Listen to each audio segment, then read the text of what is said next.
Good evening, everyone. Welcome back to the stream. I'm Martin Wenzel. We are in Microsoft Flight Simulator, and we are at London Heathrow International, or I don't know if it's international, it's just London Heathrow Airport. Hey, Cody. Alright, let's see. We are at London Heathrow. We're going to be flying, this is up here. Let's see, World Tour Leg 107.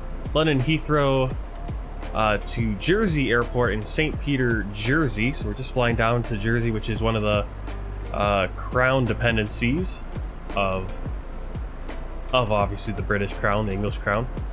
This flight's based on British Airways 2770, flown using an Airbus A319. And we're going to be using the Airbus A320 FlyByWire's A32NX mod with British Airways livery created by Operator Land 468. Alpha India Group's traffic, that's that little A380 that is, can't decide which airline it wants to be. And Bajan Habashi's 4-season pack. It's a little early in the morning here, about 7 a.m. Sim time.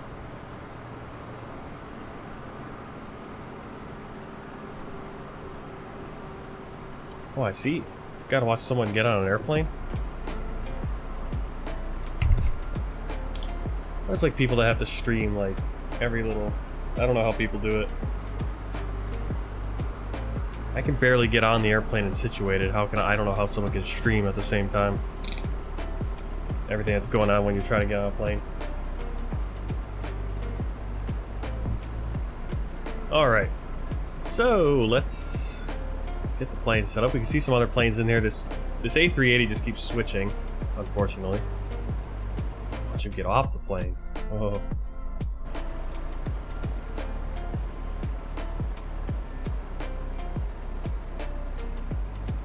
I don't know how people get good enough internet for that.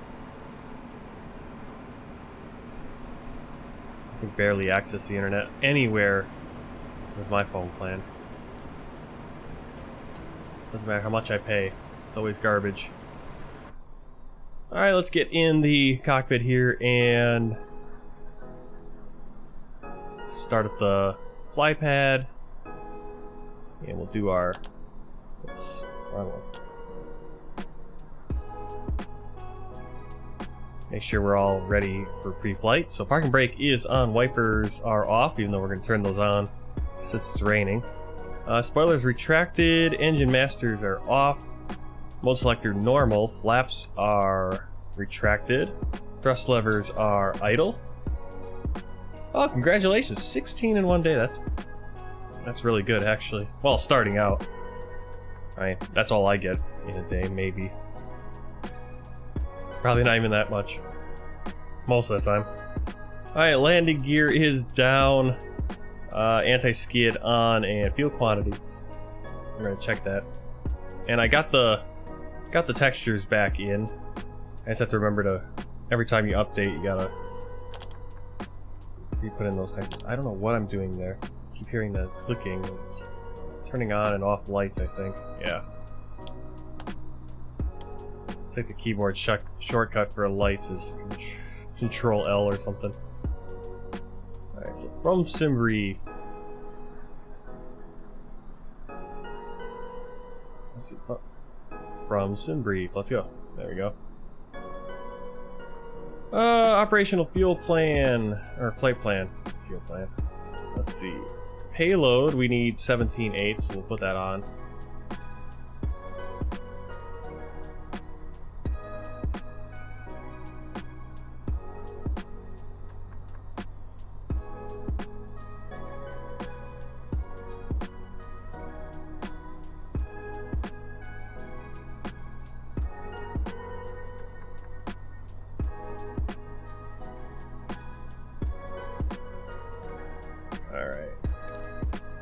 And then for fuel, we need 5181. 5 minutes to fuel. Yeah, just a Starbucks cup today. Not a British Airways. Not sure why. Guess that's the cup he decided to have. Alright, battery masters on. External power on. Integrated lighting turned up. Strobe lights auto. Oxygen supply, ground control. Gears 1, 3, and 2. Turn on the...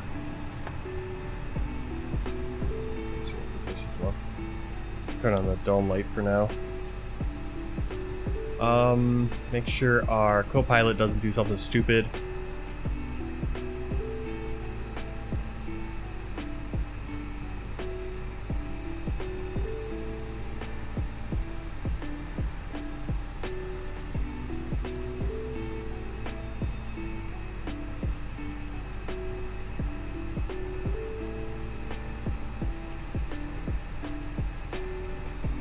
Alright, APU and engine fire test.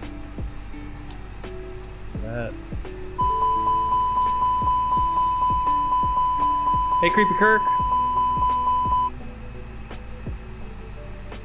No, you wait. I put you in. I put the co-pilot in as 80 kilos. That's about 162. Might be actually a little bit more.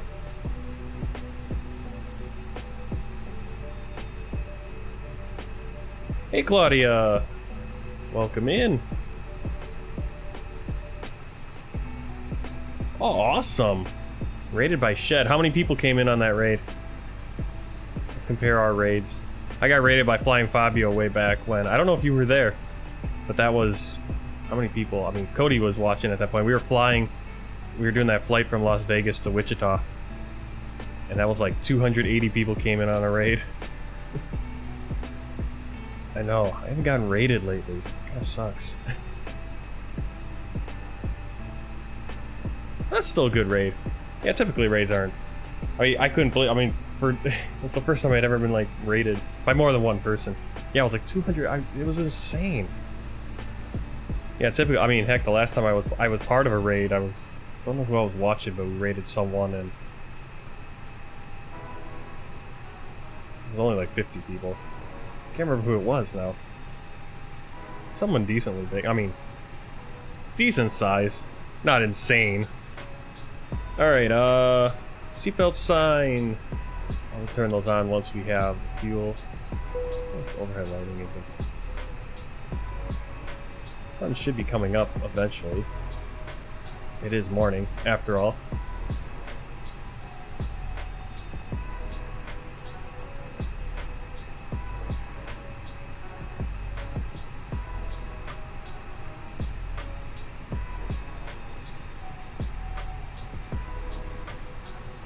Alright, let's see. No smoking sign, emergency lights sign, annunciator lights. Let's go into the flight computer and get the passengers loading on in here. Then we'll throw on Pack X, get that going.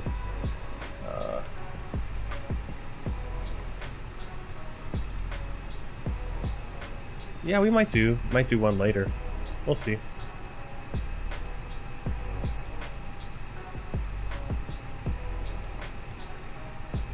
$169 passengers going down to Jersey on this flight. Short flight, probably gonna be 40 minutes, I would think, airtime. So we can get Pack X going.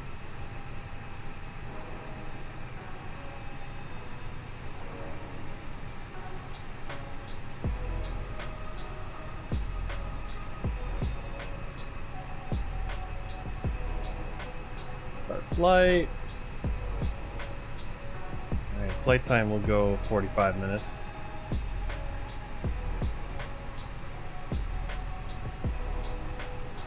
Do have boarding music. Go into the Wi-Fi.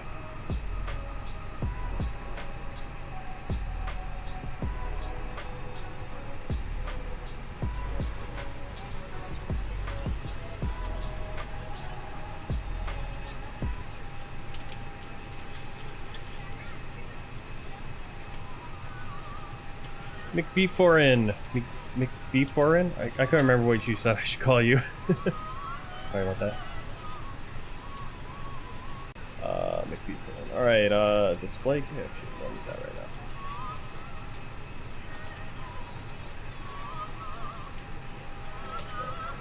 now. See our passengers coming on board. Siya Banga Chief. Sasha Gilo. Yeah, they speak like Jersey's interesting. They actually have like a Norman, Jersey Norman French language there. The Channel Islands are very interesting because again, it's that mixture of French and Norman and British English. I actually hate this boarding music. Alright, Mick. My flight sim updated. Microsoft Flight Simulator? I didn't have an update. Weird. That is weird. Alright, let's get our clearance. Clearance here in Heathrow. So Heathrow clearance. Let me. I hate this. You tell it's a Microsoft product, it doesn't work very well. Heathrow clearance delivery Speedbird 2770 IFR. Oh, infinite flight. Cool. Speedbird 2770 is cleared to Jersey Airport as filed. Takeoff runway 27 right climb and maintain 12,000 feet. Departure frequency is 118.475 squawk 3472.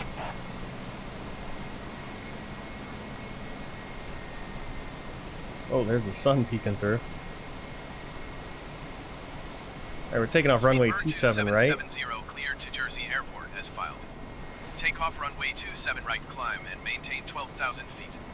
Departure on 118.475 squawk 3472. So in the flight computer. 2770 readback correct. Contact ground on 121.9 rate. Good day.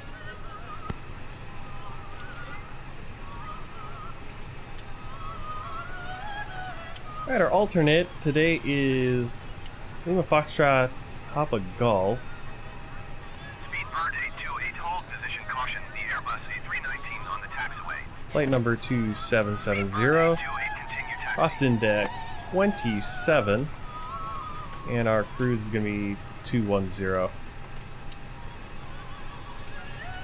Flight plan shouldn't be terribly long. Wow, it actually is. Guernsey is our first waypoint. Can't believe we have an airway. It's not that long of a flight. 621, November 621 to Sam, Sierra Alpha Mike, VOR.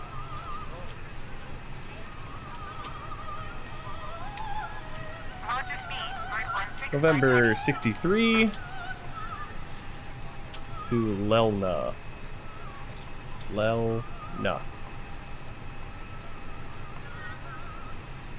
Insert. Alright, let's get our departure.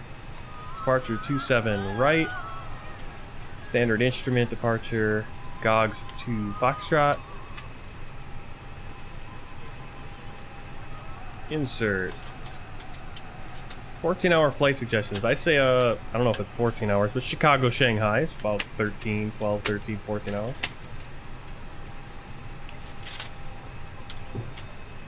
Don't worry, I might be going back through. I'm kind of reevaluating the flights I have planned because I'm getting tired of these very, very, very, very, very short flights. There's not much I can do with the ones I got right now, but once we get up to Scotland, I kind of want to figure out if we can get these flights to be like a little bit longer than half an hour or an hour even, maybe 2 hours. Once we get out to the Pacific and America and South America and the Pacific and everything, flights are going to just by sheer the only flight we can do is going to be like 4 hours long. So flights are going to get a little bit longer at some point. Europe's a little hard because everything's so close. All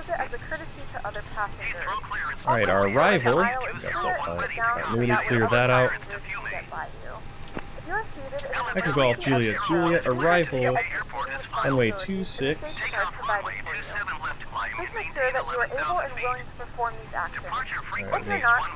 Probably do VO. Oh, there we do an ILS. I always like to just take the ILS. I can do the VOR.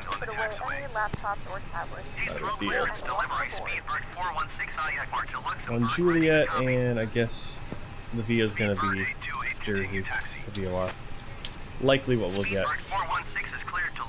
Alright, so we got the flight plan in. Our performance frequency is 118.475 squawk 4304. Speed bird 726, continue taxi. Let's go to our performance calculator, which I don't have loaded in yet. Find that. 320 calculator. I can't wait until they have one built into the A32NX. Make life a lot easier. Departure frequency is 119.73 squawk 7036. Roger, Speedbird 828. Speedbird 416 cleared to Luxembourg Airport as filed. Takeoff runway 27 right climb and maintain 7,000 feet. Departure on 118.475 squawk 4304. Alright, so we're gonna have air conditioning on. Runway is wet today. Speedbird 416 read back correct. Contact ground on More stuff from 121.9 Navigraphs. rate. Good day. Runway 24. I need a chart. Italia 201 cleared to Fiume Airport as filed. There's no Air Italia anymore. Takeoff runway 27 left climb and maintain 11,000 Alright, feet. 3901 for the runway. 118.475 squawk 041. Heading Heathrow 269. ground Speedbird 416 requesting pushback. Airport elevation here at Heathrow Italia is 201 readback is 83 correct. feet. Contact ground on 121.9 rate when ready to taxi. Good day. Speedbird 416 pushback request accepted. I have no idea if there are any. I'm sure there are some flights out of Atlanta that go 14 hours. There's a few Delta. I think there's some Delta, international Delta flights. Alright, our QNH is 998. Winds 200 at 10 knots. And we're 9 degrees Celsius. Speedbird 7904 readback correct. Contact ground on 121.9 rate. I'm going to turn on the predicted wind shear and lock the cockpit Italia door. 201 pushback request accepted. Barometric reference 998. Speedbird 392 is cleared to Brussels Airport as filed. Takeoff runway 27 left climb and maintain 7,000 feet. Go into my radio navigation page. I'm going to check out our chart for ILS runway 26 over there in Jersey. Speedbird 7904 pushback request accepted. Speedbird 392 cleared to Brussels Airport as filed. Takeoff runway 27 left climb and maintain 7,000 feet. Departure on 118.475 I'm looking for the. We're on your time now. Alright, so the ILS is going to be 110.3. It's already in there. It's that close. Actually, it's the wrong one. Must be a few on the same frequency. Jersey, the VOR is 112.2. And that's what I wanted. Our go around. Yeah, it doesn't look like we need to use any radials. This phone is just going crazy. 263 is going to be the course. Heathrow ground, Speedbird 392 requesting pushback. Okay. Speedbird 392 pushback request accepted. Let's go in here, see if all the passengers are on board. As far as the fly-by-wire plane is concerned, no it isn't. Speedbird 7904 taxi to and hold short of Let's see, I looked it up and chose to fly non-stop from Johannesburg to Atlanta. Is that a real-life flight? Contact tower on 118.705 when ready.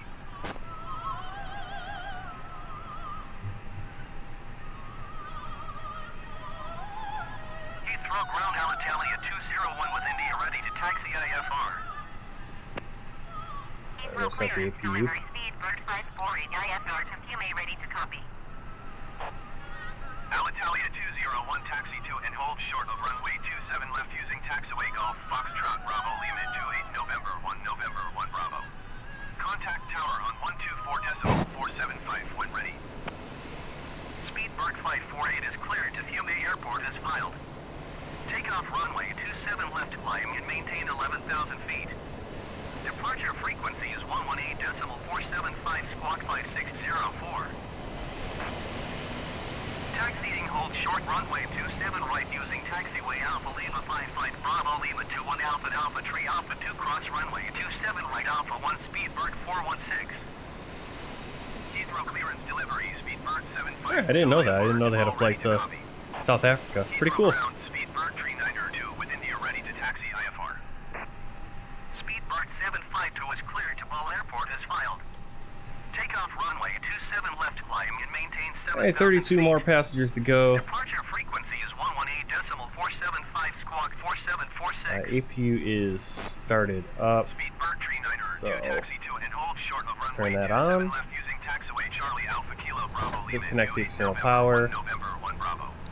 Pumps Contact on. 124.475 when ready. And we'll start getting power, catering, and baggage back out.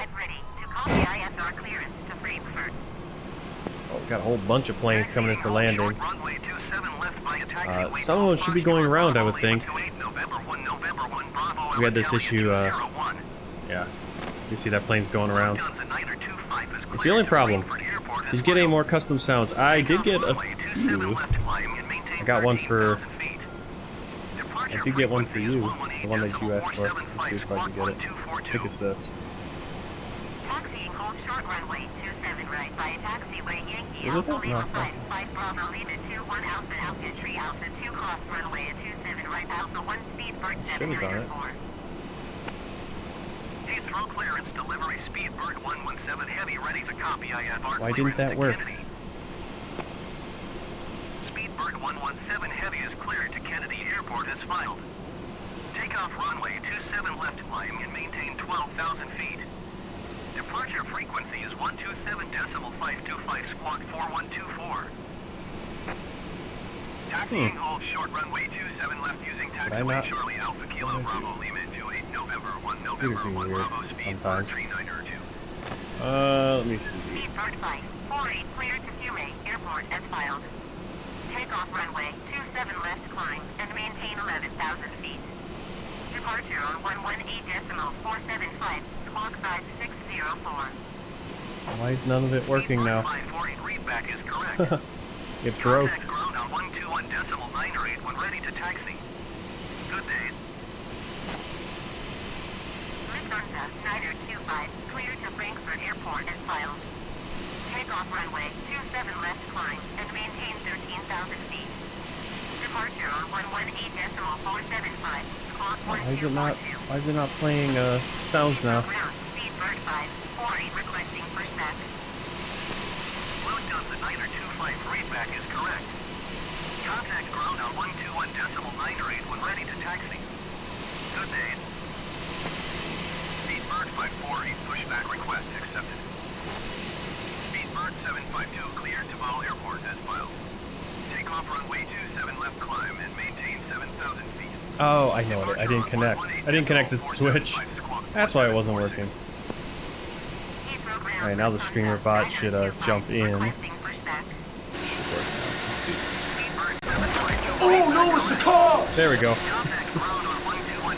So here's the one I got for you, Creeper. You asked for. Hear it? Oh, it's a little. Alright, here, let me turn up the sound.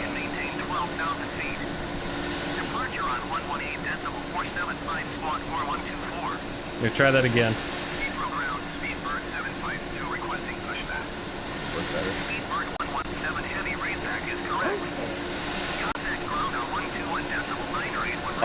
I'll have to edit the. I have to balance them when I like the sound volume on all of them. Let's see. I was trying to figure out how to make it that like when you come in. Heathrow ground Speedbird 1435 taxi to parking. Speedbird 60 Yeah, why doesn't it play when you do that? It should. Because it's still putting in that command. Oh no, it's the cops! Alright. There's an extension called like walk-up sounds that does it. What is that? That like balances the sound levels? Yeah, I just need to, when I go in, I need to just make sure that they're all the same level when I record them, because some of them were very low compared. feet. Alright, so we do have our... Let's get this flight going. We're taking more time to set up than we are flying. 24.8 center of gravity. That's actually right here. Fuel planning 5.1. Frame rate sucks because we're at a busy airport. 65,300 for our weight. Calculate. Go to performance page, throw that in. 121. Wow, really low speeds. 121. 130 for rotate. And 148 for V2. Transition, I believe 6,000 feet here. 883. Speedbird 548, taxi to and hold short of runway 27 left via taxiway Yankee Lima 53. I don't know. I was thinking it would work because it's still... What, now I can't put in thrust reduction anymore? I was able to before. Now I can't. Okay, I love how every time they do an update it changes how the plane works. Up 0.8. Flex takeoff 59. Speedbird 117 Heavy requesting pushback. Speedbird 117 Heavy pushback request accepted. Taxiing hold short runway 27 left via taxiway Yankee. Yeah, I think I would think it would because it's still going into the chat. Why do the integrated lights not work? Oh man. You know what it is? It's probably the textures. I probably shouldn't have put those textures in. Oh, that sucks. Now my lighting is all messed up on this plane. Nah. This is what happens when you do things. This is why I never can start a stream on time, because I'm always dealing with 15,000 stupid little things. Mods are always breaking left and right. Alright, so we are ready for pushback. Even though I can't see anything because the stupid lighting is broken. Just what I wanted. Alright, jetway, go away. And we are ready for pushback. Cockpit to ground. Good morning, Cockpit to ground. ladies and gentlemen, and welcome Cockpit to aboard ground. Flight 2770. Our flight time will be roughly 45 minutes. Now that the cabin Cockpit to door is ground. closed, please make sure that all devices are in airplane mode and your large devices are now shut down and stowed. Please fasten your seatbelt and make sure that all tray tables and seat backs are in a full upright and locked position for departure. Cabin crew, prepare doors for departure, cross-check. Cockpit to ground. Stand by. Parking brakes are set. You may lift. Oh, so it doesn't work if it's not just a command, like we put more stuff in? You may lift. Parking brakes are that's set. what You may sucks. lift. I was thinking it would Parking brakes work are set. because You may lift. I thought I didn't realize Brakes are set. You may lift. Taxi to and hold short runway 27 left using I love when things taxiway glitch out. Bravo Lima 28 November 1 November 1 Bravo speed. Oh, okay, so if you put in more than just a command. Okay, sir. The bypass pin is installed. All doors and hatches closed and all ground equipment is removed. Okay, sir. The bypass pin is installed. All doors and hatches closed and all ground equipment is removed. Taxiway Kilo Bravo Lima 28 November 1 November 1 Bravo. Contact tower on 124.475 when ready. Okay, sir. The bypass pin is installed. All doors and hatches closed and all ground equipment is removed. Okay, sir. The bypass pin is installed. All doors and hatches closed and all ground equipment is removed. Hey, I'm a just island boy. I'm a just island boy. Parking brake set. Lifting the aircraft. Yeah, well that's the problem, is like you have to make it for each person. Parking brake set. Lifting the aircraft. That kind of sucks. Well, you can do the Island Boy one probably, because that's just, if I just set it, I could just set it to like recognize words too. Like Island Boy, if you write Island Boy, it'll just play it. It'll recognize the words. I don't think that one will get broken, but it might. I don't know. Departure frequency is 118.475 squawk. Let's see if it works in a whole message. Standing by for pushback. Standing by for pushback. Nah, it works the same way. Basically, you can only have that. Standing by for pushback. Yeah. Okay, this pushback is driving me nuts. Parking brake off. Runway 27 left climb and maintain 7,000 feet. Departure frequency is 134.998 squawk 3453. Cockpit to by for pushback. We're cleared for start and push. 17 cleared to Zurich Airport as filed. Takeoff runway 27 right climb and maintain 13,000 feet. Are we gonna push back? Departure on 118.475. Oh, why is everything breaking? Parking brakes are released. 17 read back correct. Contact ground Starting level engine 2. 2798. Good day. You will start in the sequence. Okay, cleared for push start.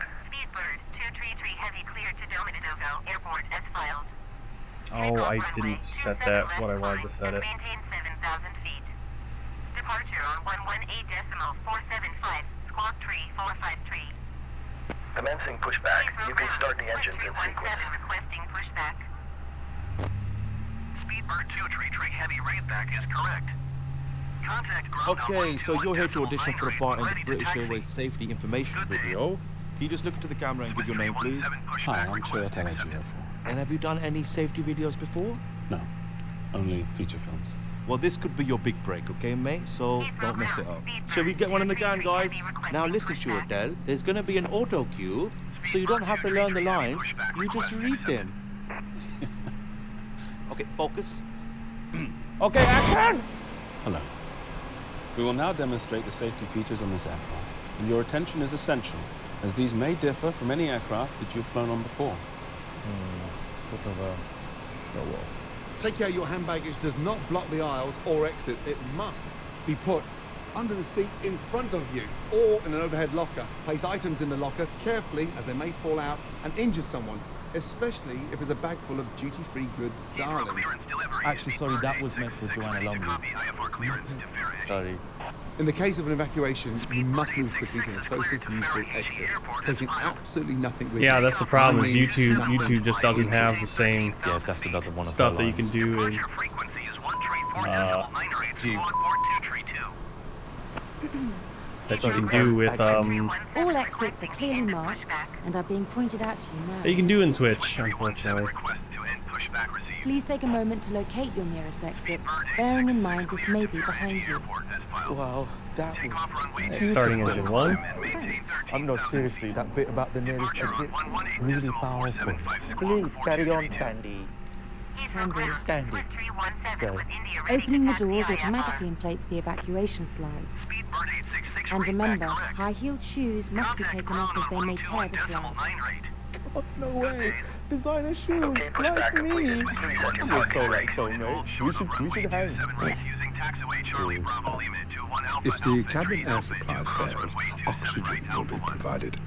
Masks like this will appear automatically. Stay in your seat and pull the mask towards you. Place the mask over your mouth and nose like this and breathe normally, adjusting your breathing.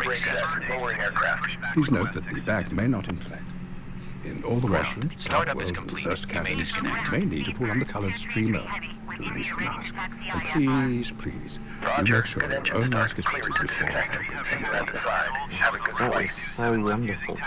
You'll get the point. I hope so. Right, pay attention please. Your life jacket is underneath or beside your Holding seat. position, waiting for If the visual. required, please Thank you and goodbye. remove the jacket from its container and pull it over your head. Pass the tapes around your waist and tie them securely in a double bow at the side, and thus a double bow. To inflate, pull the red toggle as shown. When you see a red toggle, that's definitely the toggle to tighten. Now the air in this rather wonderful Alright, let's jacket get our can be topped up by taxi using this clearance. neat little mouthpiece. There's also a charming Maybe. whistle Hopefully. and light combination for attracting attention, should you be one of those people who enjoys attention. Swiss. And Should've switched. please, very obviously, do not Oh my inflate goodness. your lovely light Well, jacket T-throw, it's busy. until you've actually left the aircraft. At which point, toggle up, inflate away, and whistle all you like. Okay, so Jim, I'll read the line, and then when I do the nod, you do the action. Okay. Okay, please now ensure that your seat is upright and in the takeoff position with armrest down. Your footstool and video screen are stowed if you have them, and your table is folded away. Speedbird 2770, taxi to and hold short of runway 27 right using Oh, that's ours. Okay, we did get it. Is that it? Just straight over? That's it. And you smashed it. Foxtrot Bravo Lima 2 That's certainly 5. going to say quite. In the unlikely event of the aircraft having to make an emergency landing, you will be told to adopt this protective brace position. Departure frequency is 118.475. If facing rearwards in Club World, you must adopt this position. Taxiing hold short runway 27. If you have any questions, please ask your cabin crew. Great, very intense. I love the south face. Maybe we could try the next bit just a little less serious. Just chill out, mate, really. Or maybe just move your head, actually. No, that's fine. You got it? Yeah, exactly. So we can see the beautiful smile. Very radiant. But it's not X-Files. There's no aliens. Just chill out, yeah? Brilliant. Thank you, Jillian. Action. You'll also find the Flying Star Alright, let's donation taxi. envelope in your Chronometer seat. started. So if you've got any spare change Takeoff in any config. currency, find it, Auto brakes take it max. out, and put it in the envelope. Please. Speedbird 1306 is cleared to Aberdeen Airport is filed. Jake, that's a wrap. On behalf of British Airways, Comic Relief and Flying Start, Thank you for your attention and your kind donations. Every penny of which will help children all over the world. Living really. Sometimes they are, doesn't Have it? any questions, or you can't find your safety card? Or Flying Start envelope. Please, ask one of your gorgeous cabin crew members. Have an enjoyable flight. Takeoff runway 27 left climb and maintain 7,000 feet. Is it reading out Sierra Papa Echo Echo Delta for mine? If it's doing that, I'm gonna have to kick in the face.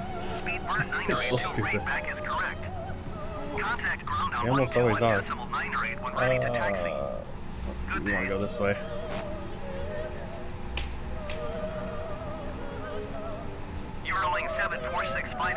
I don't think I put a space though for this one.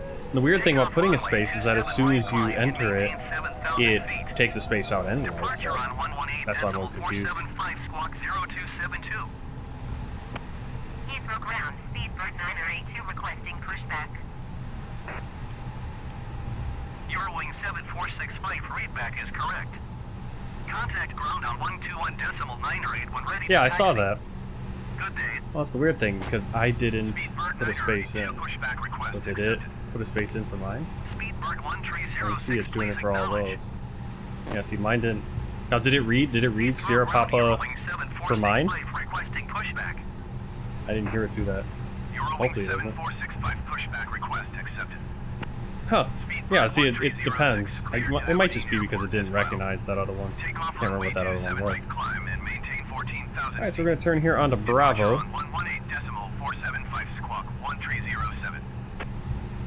Speedbird 1306 readback correct.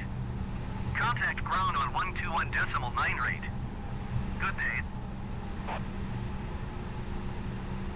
The reaction of the tiller is something to be desired. Maybe.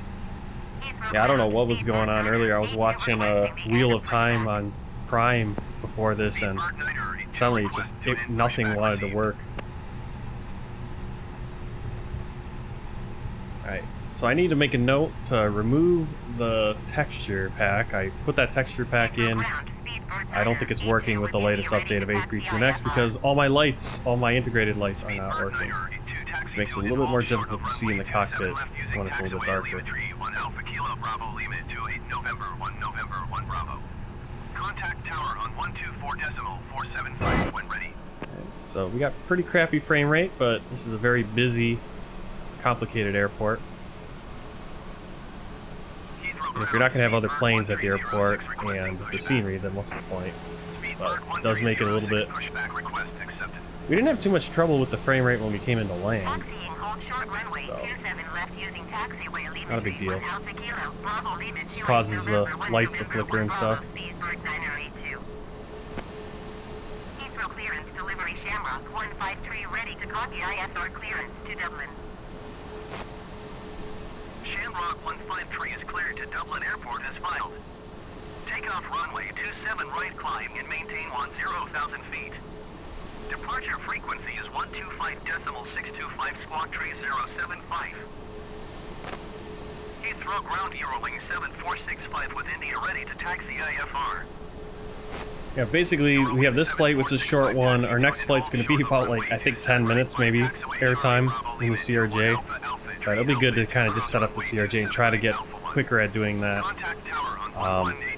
Once we do that flight, we'll fly over to Jersey, and then... Oh, no, we'll fly over to Guernsey from Jersey. I made you a VIP because, well, you are one of the first subscribers, and, well, you're obviously the first subscriber, so you get that badge. But you're here right from the beginning, so you're VIP. Yeah, I did that, I think, the other night, after the stream. So I think we'll do this flight, and then we'll fly over to Guernsey, and then, like, from Guernsey, I think we'll get in a smaller plane, do some VFR flying around the Channel Islands. I think that should be cool. Just fly a little bit lower and slower. Short runway 27 right using taxiway Charlie Bravo Lima 21 Alpha Alpha Tree Alpha 2 cross runway 27 right Alpha 1 Eurowing 7465. And then tomorrow we'll fly from Guernsey up to Gatwick. And then we'll fly Gatwick up to the Isle of Man, I think. I think we can get both those flights in as well. They're not too long. Heathrow ground, speed bird 1306 with India ready to taxi IFR. And then whenever the next stream is after that, I think we'll do, we can do a flight, we'll do the CRJ flight, it'll be Logan Air from Isle of Man to Edinburgh, and then we'll do Edinburgh to either Brussels or maybe Rome. I might be completely redoing my plan of flights here because I kind of want to make the flights a little longer, so that means kind of figuring out taking different flights than I already planned. But I might not.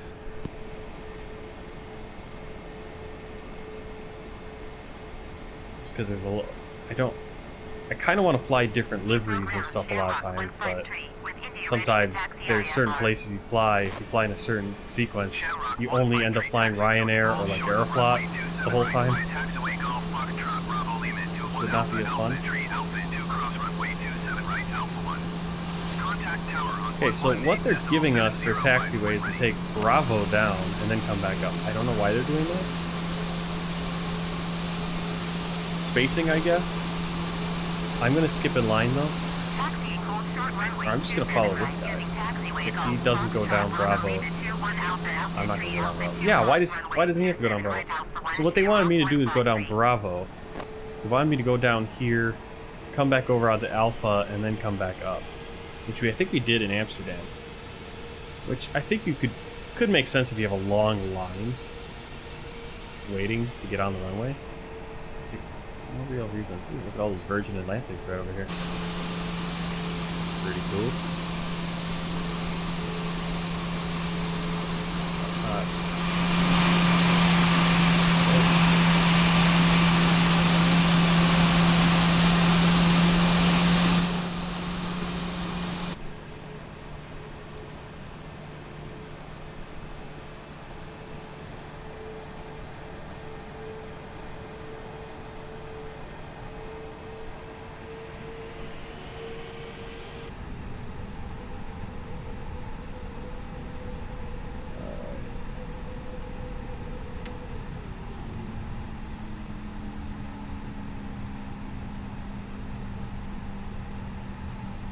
Not sure what airline this is in front of us. Hey Ramos D, welcome back to the stream.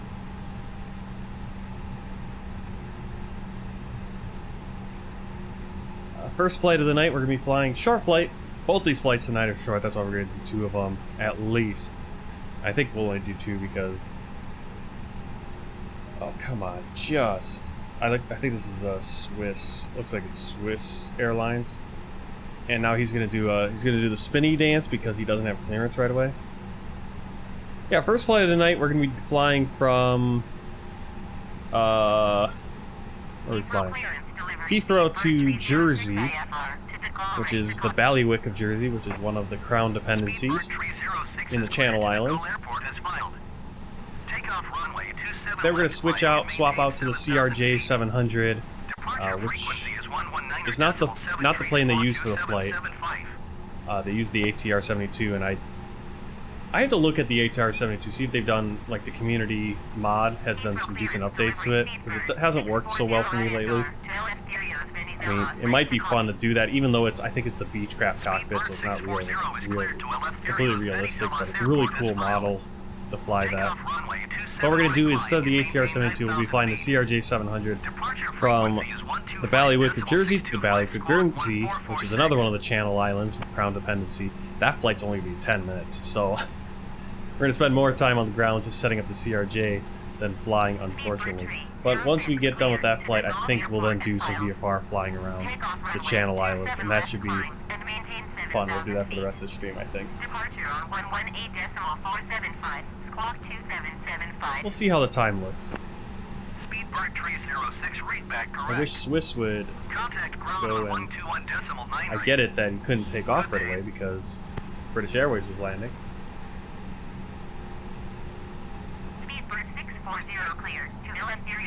Now this actually is, this spinning, this weird, what he's doing here, this taxi problem, is actually an issue with the airport taxi paths.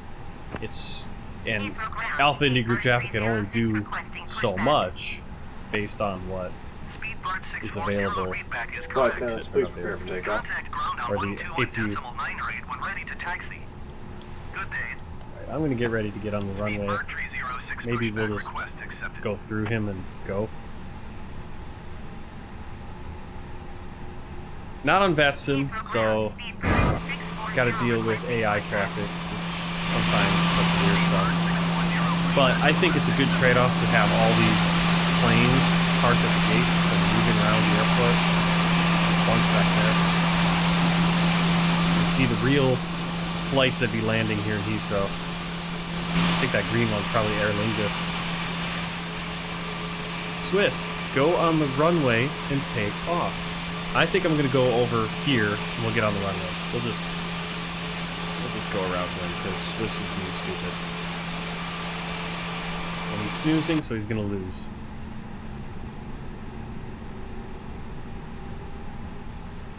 This flight's too short to be putzing around too long. Don't worry, I'm going to be working on trying to make the flights a little bit longer. I was kind of planning, when I was planning these flights, I was planning it at a time where I was just going to be kind of doing the streams whenever I could. But now I've kind of set plan that I'll do streams 7 o'clock at night. I'm up all night because I work at nights. I work nights, and on my nights off, I'm staying up all night so I can stream from like 7 to midnight. So I have about 5-6 hour window to stream. I can do a 4-hour flight easily. Okay, ATC. Doing the tower. Taxi to and hold short runway 27 left. Why can't I ask for clearance? Heathrow Tower, Shamrock, 15411 miles east inbound ILS runway 27 right approach. Shamrock 15 4 Heathrow Tower. QNH 29.44 wind 200 at 17. Cleared ILS runway 27 right approach. Speedbird 1301, turn next taxiway. Shamrock's coming in. 27 right approach Shamrock 154.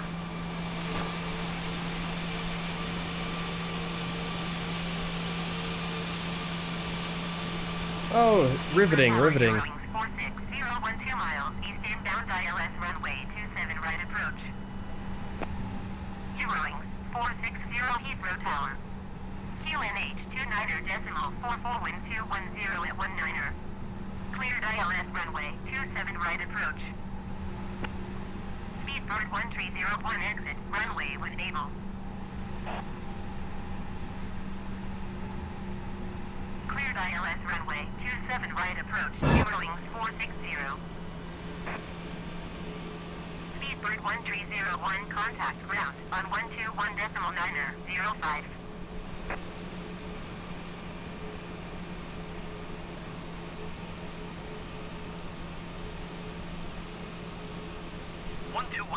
.9er 05 for Speedbird 1301.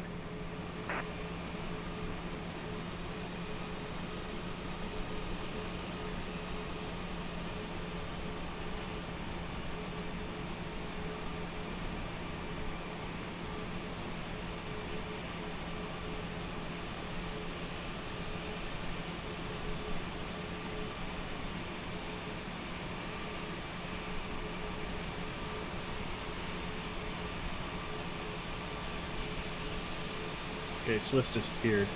So I'm gonna go back over there because I think it's not giving us that chance to get the clearance because we're at the wrong entrance.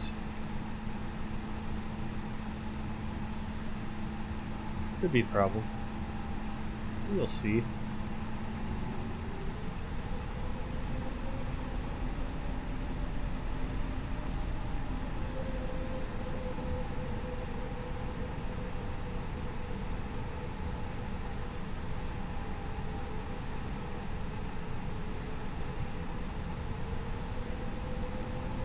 Now Eurowings is gonna cut in front of us. Not happening.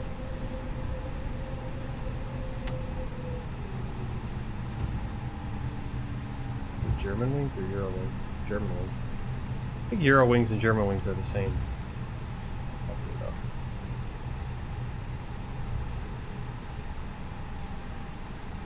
Eurowings 460 wind 210 at 19er. Clear to land runway 27 right. We get. There we go. There's our Speedbird takeoff place. 2770 ready for departure runway 27 right IFR to Jersey. Speedbird 2770 QNH 29er decimal 41 wind 210 at 19er. Traffic is Airbus A319 on final. Cleared for takeoff runway 27 right. Shamrock 154 follow the Airbus A319 on final. Wind 210 at 19er. Cleared to land runway 27 right. Cleared for takeoff runway 27 right Speedbird 2770. Whoa. Shamrock 154 Yeah, she said to hydrate. Cleared to land runway 27 right, Eurowings 460. Shamrock 154 contact Heathrow approach on 125 decimal 625. Good day. Alright, and we're gonna take off. Heathrow Tower, Speedbird 83111 miles east inbound ILS runway 27 right approach. Speedbird 831 Heathrow Tower. QNH 29er decimal I don't know why I can't control my rudder very well. ILS runway 27 right approach. Going to 125 decimal 625 Shamrock 154.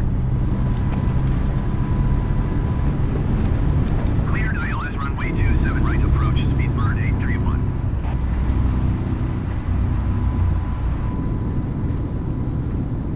Positive rate, landing gear up.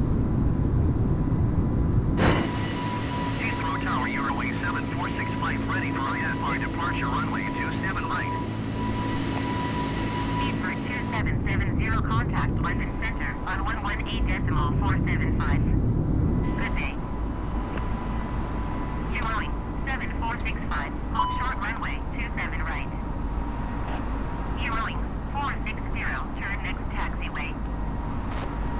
118 decimal 475 for Speedbird 2770.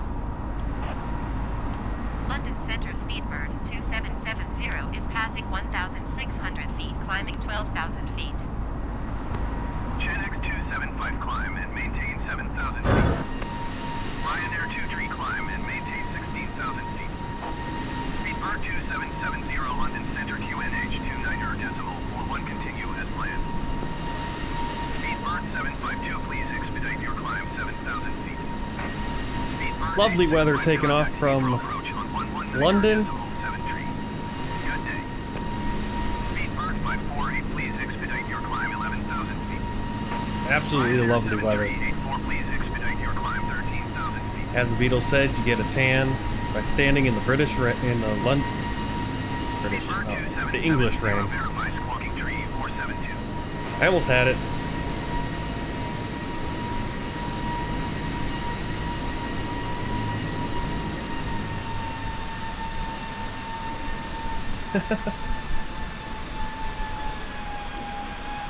Oh, there we go. Look at that.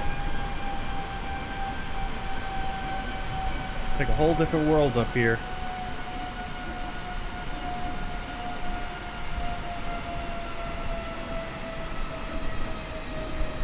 Oh, what the heck just happened to mine? Alright.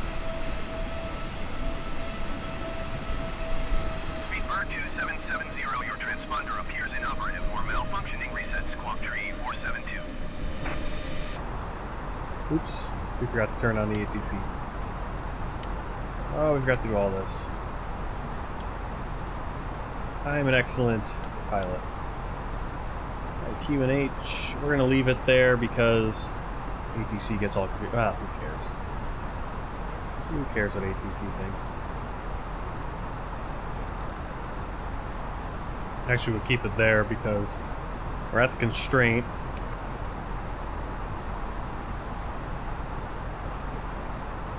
Constrained to 6,000 until we get out on our SID. I guess we're not going to see a lot of England. Lots of rain today.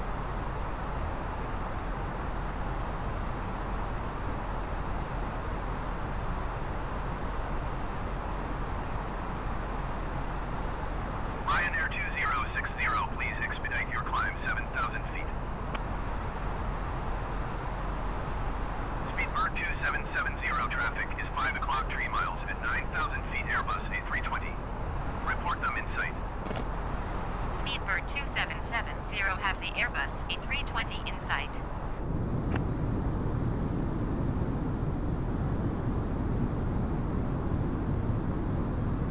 Speedbird 2770, please expedite your climb 12,000 feet.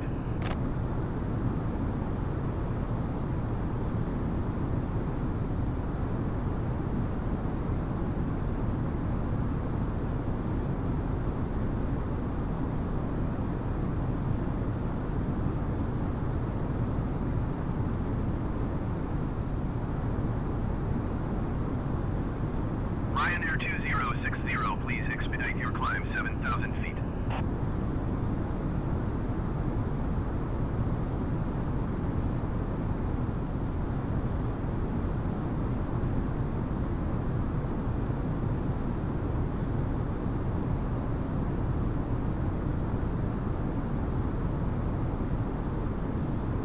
And I don't have my microphone on, of course. If you're just joining, we're flying World Tour Flight 107, and we just took off from Heathrow Airport in London, headed to headed to Jersey Airport in St. Peter, Jersey, the bailiwick of Jersey, one of the Crown dependencies. However, it is the Crown dependencies, the Channel Island Crown dependencies, Jersey and Guernsey, are not part of the Commonwealth of Nations under Queen Elizabeth. But they are Crown dependencies and have been, I believe, since the 13th century.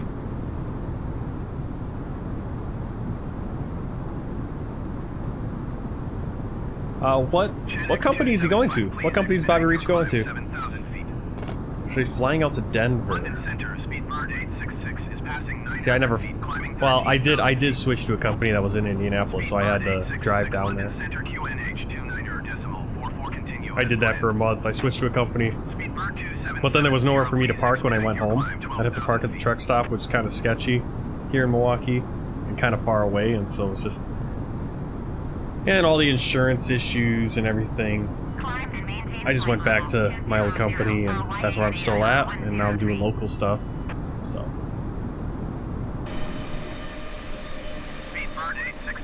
Oh well. It's pretty cool. We're kind of like in between these two levels of clouds. Going into some more storms, probably over the channel, I would guess. Is he not going to show... Is he not going to, He's going to be very careful on his, videos, then. Speedbird 2770, please expedite your climb 12,000 feet.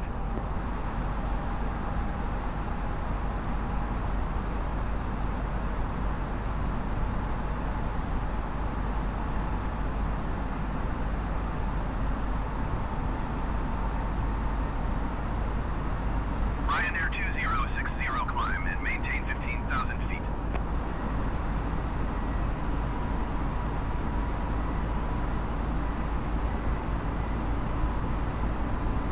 Climb and maintain 15,000 feet, Ryanair 2060. So he can stream, or he can do videos for this company? Well, then why does it matter? Why does it matter? You know, if you tell people what company he's going to, they're just, what, they're gonna flood the company and say, you know, he's making videos? It's like, well, if the company's cool if they're making videos.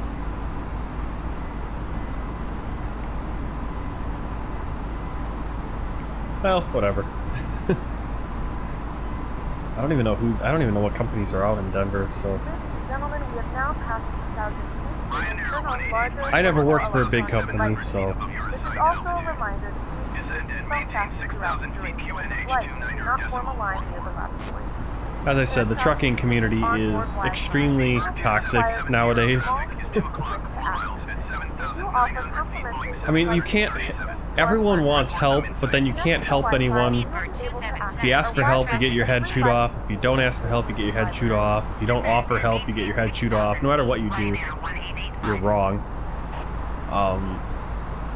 You know, you go up to someone, you offer them help. You say, hey, you're doing that wrong.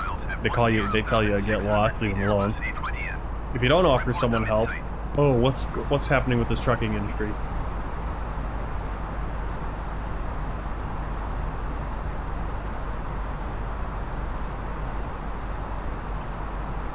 Oh well.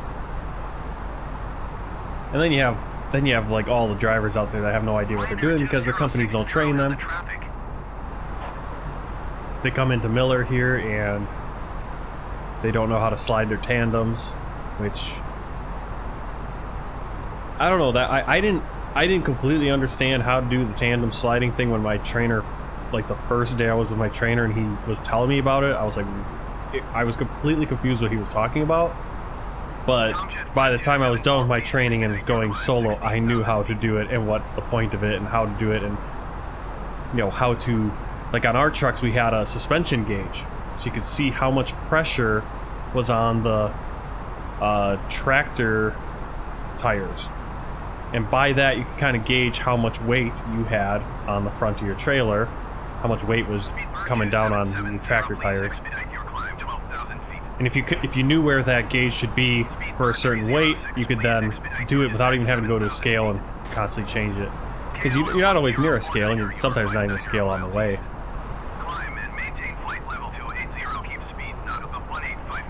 Okay, we're at 12,000.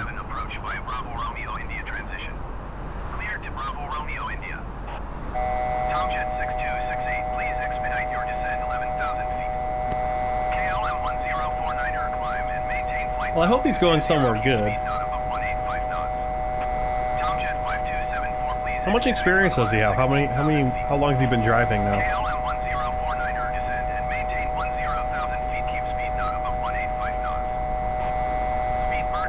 Because the good thing is once he gets to a year, and if he's safe and clean for a year, the places he can go really open up. Ooh, had a standoff with someone. No problem, no problem. It was good. Everyone else, a lot of people, a lot of other followers were in, and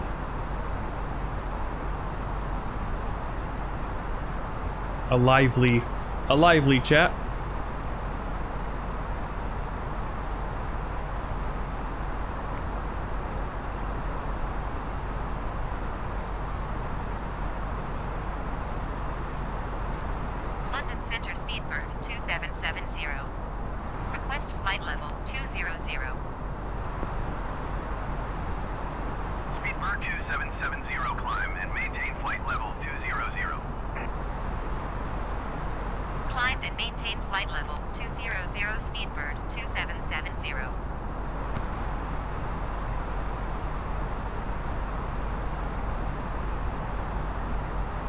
Nice.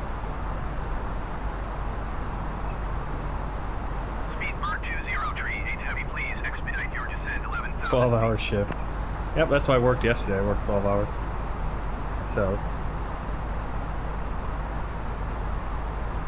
obviously I don't have standoffs with people, so a little bit less intense, I would say. But it was only 2 of us scheduled for the entire 12 hours. one guy was on from 3 o'clock to 11 o'clock, but then he stayed on until about 2 in the morning, I think, 2 or 3, because we just started getting hit. I mean, they just started throwing up a ton of moves on the board. It's supposed to be slow, and then suddenly it's like we got 15 moves on the board at a time, and we're just behind the whole night. Wasn't too bad, we caught up, but it was a big change from the last few days where it's like you're sitting in the truck watching movies for most of the night, and now it's like I actually have to work. But now I got tonight off and tomorrow night off after a 3-day weekend. Worked 12 hours yesterday and then another 2 days off here. But then I work Thursday, Friday, Saturday, and then probably have Sunday off, and then we'll see what next week. If we start getting hours next week again.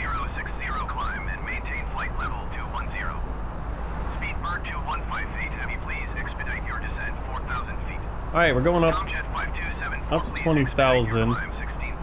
And we should probably start planning really quickly our approach, because it's not going to be too long. Not going to be too long here. We're already over the channel.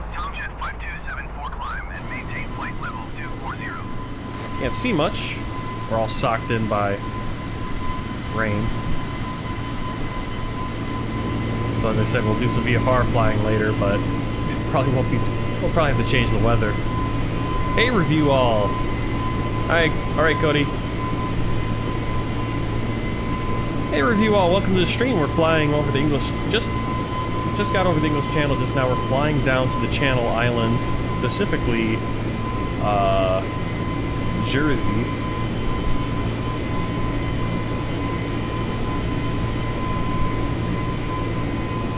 The island of Jersey, the Ballywick of Jersey.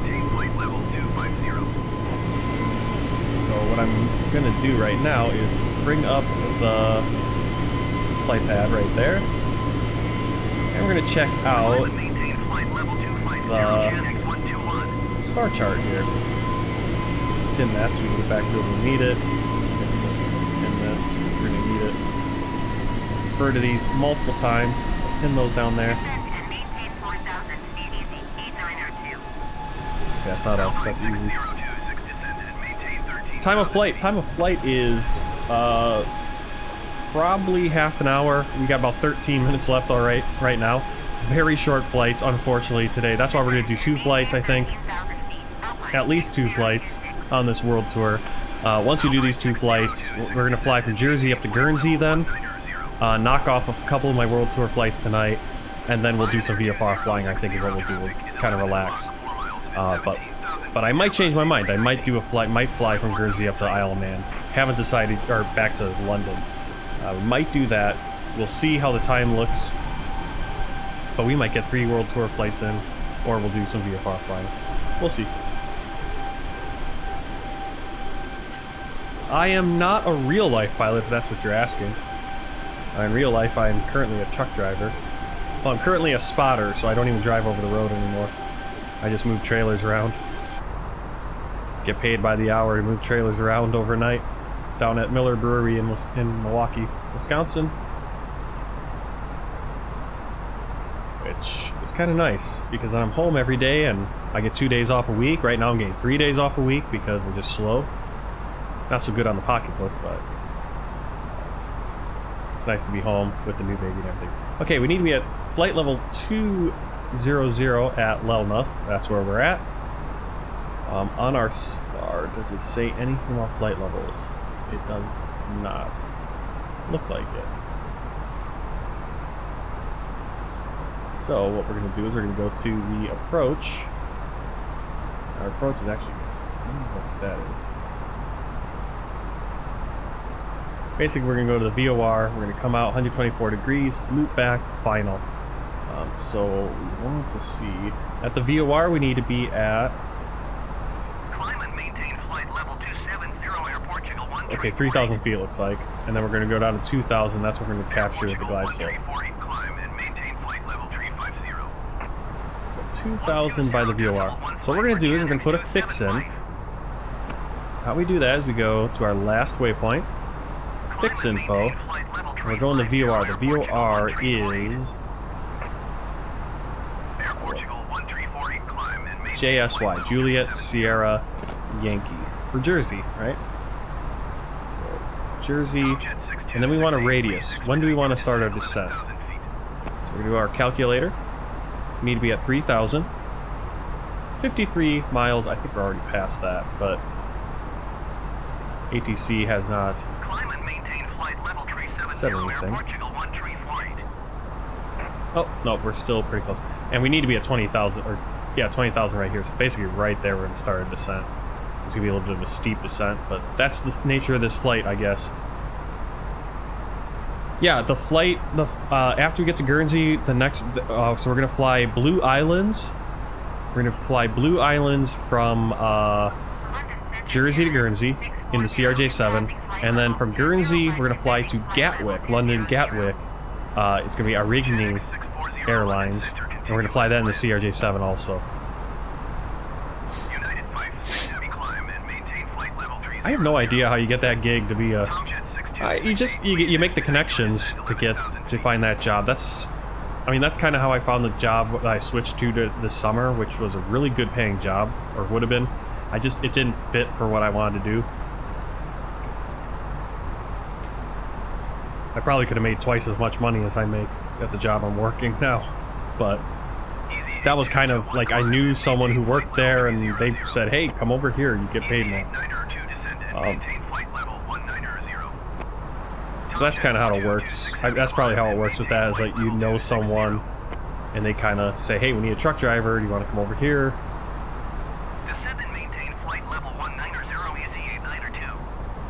I'm wondering if those guys are probably owner-operators too, if those are their own trucks. And then they sign on. Cool, Review All works on a ship and in your free time also flies. Cool.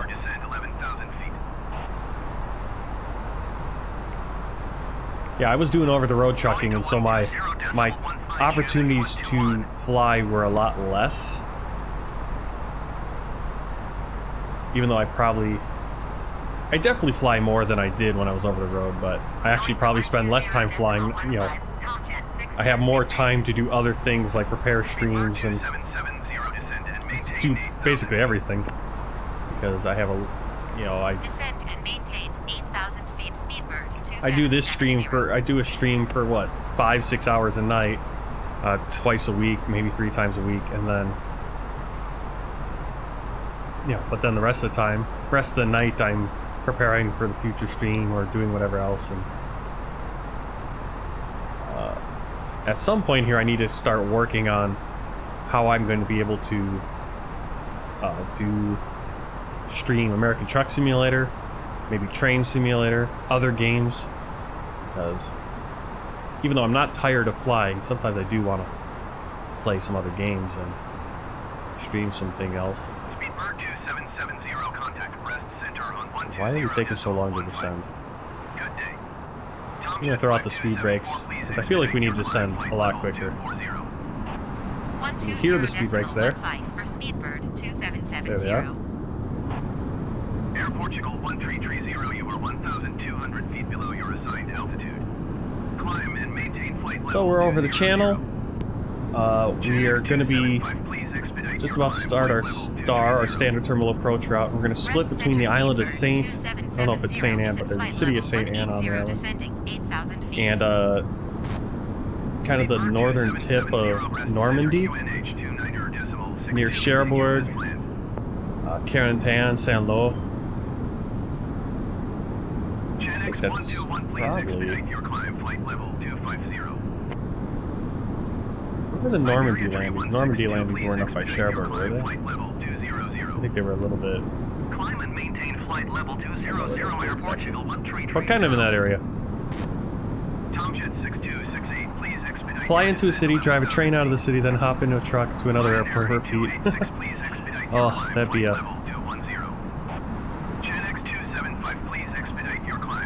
If Train Simulator and Truck Simulator, like, simulated the whole planet like Microsoft Flight Simulator does, that would be a cool way to do it.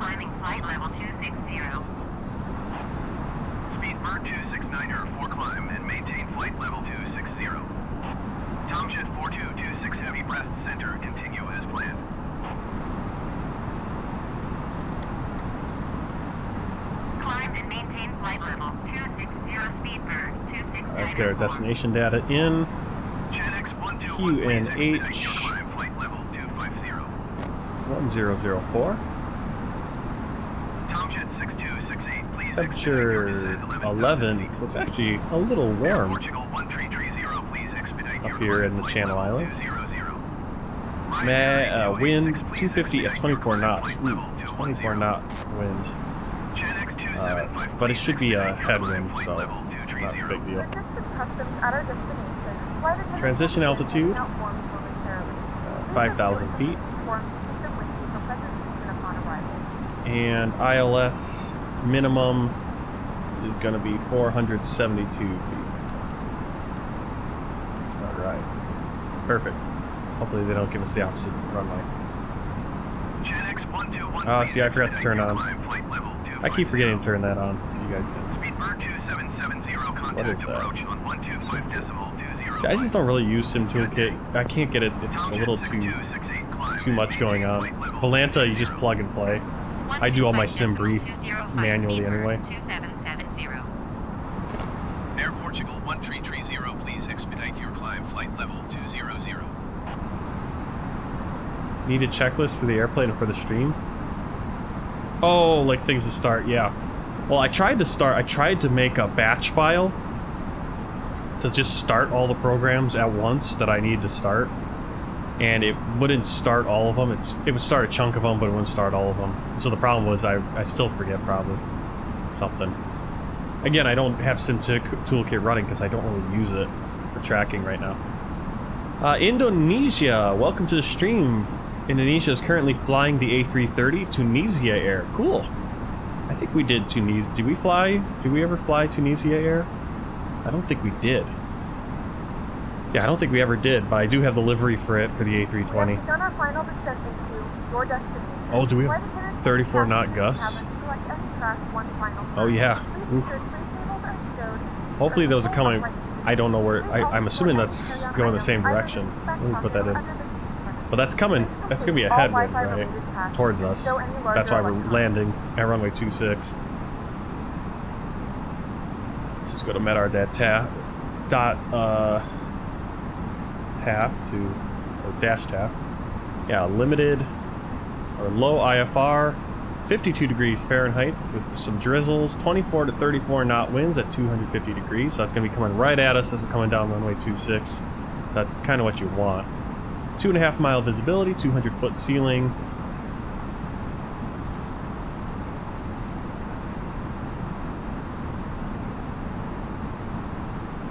What's the A330? Are you on Infinite Flight or Microsoft Flight Simulator, X-Plane? I don't know if I did, but I'll have to try that. Maybe I'll set up a batch again.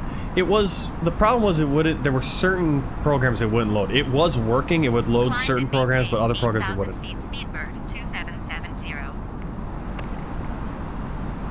Why are we climbing and maintaining?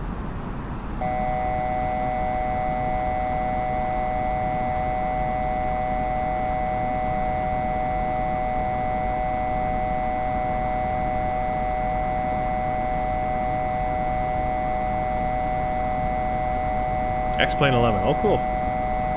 Yeah, I haven't done X-Plane 11 ever since Flight Simulator came out.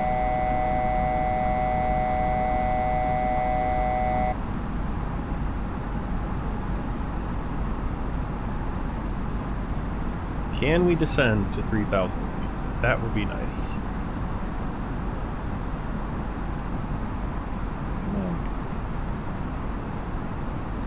Approach Speedbird 2770, requesting vector to next waypoint. Oh, we need to put anti-ice on. Yep. Turn left, heading 175 Speedbird 2770. Where's my anti-ice? Oh, right here. Descend and maintain 3,000 feet Speedbird 2770. Review all. Well, that buzzing was that we were near our altitude choice, but we were below it or above it and weren't exactly where we need to be. And then that little beep, that little warning was we got ice was detected, so we turned on the anti-ice. Alright, so we do have those ground spoilers armed, or the spoilers armed right now, or the speed brakes armed right now. We're gonna go medium auto brake for our landing.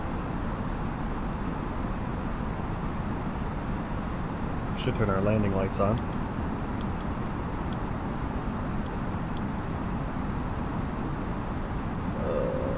Barometric pressure is in. Constraints are on ILS. Toss that on. Intercept heading. Approach mode on. Alright, we got. Okay, we do have the seatbelt signs on. You can see a little bit of that rain coming. There's the sun peeking through.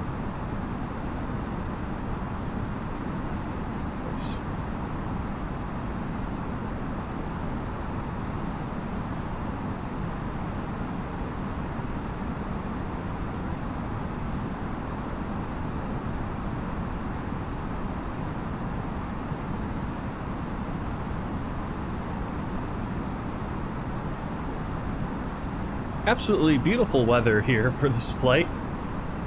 Maintain present heading and altitude. Expect VOR DME runway 26 approach via Juliet Sierra Yankee transition clear to Juliet Sierra Yankee Speedbird 2770. Okay, so I'm not going to switch to the VOR DME, but we are going into Juliet Sierra Yankee anyway.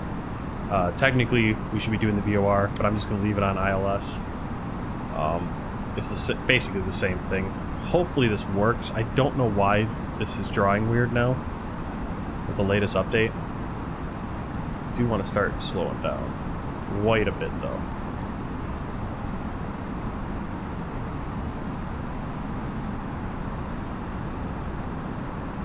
Okay, so according to Navgraphs,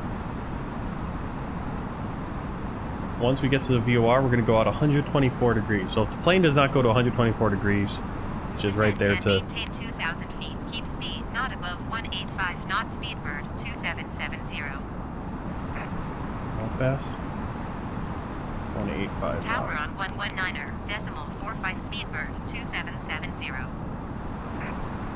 Tower Speedbird 27707 miles northeast, inbound for DME runway 26 approach. Okay, it looks like it's turning the right way. 26 Speedbird 2770. Nope. Now it broke. Decided to break off. See, that's the problem. It's sometimes it'll skip all those waypoints. And it's like, no, I want to do that. I want to come up here, and then turn around. So we're going to go to 124 degrees. What's that? Oh, whoa. Okay. Gotta get our flaps out.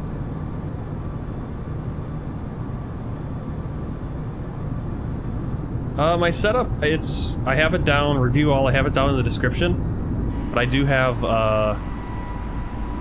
what the heck is my plane doing? What is my plane doing? What are we doing? Why is it climbing? What is the auto thrust doing?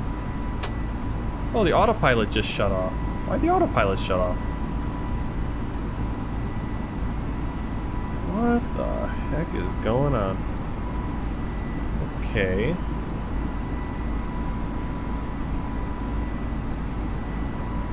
I should have... That's what that beeping was. The autopilot was shutting off. I don't know what... Indonesia just landed in Tripoli.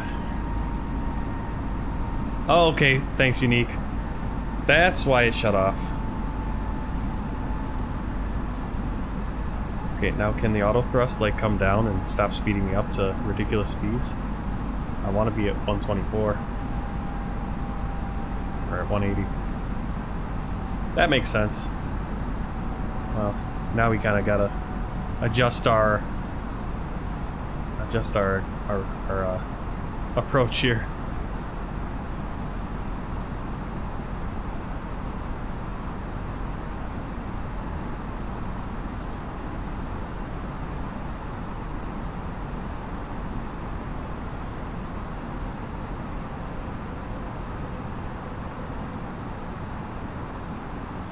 Yeah, review all. I have the AMD Ryzen 5800X, I believe. Ryzen 7 5800X. And then 32 gigs of RAM. And still stuck with the 1070, though, the GTX, NVIDIA GeForce 1070. That's basically the bottleneck, I think. for everything right now.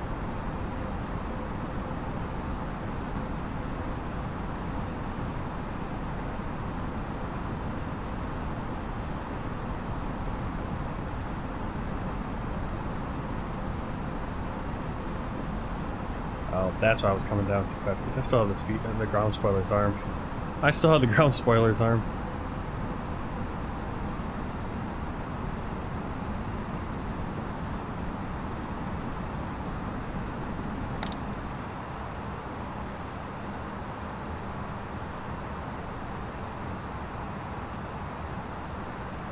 Yeah, it's okay. I got everything set to high. I forgot to change. I always have to remember, and I forgot to do it before the stream, to change my settings. I turn on the VSync actually. It actually works pretty nice. And I turn off some of the reflections and motion. What just happened there? Been having that a few times.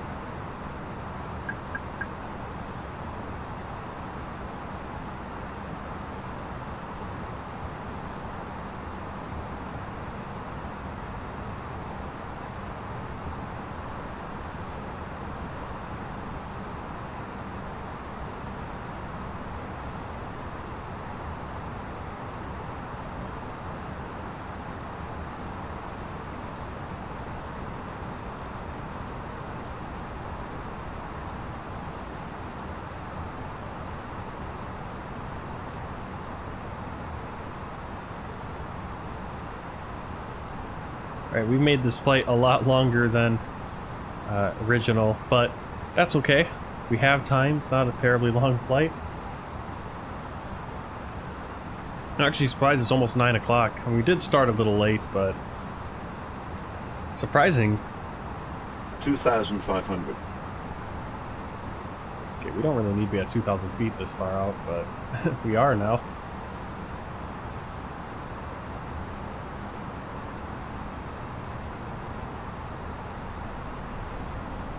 I hope the RTX, first of all, I hope they have 4,000 series, like there's actually ones that people can buy, actual people, like real life people. And then, and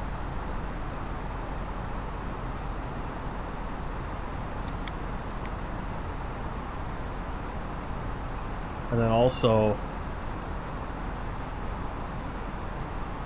let's see, I kind of want to,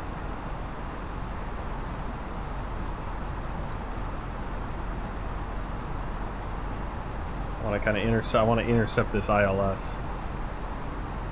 Yeah, I'm hoping the 4,000 series comes out and they actually have them more than the 3,000 series, and that they're not priced ridiculous. Unfortunately, we've already seen, I think they priced, what was it? Is it 3060 or 3050? It's already double, just MSRP, mind you.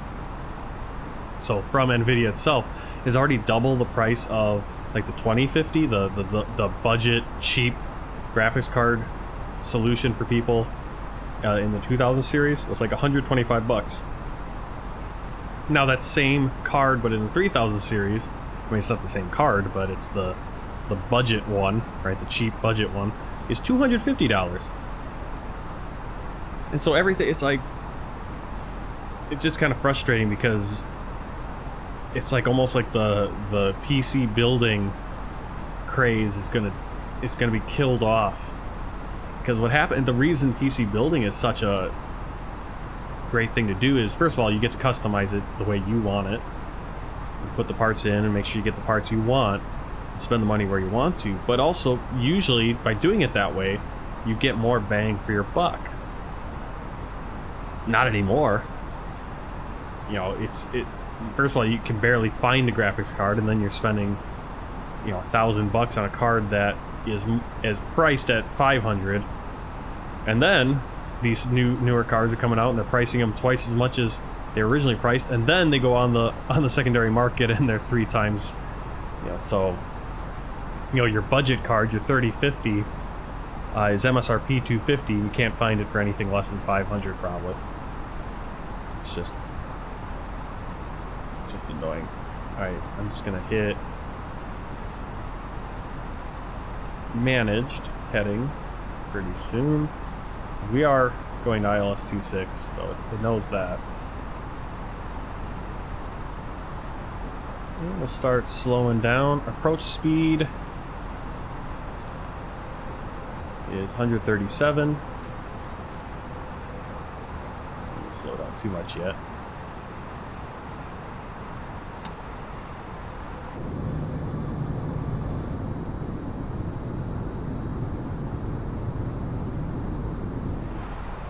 As I said, wonderful weather. I bought Legion 5 RTX 3050 Ti and 32 gigs. Is that a pre-built PC? It's almost the way to go now. I seriously, I almost pulled the trigger on buying a pre-built this summer, and I kind of wish I did almost.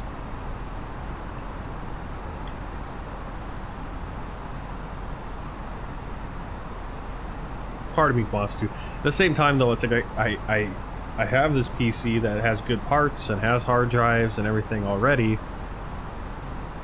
But yeah, I basically bought a new motherboard, a new CPU, and new memory. So I might as well just on a laptop. Yeah, I'm never going back to laptops except for having a laptop I can work on the side. God, look at that crab we're on right now.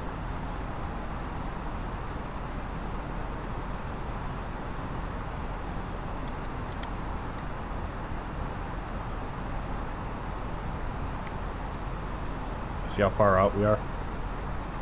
Hey Sams, welcome back. Doing good, doing good. Worked last night. Worked a 12-hour shift last night. Kind of busy.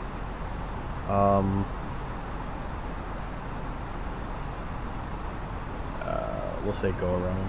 Kind of went around. Passengers are probably really grumpy. They're like, really? This is a 20-minute flight and it's going to take 40, 50 minutes? Yep, sometimes. Alright.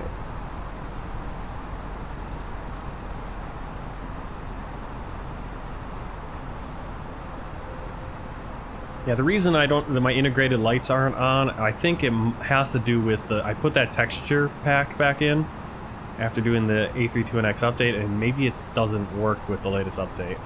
I'm thinking that's what it is. So I'm gonna, before we do the next time I do, next time I'm gonna do an A32NX flight is gonna be,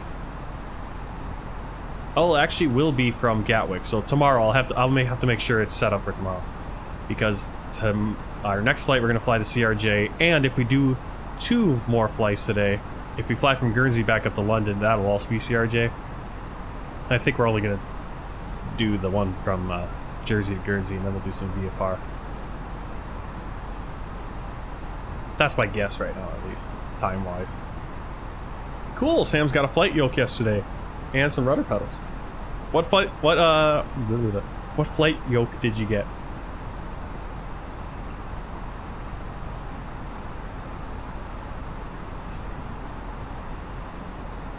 I don't know all of them. I know they have there's that Boeing TCA. That's the expensive one. The honeycomb ones, or I don't know why I didn't go for a yoke when I bought, because I bought the Thrustmaster stick. I'm not sure. I think the reason I got the stick was like, well, I can use this for many different things. I can use it for, like, War Thunder, and I can use it for X-Wing and TIE Fighter, all kinds of flying games, versus a yoke is more, makes more sense in a plane that has a yoke. Gamepad MSI GC20. Alright, I think we're getting in line here. Can actually hit the approach. I saw someone asking this, when do I hit the approach? They were like, why do I keep overshooting the ILS? And they're like, I hit the approach about 50 feet before the runway or whatever. It's like, well, that's why. You gotta hit the approach early on, because here, now it's gonna capture that glide slope and the localizer. You don't even, I don't think you even have to hit the localizer button. Because I think correct me if I'm wrong about that, but I don't think you need to. Alright, so we're gonna do 137. Flaps full. Do a cabin check. Flight attendants, please prepare for landing. Landing gear down.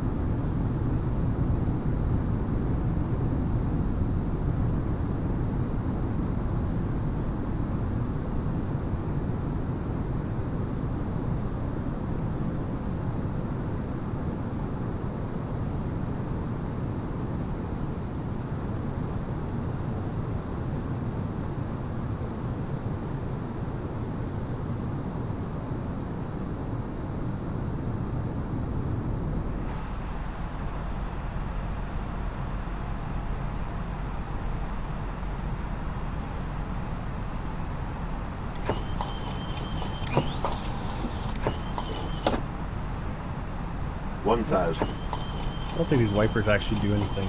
See that? It's always a thing. I haven't seen a plane that has the wipers actually working. I'm guessing the PMDG it will. That's my hope. Alright, let's see, we're on the ILS. We got the diamonds. What plane is that? What plane are we flying? Or what plane is the MSI? We are in the A32NX. We're in the Airbus A320neo, but with the FlyByWire A32NX mod. Oh, so we're not going to be able to get to see the island very much. You can see a little bit of it, though, as we're coming in. Not too big of an island, so it'll be kind of fun to do VFR flight. I'm going to probably have to change the weather, though. I'm not going to want to fly in this crap rain. Beautiful. Absolutely beautiful weather.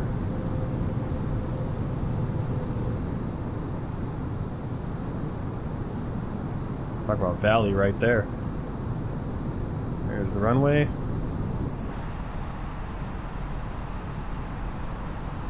Alright, decision height is 472 feet. 500. 100 above.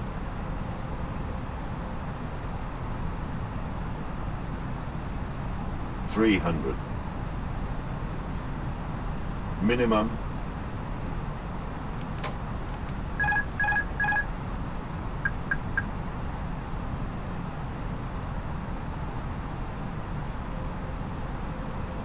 $100. 50, 40, 30, 20, retard, 5. Oh. That was not a good landing. That was a hard landing. I'm not having a good time with my landings lately.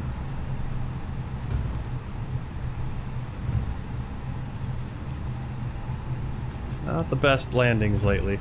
Ladies and gentlemen, we have reached our destination. The local time is 9:47 a.m. and it's currently about 11 degrees Celsius. You can now use your mobile devices. 121.9 for Speedbird 2770. Landing lights off, taxi light on. Remember to use caution when opening the overhead And bin. we'll start the Items may APU. have shifted during the flight. If this is your final destination, we thank you for flying with us and we hope to see you again soon. Okay, I thought I kind of bounced. That's what I was. But then when I put the nose down, it didn't. I wasn't actually in the air. I should have turned replay mode on so I could have seen. Okay. Okay, so it wasn't. I mean, it wasn't bad. It just was a little harder than I thought it was going to be. Grab Speedbird 2770. And I thought I bounced, but I guess I didn't. All right, let's see. General aviation parking using taxiway Delta Bravo Alpha Speedbird 2770. Let me get my airport map so I know where I'm going.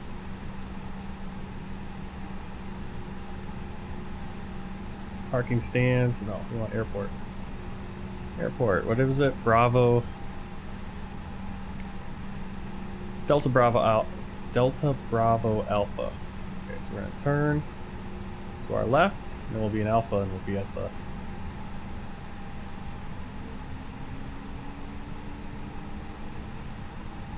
Yeah, it's been a while since I've had a rain landing. We've actually had pretty decent weather for the most part lately. Nice and wet today. How much you want to bet when we load in, when I restart, reload and load in with the CRJ that we get clear skies here for some reason.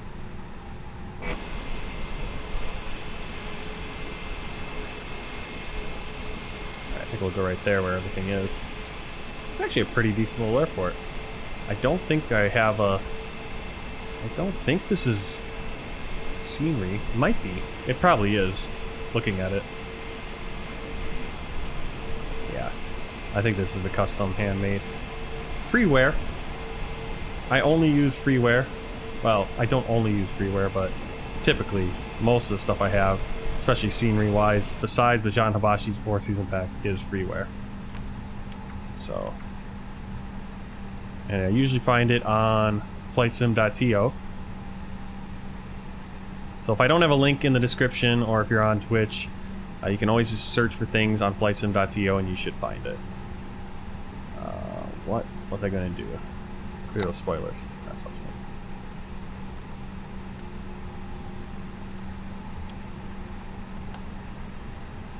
do. Keep the taxi lights on for now. Yep, live weather.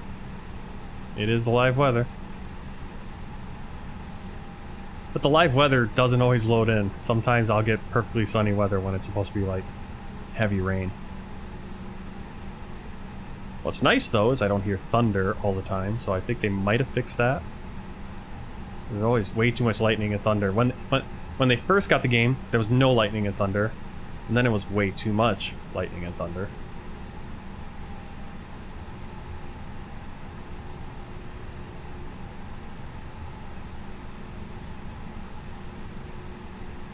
Really?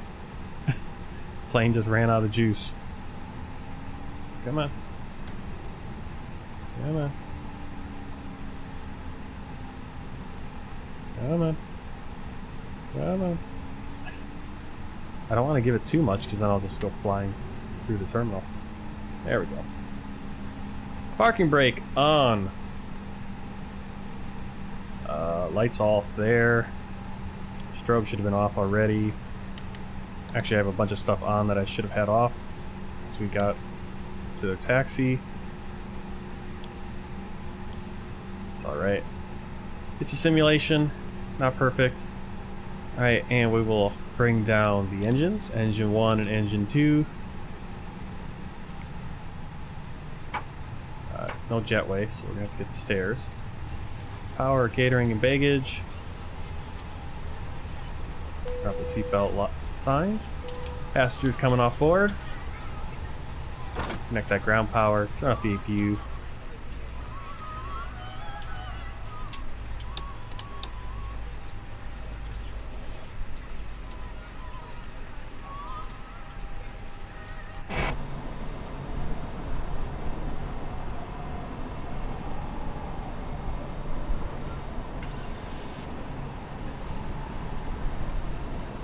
Not perfect. A little off. But I followed what the marshaller said, so it's good enough. Good enough. Alright, so we're gonna go check out first. I think we'll check out. I wanna check out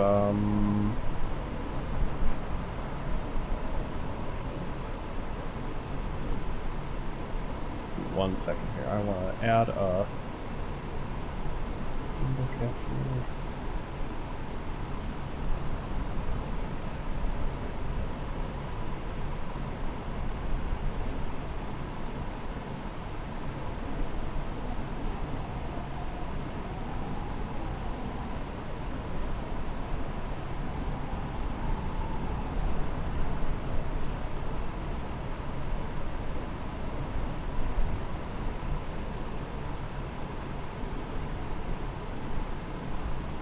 Why can't I capture? There we go. That's what I wanted. That's what I want. Alright. Sorry, I'm just setting things up the way I want it.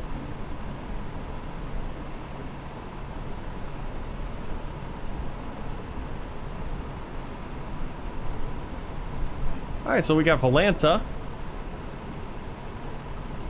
And we'll check out our flight. Go to our map here. Oh, no, it went away. I already finished the flight, I guess. Here it is. Here's our flight.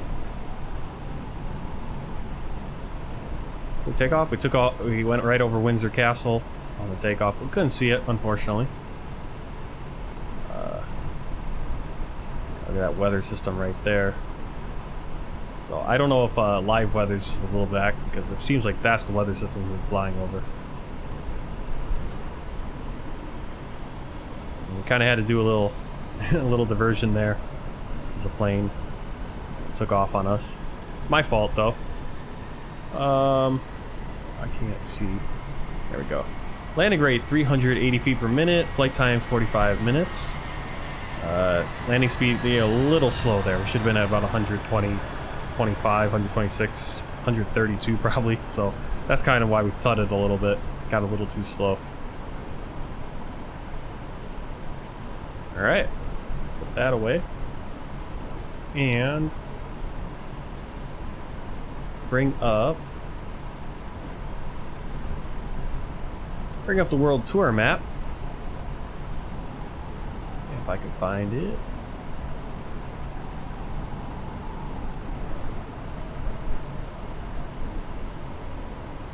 Carlos, thank you. Yeah, definitely. We're gonna be doing another flight here. It's gonna be another short one, and then we'll do some. I think we'll do some VFR flying. I think, but never know. I might decide, hey, let's fly from Guernsey up to Gatwick. I don't know yet. Not for sure. We'll see how late it is and how I feel. But might just go and do some VFR around here after the next flight. All right. So here's the world tour map. We're gonna.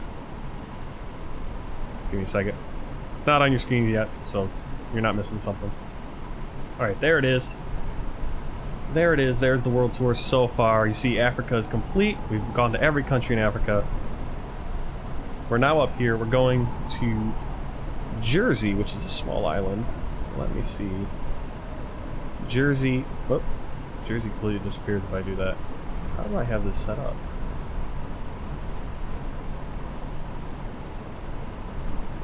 Let's see. Jersey. Where are you?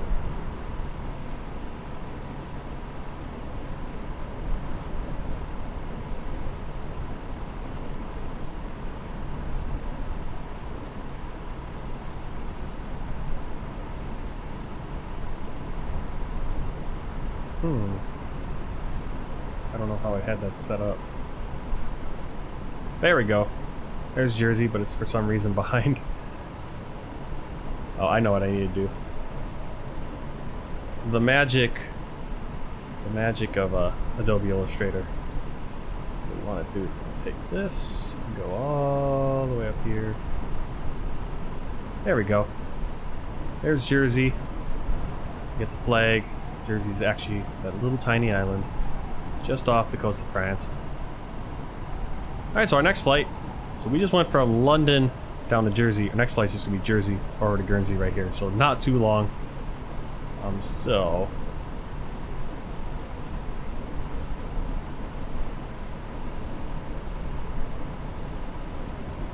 let's back out of that. So what I'm going to do, we're going to, one more thing, I'm going to check out the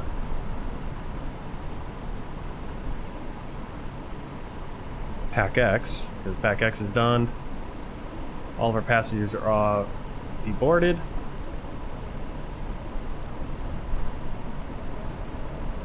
So let's go right here. End flight. 80% satisfaction. Short departure delay due to go around. Actually, I don't know why it was a departure delay, arrival delay. Extreme flying conditions. That would have been that when the engine spooled up because we got too slow. Oh, review all. We're going to be doing another flight in probably, I don't know, probably 20 minutes. It'll take me to set up and everything. So if you want to stick around, yeah, and I'll check out your channel, review all. What sort of airline doesn't have drinks? They didn't even warn us that we'd be stuck on the ground. Definitely recommend we do at work, okay? Interesting reactions right there. Some positive, some pretty negative. Whoops. Let's get back in the plane. Let's shut the rest of it down. So let's get rid of the stairs. Actually, I need those stairs so we can get off the plane. Strobe light off, nav logo light off. these guys off. External power can come off. There we go. Plane is basically shut down. Battery 1 and 2. There you go. I don't know why this guy's still on. He should turn off.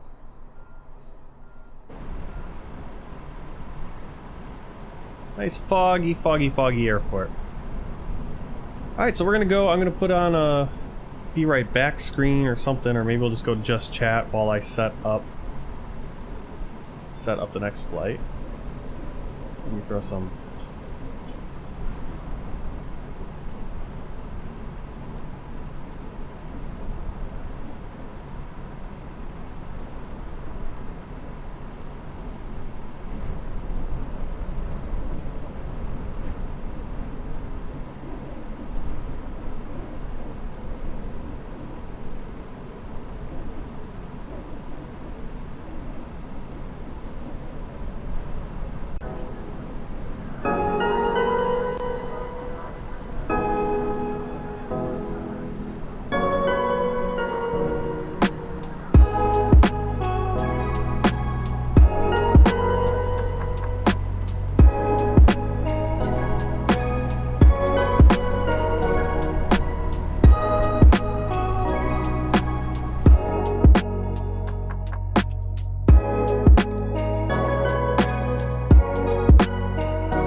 Hey guys, welcome back. Thanks for sticking around.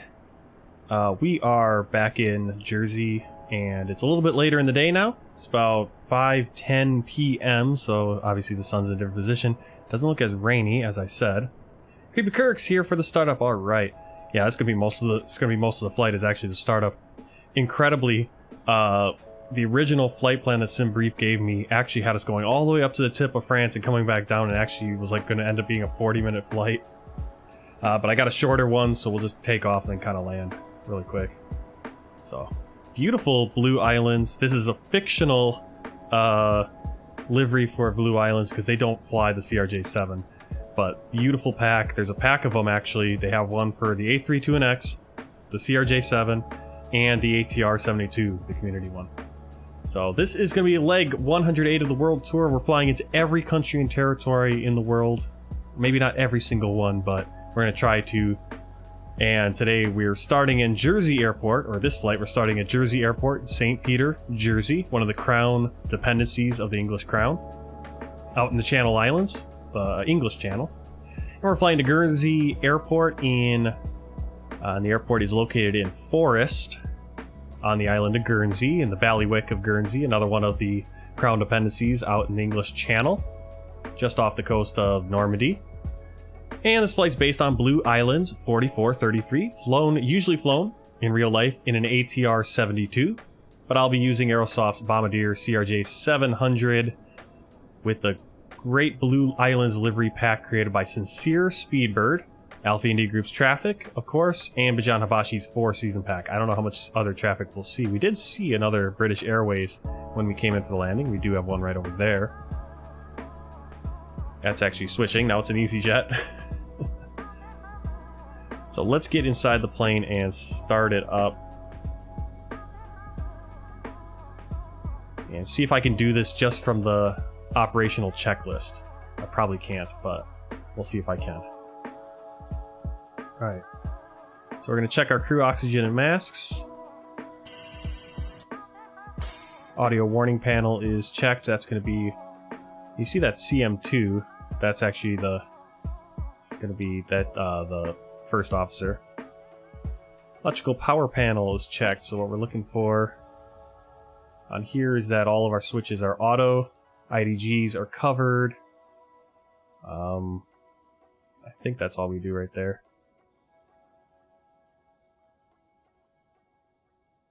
Now, am I missing something? See, this is the difference between the checklist and like the whatchamacallit, the tutorial, is that it doesn't tell you everything you need to do. So I think we actually do need to first turn on our battery master, and we need to get ground power. So let's get ground power. Get the catering and baggage, just come over. Let's deal with this on the aircraft. We're gonna open the passenger door. Gonna open the cargo. Connect the ground power. As you can see, everything's coming into position. We have our stairs to get in the plane. Hey Sams, welcome back. We are going to be flying the CRJ700. Very short flight up to Guernsey Island. Just going to be taking off and basically landing right away, so we'll see how we can do. Hopefully we don't have to go around. Well, if we have to go around, we have to go around, right? It's not that long of a flight anyway. Saying 21 nautical miles. I mean, that's ridiculously short. Alright, I think... Go AC power. No, this is, holy cow. This is, from Aerosoft, so it's a payware. Let's do our fire detection and fire X monitor test. So we're gonna go right, I believe right here. Oops. I think this is which one we want. No, I think we want this one.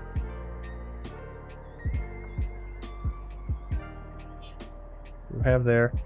You just press this button. It's gonna say fire system okay. That's all we need. Back to the checklist. External lights. External lights, we need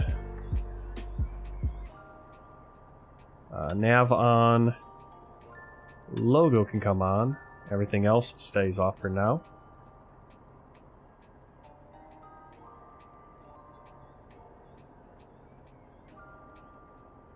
See, fuel panel checked.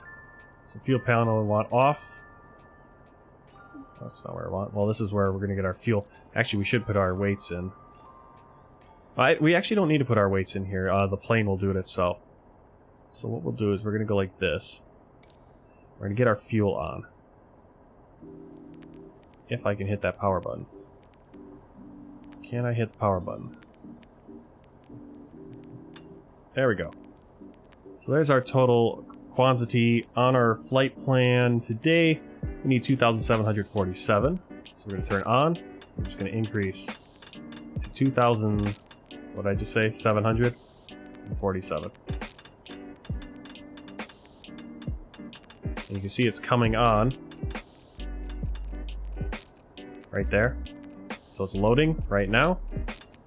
Oops. Didn't want to do that.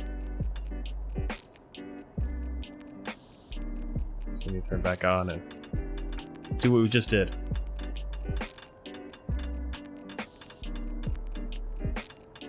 I don't think I have to do anything right there. I don't think I have to turn those on.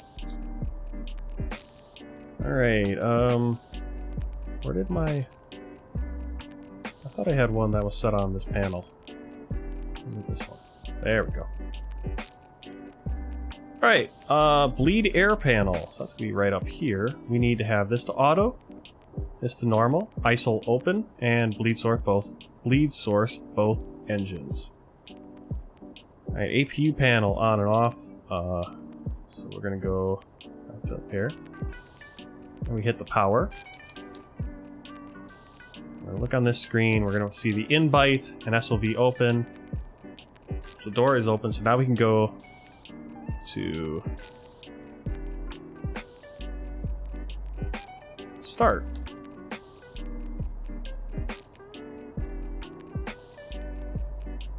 Jersey ground, Blue Island, 4433 requesting pushback. I don't want to push back yet. To ground. This is ground. Stand by. Ground. Don't want to push Please back cancel yet. pushback operation. All right, so the APU is coming Roger. Pushback canceled. up. Something's going on here with this power truck. It's not our problem. All right. Yeah, you get the CRJ 550 and 700 for $50, and then I think if you have those two already, you can actually upgrade and get the 900 and 1000 for a fraction of what it would cost if you got just the 900 and 1000, or just the, you get the whole pack, and they'll give you a little discount. All right, start panel checked. We just want to make sure on the start panel, I don't know why this keeps doing that, start panel, that our engines obviously aren't started yet. Hydraulic panel checked, auto and on. So what we're going to do, go right here, we're going to open the hydraulic panel. We're going to go Alt, that's the right Alt, so you can pick that up. And let's get a better camera view. We're going to go on for all of these switches. So on. So 1, 3B, and 3, or 2, we're going to turn on. Then we're going to switch them to auto. And then we're going to switch 3A to on. So all these switches are going to be in the down position. Hydraulics are set. Right, back to the checklist. ELT is armed. ELT is right there. Armed reset. Yes, it is. Cabin pressure panel. Cabin pressure panel is going to be up here. Let's see if I can get a better view. So we want to make sure this man is at hold. This is going to change your cabin pressure for your landing or takeoff. Our landing, I'm just going to put in the landing one. You should probably put it the takeoff one, but the elevations are probably going to be pretty similar. Landing elevation is going to be 336. So where we can see that is on this panel again. Go back to your stat page. Bring that up, and we're going to change this to 300. What did I say it was? 336. So we go 300. And if we can spin the wheel instead of zooming in. Oh my goodness. Come on. There we go. So 340, that's close enough. We have the APU available.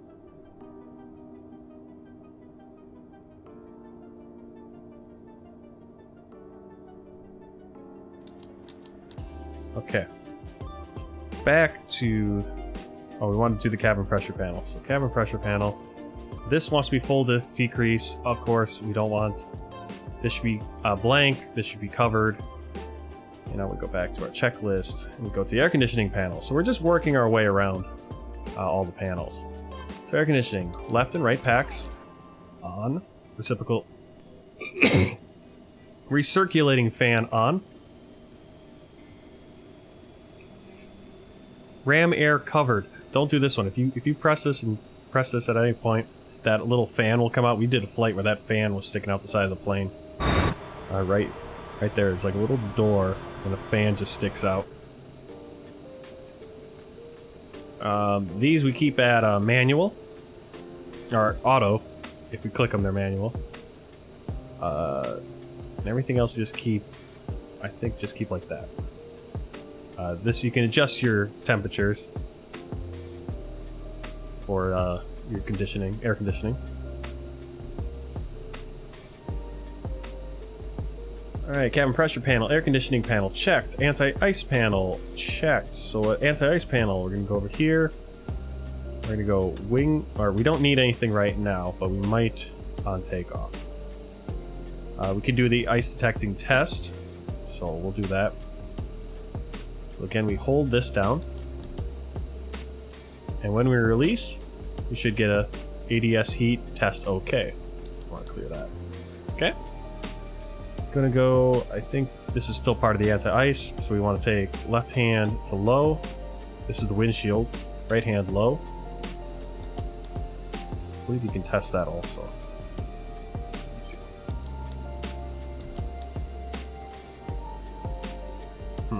Wasn't getting anything on that. Alright, and then probes will be later. Alright. Back over here. Anti-ice, windshield heat low. Emergency lights are armed. And at this point, I'm going to start getting the passengers on board. with Pack X. So emergency lights are armed. They are. We're going to put the no smoking on.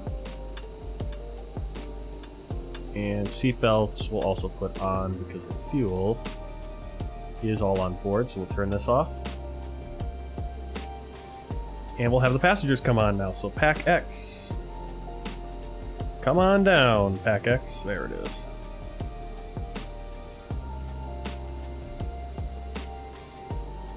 There's Pack X. Start flight. Career mode. And flight time, we'll give ourselves half an hour. 66 passengers, full flight. 11,000 is going to be our cruise. We're just going to take off and come back down, basically. I don't have any custom boarding music or safety brief. Yeah, we'll give them some Wi-Fi. Passengers are coming on board. Much smaller plane, as you can see. Bed rear right.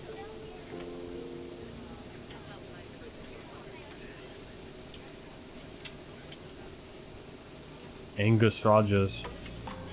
Cam Booth.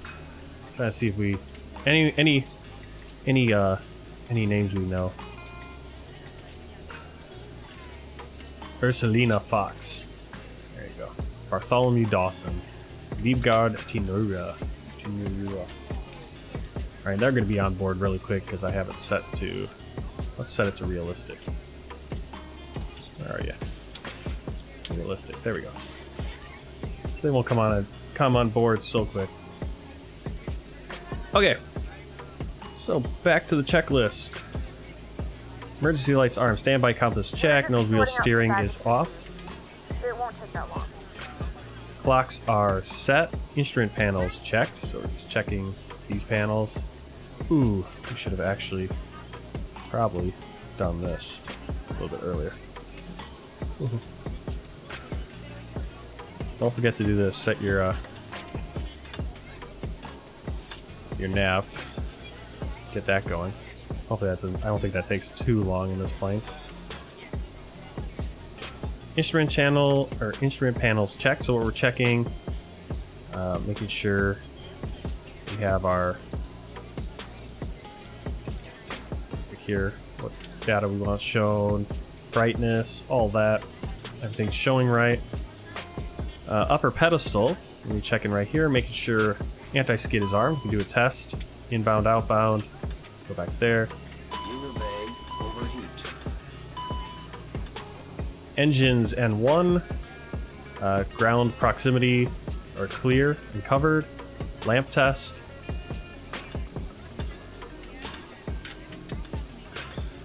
Landing gear is down, horn is covered.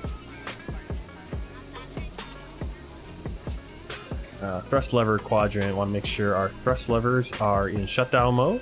Thrust reversers are armed. Pitch and roll discs are stowed. Flaps and slats are in the position they are in real life, or in the plane, outside the plane actually. Avionics, that's going to be your radio stuff down here. Go to standby.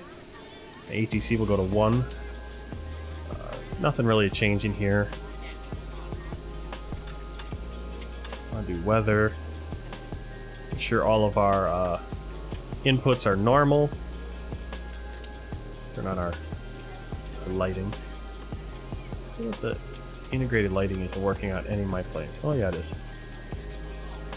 Okay, and that's our originating checklist. Before start, passenger signs on, landing elevation set, altimeters. So for altimeters you can obviously go in here or you can go to MEDAR. Let's do our ADIS and see what they give us. Creepy Kirk might pull up the MEDAR for us as well. Oh, and I forgot to reset the sim, so we're not going to get anything, it looks like. Okay, I guess we're not getting an ADIS. Alright, what's the ADIS for Echo Golf Juliet Juliet? Please make sure that you are able and willing to perform these actions. If you're not, please let a flight attendant know so that way you can be received. Is he going to give it to us? Feel free to use your cell phones during the rest of the boarding process, but Bot had a stroke. Yeah, he did. Laptops, tablets, and any other larger electronic devices are stowed once we depart from the gate. Right. Thank you, and welcome aboard. Let's reload it. Sim tool. Yeah. Let's see if he comes back. There you go. Try it again.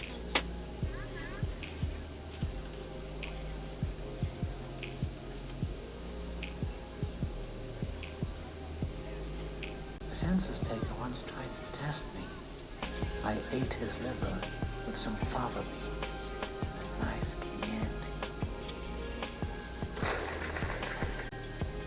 Chianti. Alright, let's see.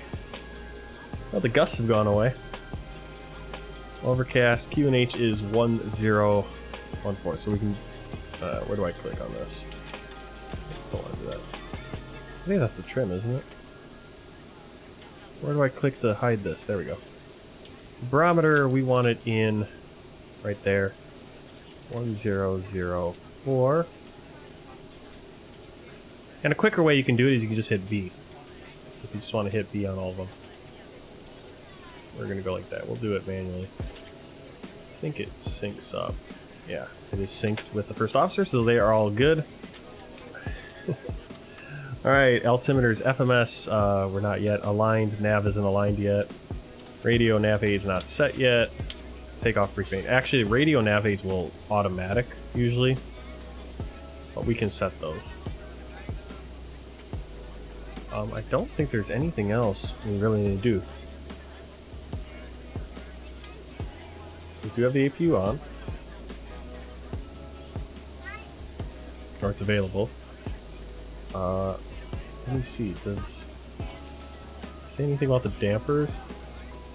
That's the thing, a lot of this stuff you just need to know. It's not going to be in the checklist, which is really weird that a checklist wouldn't have all those things. So there's like different kinds of checklists. So we want our stab trim, mock trim, and our yaw damper. Alright, we want to make sure our landing gear, I think, I'm not sure what this is, landing gear something. That's stowed, ADG is stowed, and this is in normal, the emergency flaps. We can test our audio, I think, or the voice recorder. Should get a green light. There it is. And let's go into the flight computer and set up the flight plan. So our initial position is Echo Golf Juliet Juliet. I don't know why there's a 9 in there. Echo Golf Juliet Juliet. We copy this, just put it right there. And we go to the flight plan. Origin Echo Golf Juliet Juliet. Going to Echo Golf Juliet Bravo. Right? Yes. 21 nautical miles. And then we just hit execute. I like to just hit execute. Alternate today is going to be Heathrow.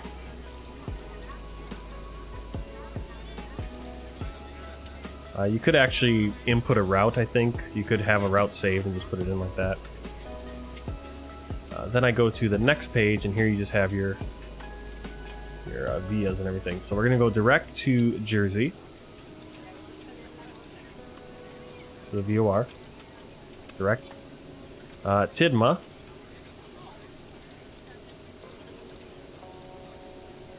Golda.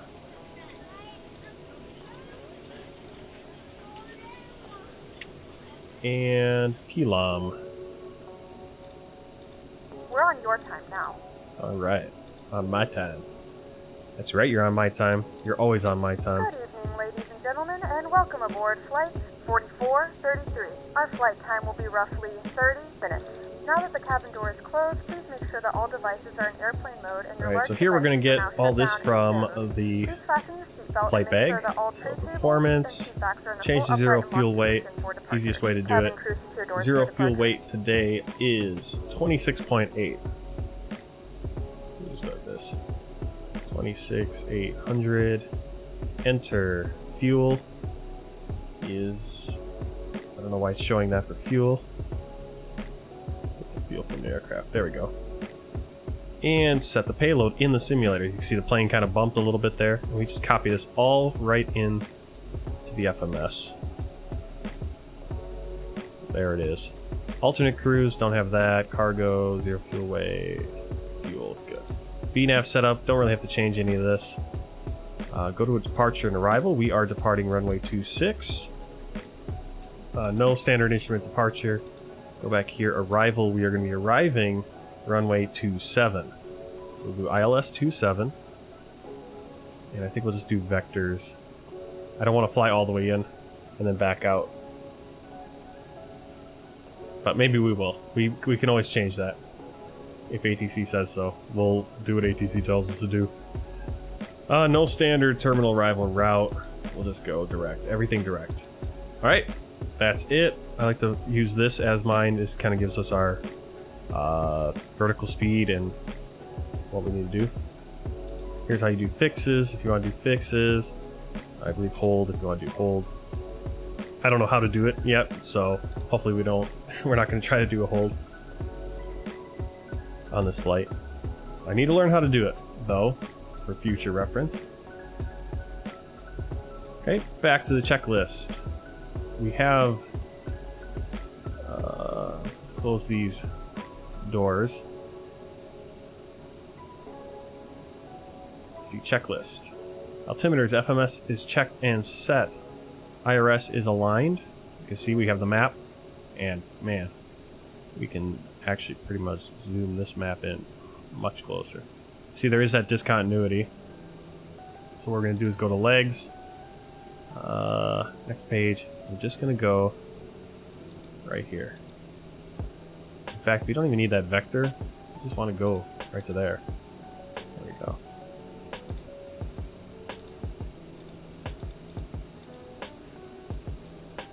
Okay. I think we're set.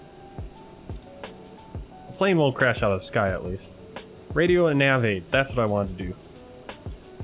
Since it's such a short flight, let's make sure this is in. Let me pull up the pad so you can see what I'm looking at when I'm doing this. Okay, so here's our final approach. ILS is going to be 108.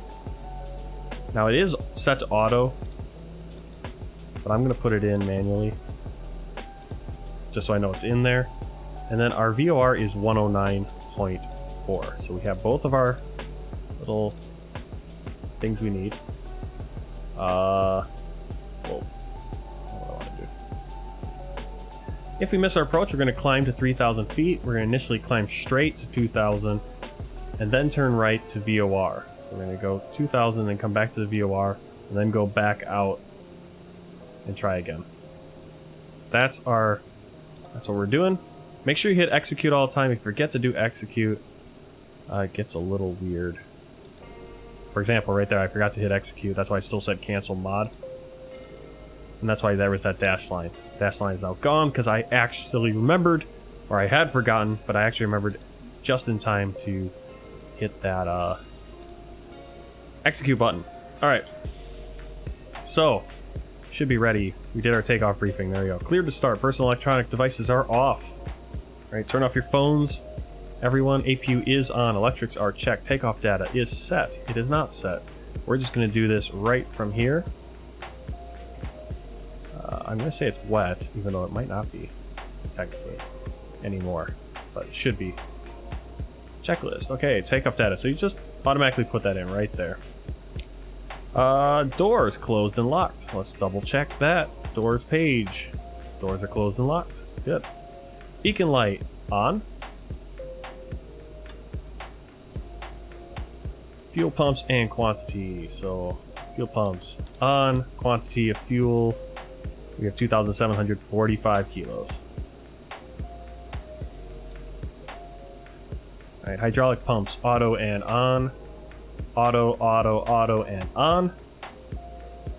And parking brake on or off. Okay, after start. So, we can start our pushback. Pushback. Start it. Cockpit to ground. This is ground. Stand by.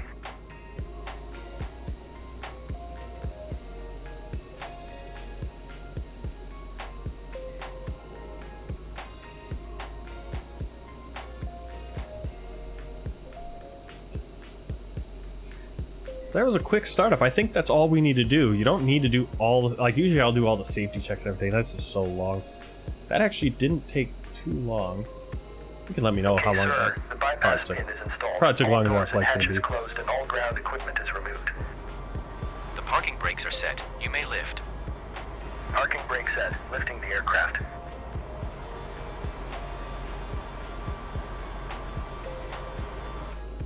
Alright, let's make sure we remove the wheel chocks.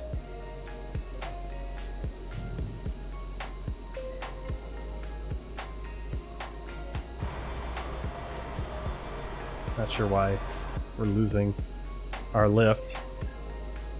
Alright, so we are ready for pushback. Let me just double check, make sure I go the right way. We're going to push back so that we're pointed to our left. And then we're going to go around to get to runway 26. Around the terminal building. Okay, so... where's pushback? Pushback. Reverse. Cockpit to ground. Release parking brake. We are cleared for start and push. Okay, cleared for push start. Parking brakes are released. Commencing pushback. You can start the engines in sequence. It will start in the sequence.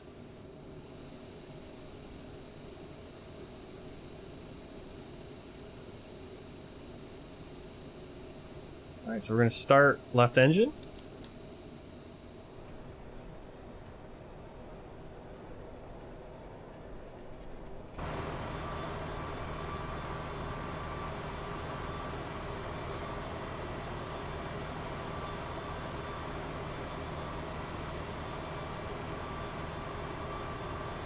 Is the crew not going to give us a safety brief?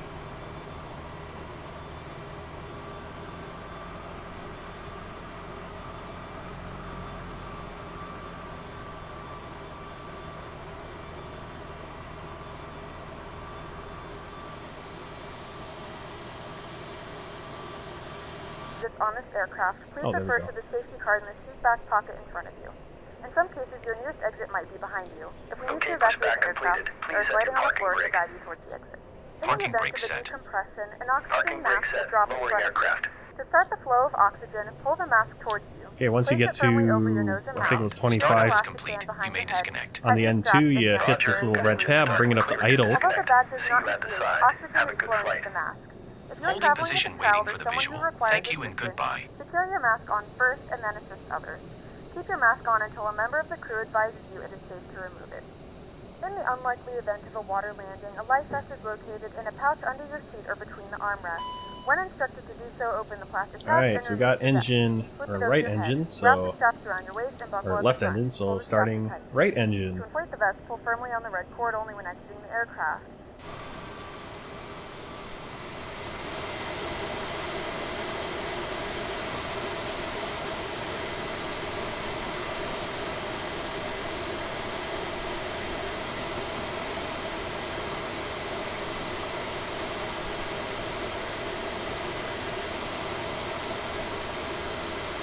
Remind you that this is a non-smoking flight, and that includes vaping.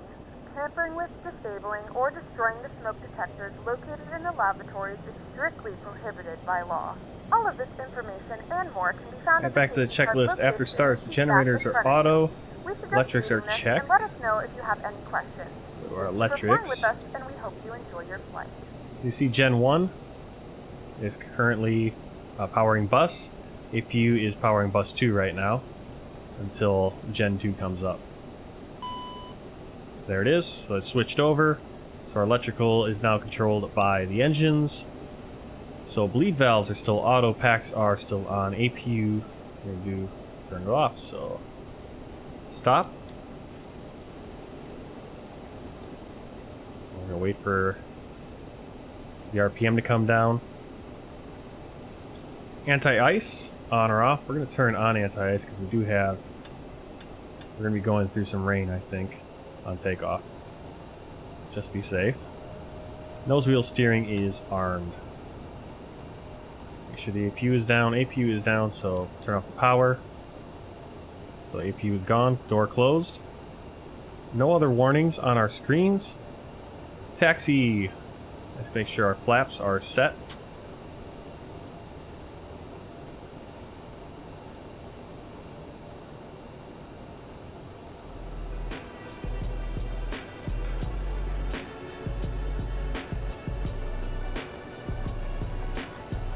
Alright, flight controls. Let's do a flight control check. So, flight control right here. Pull down, pull up, neutral, full left, full right, neutral, and rudders. Full right, neutral, full left, neutral. Make sure we put our trim in, which is 7.3. That's actually, I think, controlled right there. Yeah. If you want to know where that's actually controlled in real life. Thrust reversers are armed. Boom. Flight instruments checked. Brake temperature checked. Let's see, brake temperature is going to be on wheel. I don't think we have a wheel one, do we? There it is. Brake temperature 000 across the board. Before takeoff. Alright, so we can do our taxi.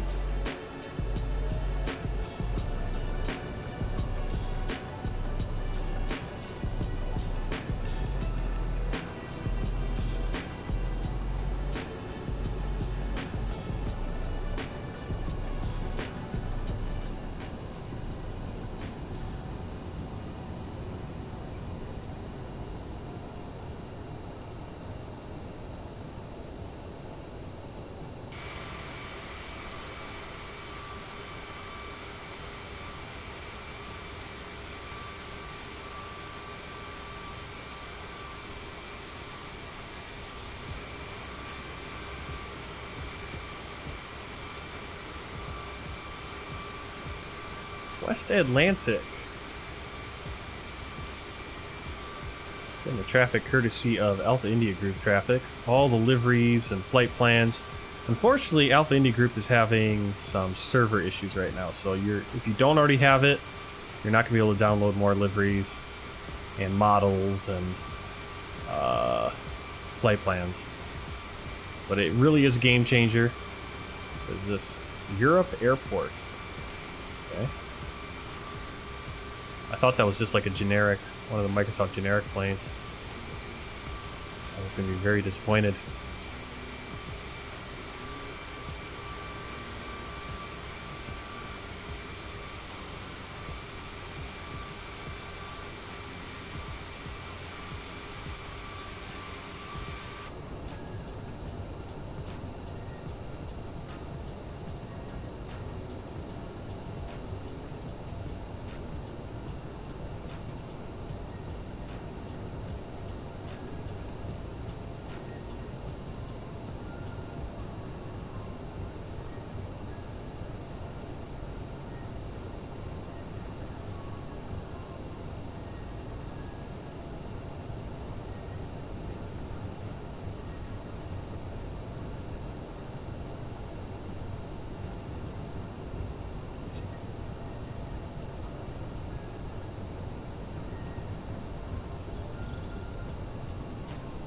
Oh wow, we have a lot of small planes over here.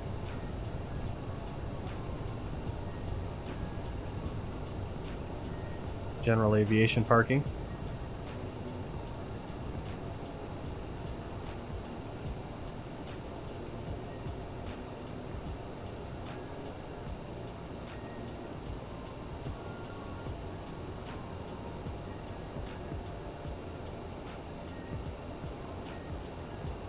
Oh, we didn't ask for our clearance.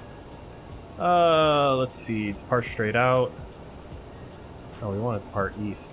Jersey ground, Blue Island 4433, request taxi for departure to the east. So we're going to depart out to the west, and we're going to turn around back to east. Taxi to and hold short. Unfortunately, ATC is broken, and it doesn't work very well with the CRJ anyway.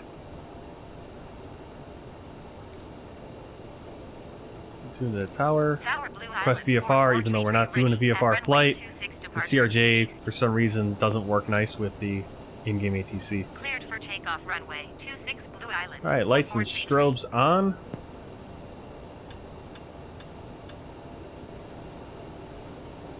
Fuel X-Flow set to manual.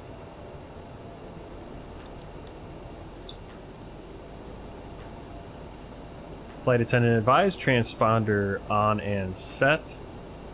That's going to be for my tabs. There we go. Right there. Radar/terrain display is set. I forget which one. There we go.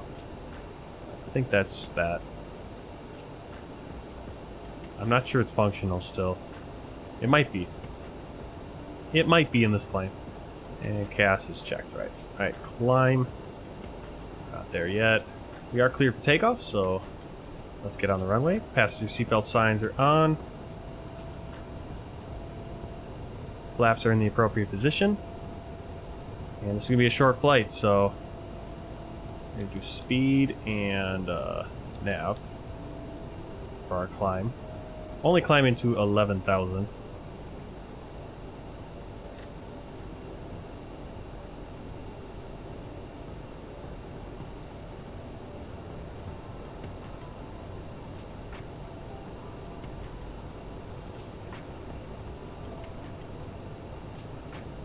Clear for takeoff, so we'll just go straight for it.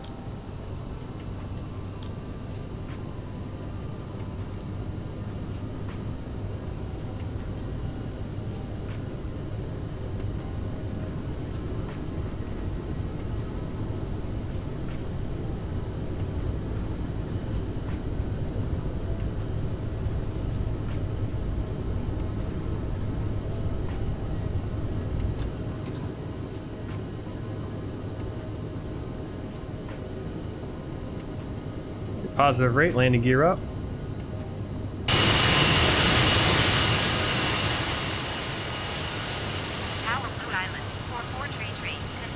Sadly, not much to see on the takeoff. Tower Blue Island, 4433 frequency change. I think we might be able to just fly this whole plane, flight by hand. You see, we could just go bam right up there and land. We're gonna kind of fly a little bit around so we can get kind of stabilized. We really could just fly straight to there and go and land. But fly around a little bit.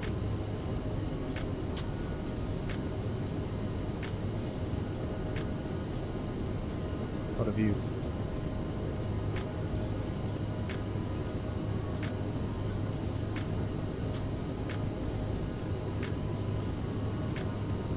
Alright, I'm not even going to disarm some of this stuff just because we're going to be so quickly coming back down. Like our landing lights, basically we'll turn them off and turn them right back on. Passengers are just going to have to sit this whole one, it's not that long of a flight. Go to standard pressure.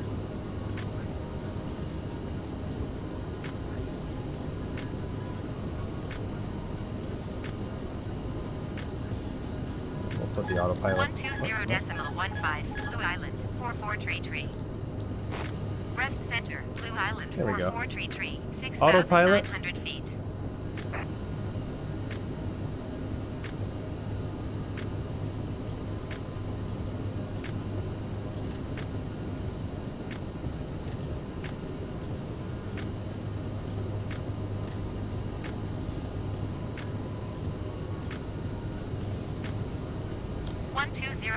Pull back to the climb indent. And we have a little bit above the clouds. Still can't see much.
Well, I guess I'm just getting better at it, I think.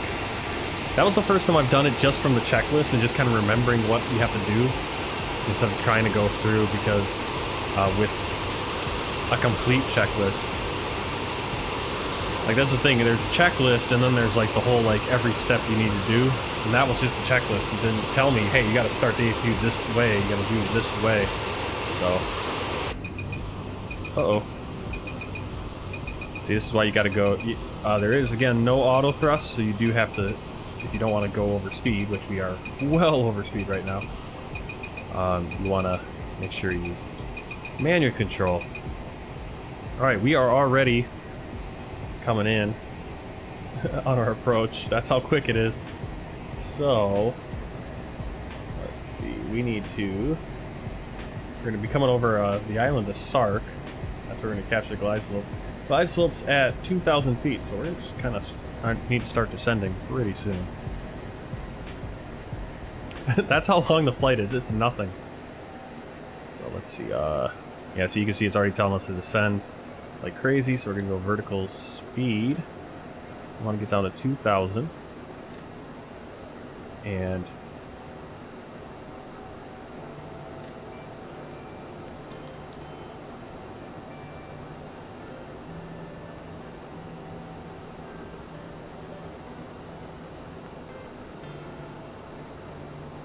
I'm actually going to switch this. We're going to make it go. To assist with customs at our destination, flight attendants will begin handing out forms momentarily. Please review and complete these forms and keep them with you for presentation upon arrival. We're going to go all the way into the VOR, I think. That's what we'll do.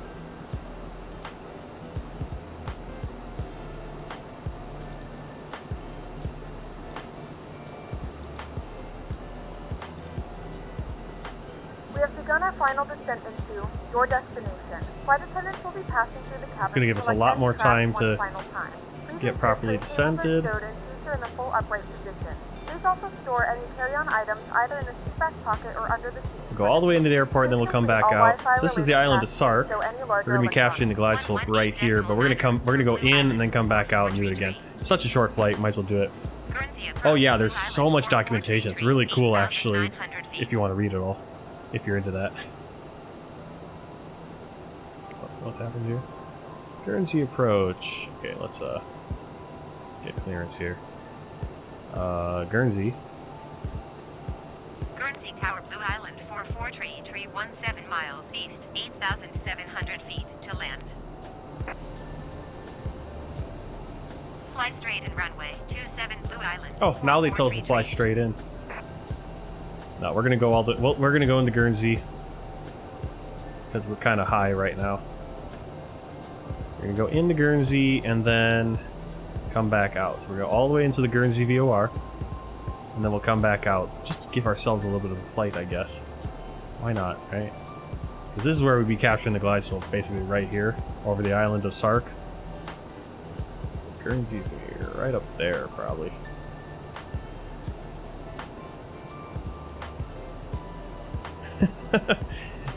It's some kind of kink to enjoy writing roughly translated manuals that take hours to get through. Well, my friend from China, he's trying to be an aircraft mechanic, and that's basically he has to read all these manuals now. So, like I said, if you're into, maybe I don't know if he's into that guy. He likes it. He likes reading them. Yeah, it's like pulling teeth for me. I'd be like, yeah. Especially since it's just a sim. I mean, it's just a sim, right? I just don't have time for something that's not like real life.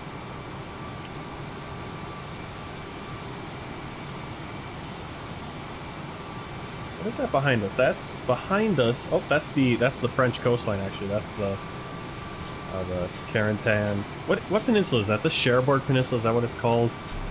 That's where Cherbourg and Carentan are on that peninsula. I believe the D-Day landings happened on the opposite side of that peninsula.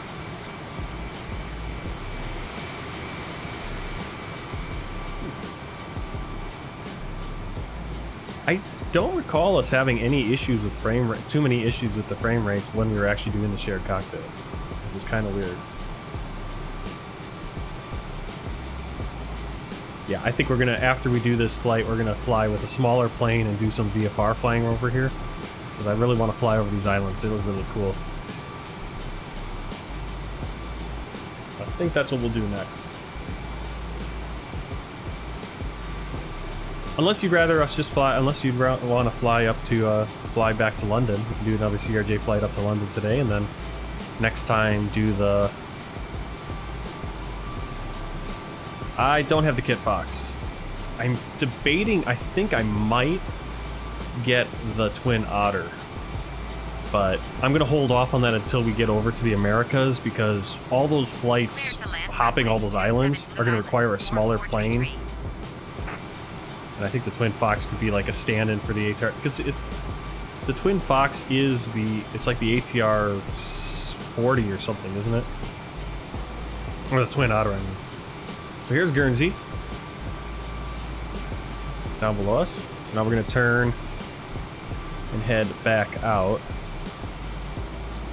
Beautiful. Absolutely beautiful.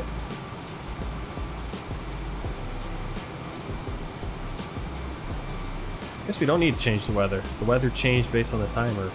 By the time we got back into the flight, it's moved off. It was kind of going over into Europe. Yeah, that's what I've been planning to do, is to do like the... Just fly like the real CRJ flights around America. But that'll be cool. I just haven't sat down and like devoted time to doing it. I'm too into doing the World Tour flight.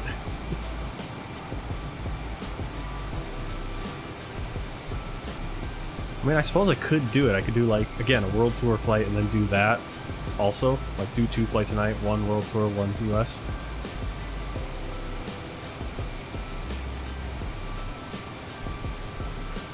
Not to step on your toes or anything either. I mean, that's a...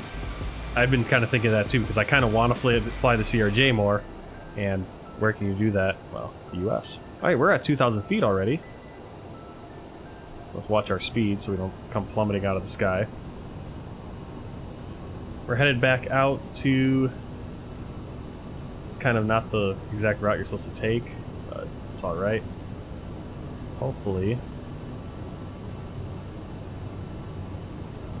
It's going to take us back out to this,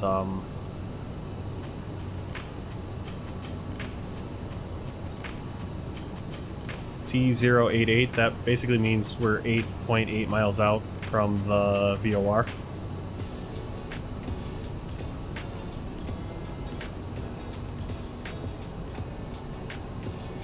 Are they at standard pressure here too?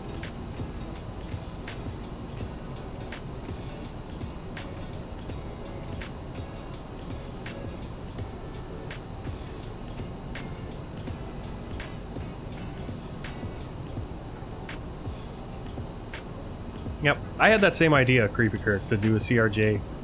I think I got too stuck up on, got stuck on trying to figure out the exact airlines, kind of like I do with this World Tour. And maybe I just got to kind of be more free with it and go, okay, I'm going to fly from here to here and whatever. You know, if it's SkyWest and it's not really a SkyWest flight or whatever. Or just make my own livery, whatever. This is a fun plane to fly, actually. Still getting used to it, still getting used to the landings. Because it's so much smaller of a plane, so, you know, getting that exact landing, and then I think I have to still set up, kind of adjust the rudder strength. You know, basically with all the smaller planes, I have to adjust my rudder strength.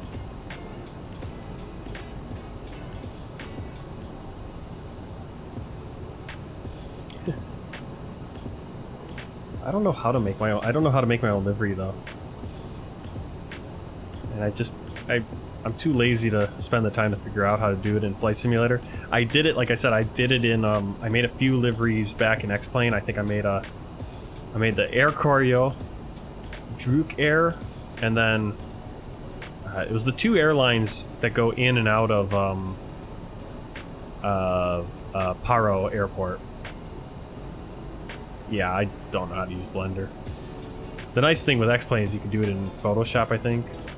And even that was kind of a pain in the butt, getting it just right.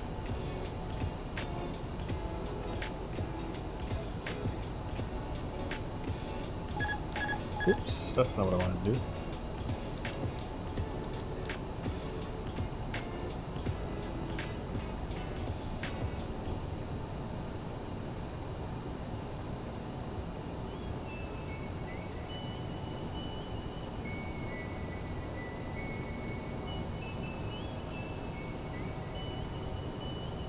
So 2,000 feet, that's when we'll capture the glide slope. So just hit that approach button is what we're going to do. And that will take us in, actually.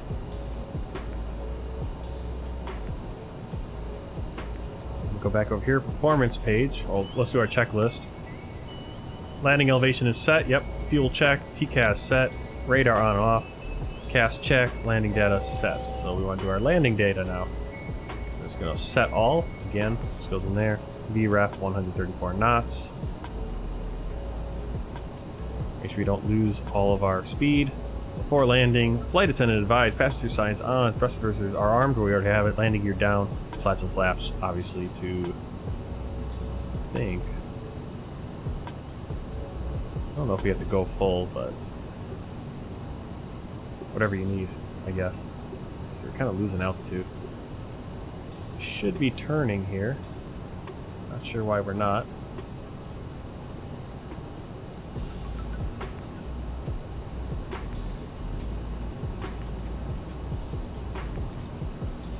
Just gonna go like this. Execute.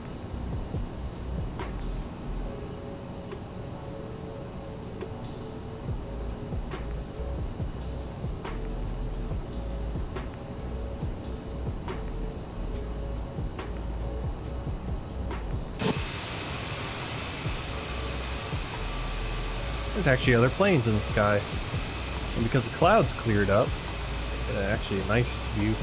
I think if we do some VFR flights after this, it'll look really nice. What would you guys like to see? I mean, it's 10:30, and the flight from Guernsey to London isn't that long, but I think that would take us for sure after midnight, because it'll take me a few minutes to set the flight up and get everything switched out.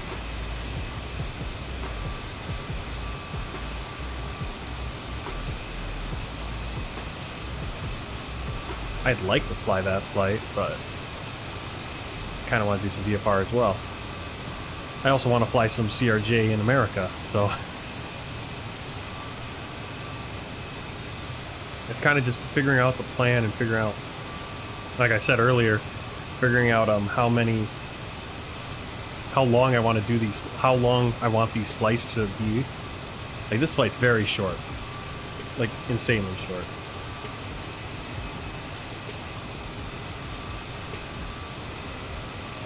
But we kind of just made it longer by doing this whole kind of loop.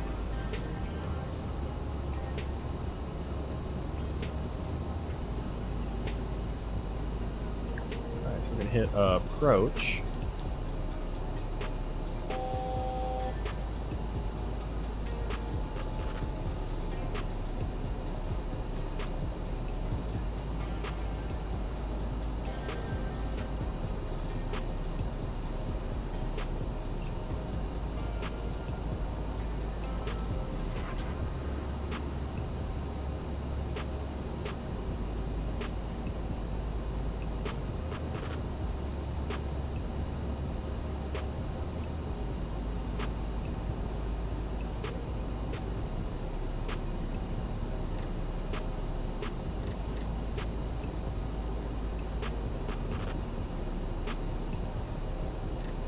I had to change my nav source.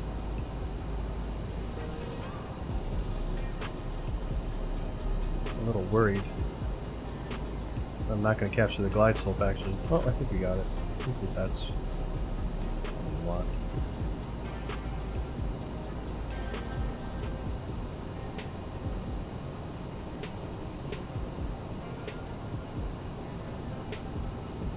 Alright, 5.1 miles out from the localizer, from the VOR. That's where we begin our descent. I'm not, yeah, I should be able to change my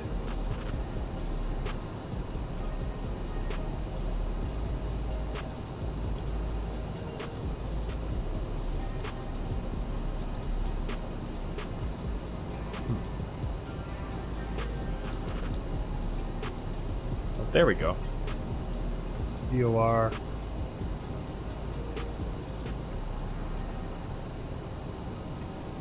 Terrain. Hey. Pull up. Not that low.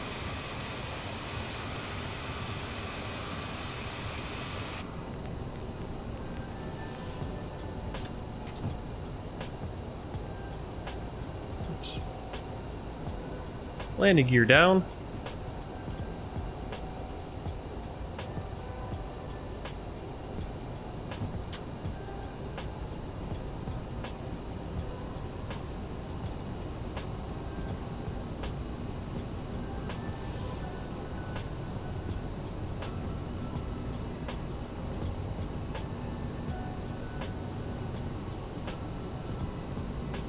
What are your top 2 favorite colors? I'm not sure.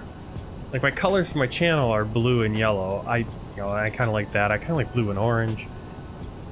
I don't know. I can never decide what my favorite 2 colors are.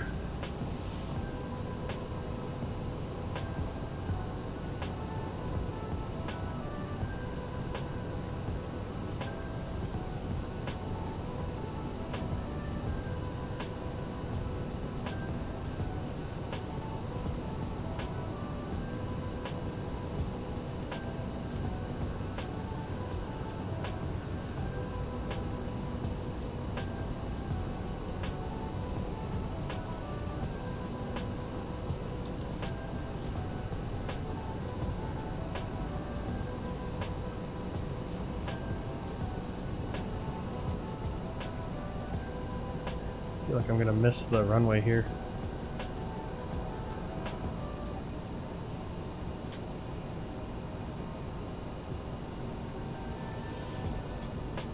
To be completely honest, I don't feel like I'm capturing the glide slope.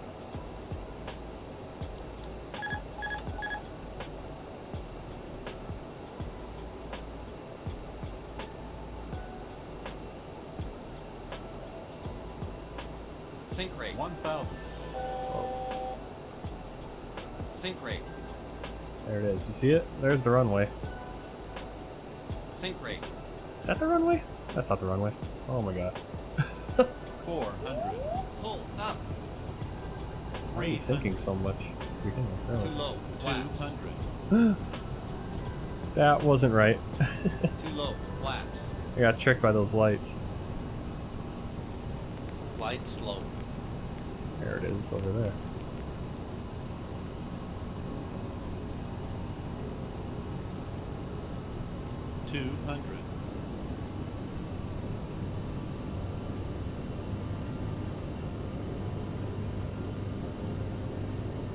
It's a terrible glide slope.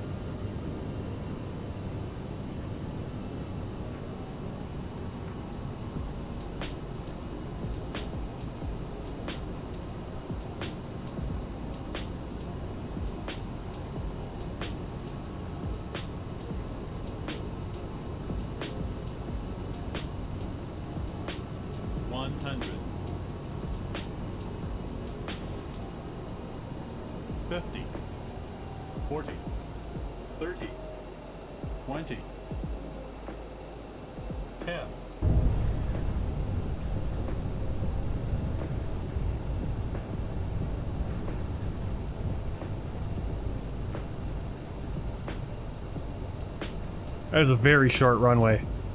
That is a very short runway. Ladies and gentlemen, we have reached our destination. That is a very short runway. We had to hit that, because if we didn't, I did not realize this runway was that short. You can now use your mobile devices. That is a very short runway. Until the aircraft has come to a complete Wow. stop and the seatbelt sign is turned off.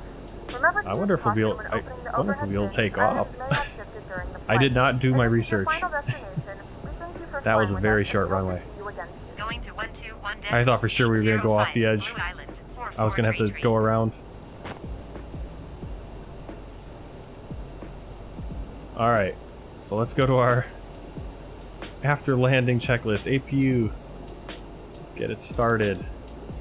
Landing lights are off. Taxi recognition lights still on. Strobe off.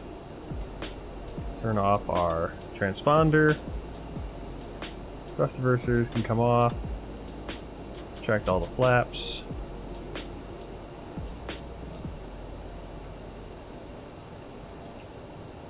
Alright. APU starting up. Let's see if they're gonna give us where to park.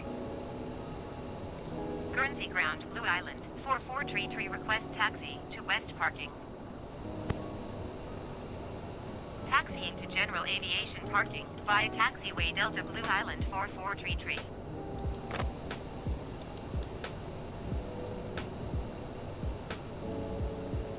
Well, I'm just glad we got it on the ground and didn't go off the runway. I did not realize this was such a short runway. That's why you can't float. I mean, I was trying to get it down because I could see the 1,000 foot marks for runway 9 for the other end already as I was landing. Meaning you don't have a lot of space.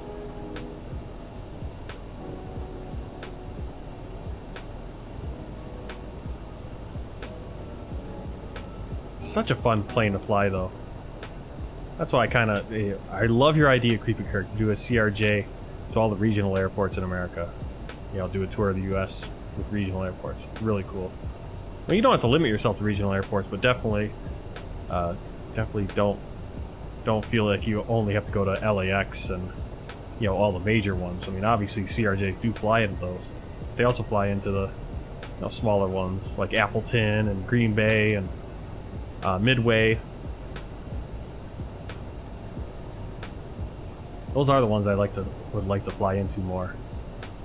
I did a number of flights like into St. Louis and Indianapolis. I don't think I've ever flown in Indianapolis. Well, there's Arigny. That's going to be the airline we're going to be flying next.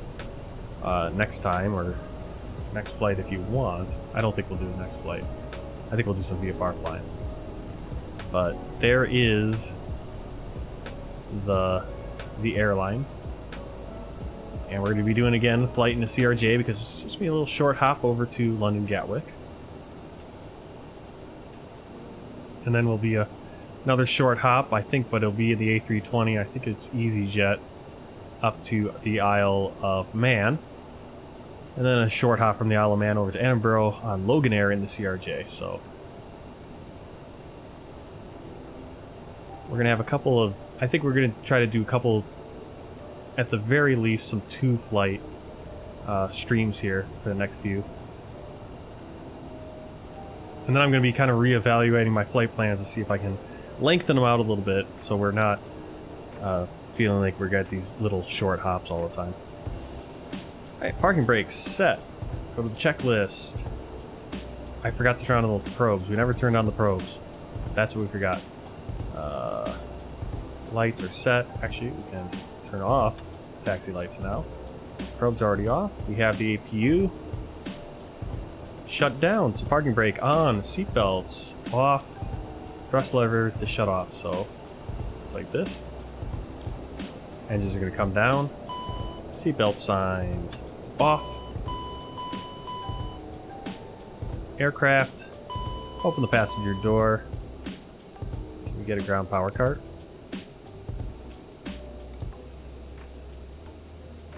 Oh, we need to set the chocks.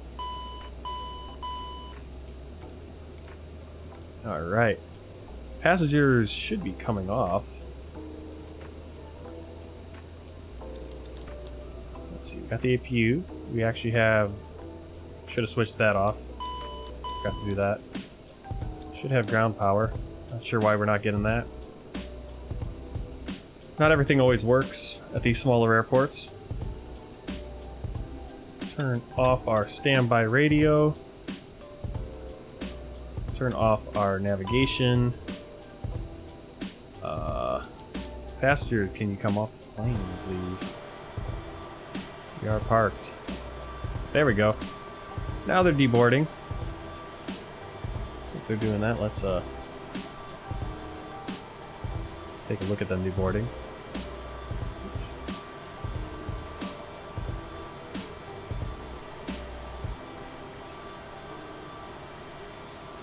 And while they're doing that, we're going to check out the Volanta. Not that Volanta. Not that one. This one over here.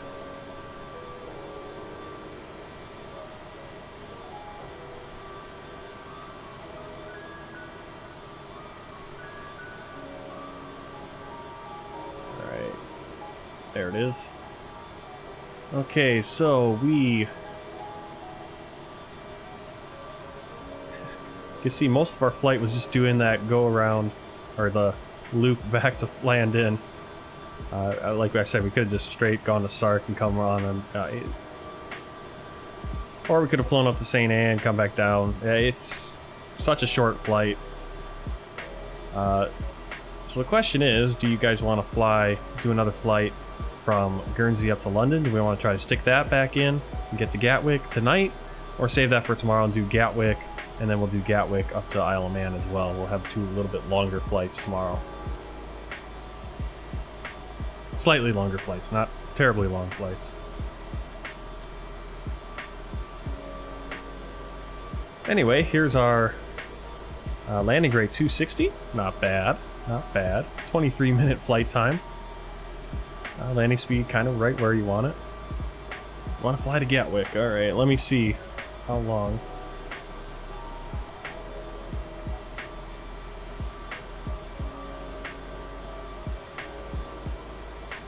Got a vote for going to Gatwick.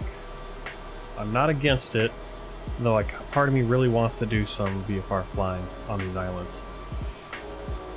So let me kind of see what it's telling me for time here.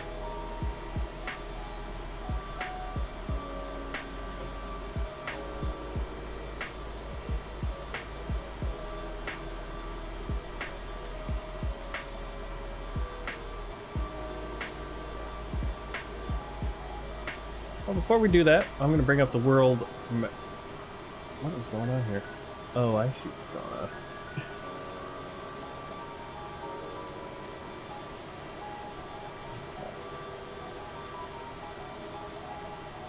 Let's get it away for now. Bring up the world map, the world tour. Go to this mode.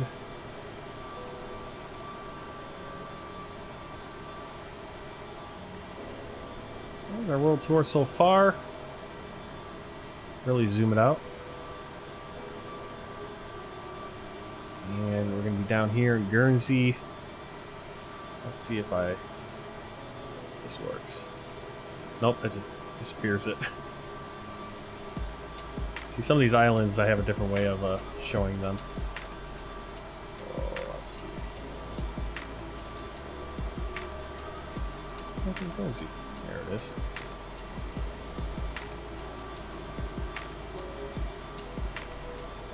There you go, Guernsey. So we got Jersey and Guernsey.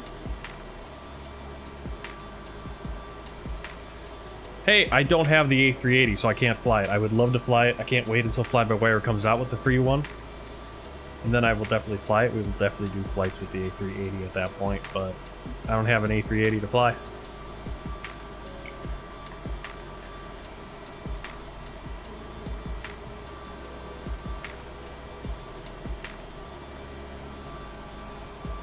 Alright.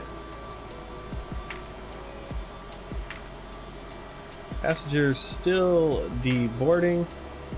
Oh, that's not what I want.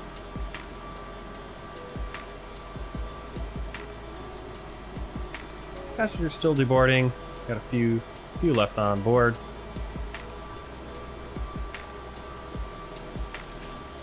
Beautiful sunset. So we had a beautiful sunrise coming out of London. Now we have a beautiful sunset here in Guernsey at Anglo-Normandy. Oh, aero engine. Nice.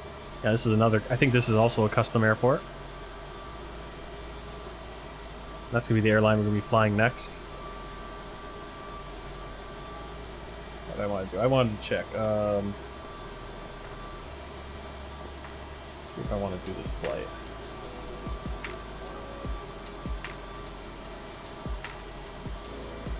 So we are Echo Golf Juliet Bravo. We're gonna be going to Echo. What is Gatwick? Gatwick is Echo Golf Kilo Kilo.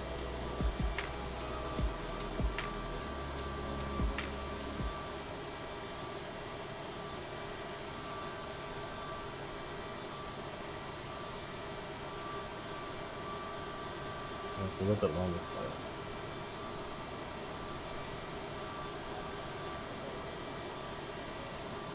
Yeah, I think I'm gonna save Gatwick for tomorrow.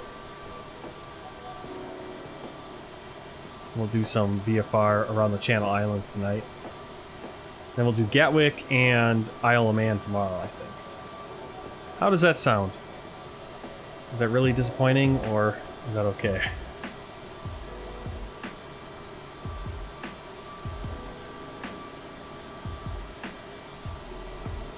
Alright, passengers are deboarded. Ooh, we had a baggage issue. I missed that. I must have had a baggage issue when we were coming in. Getting loaded. I missed that about the baggage. Alright, 94% satisfaction.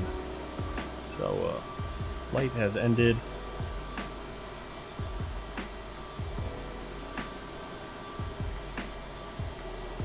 So let's go to just chat for now.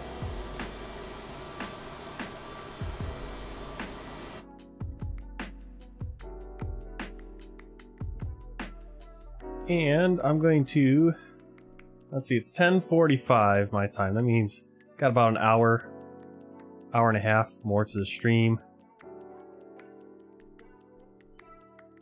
Let's see. I'm debating if I want to do Gatwick or not. I'm debating.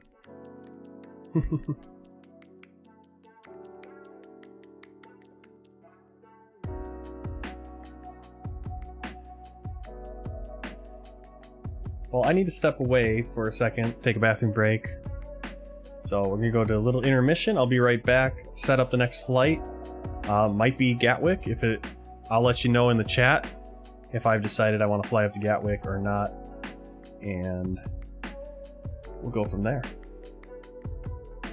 So stick around. We're back in a few minutes.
Alright, welcome back, or I guess welcome back to me.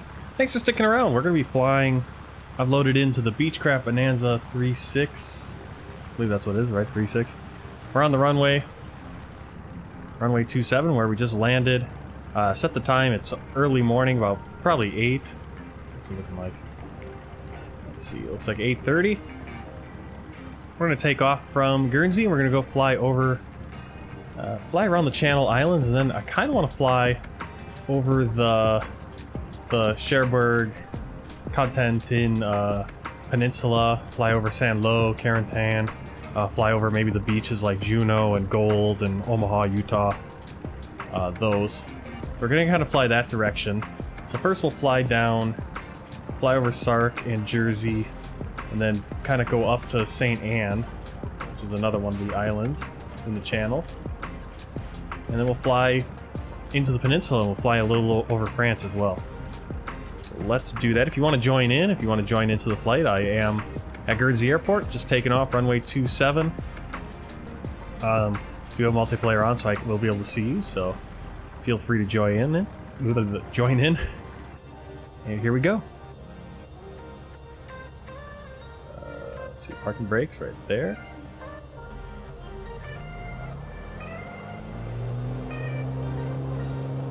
I haven't flown this in a while. Beechcraft. It's a nice plane. Gets you where you need to go.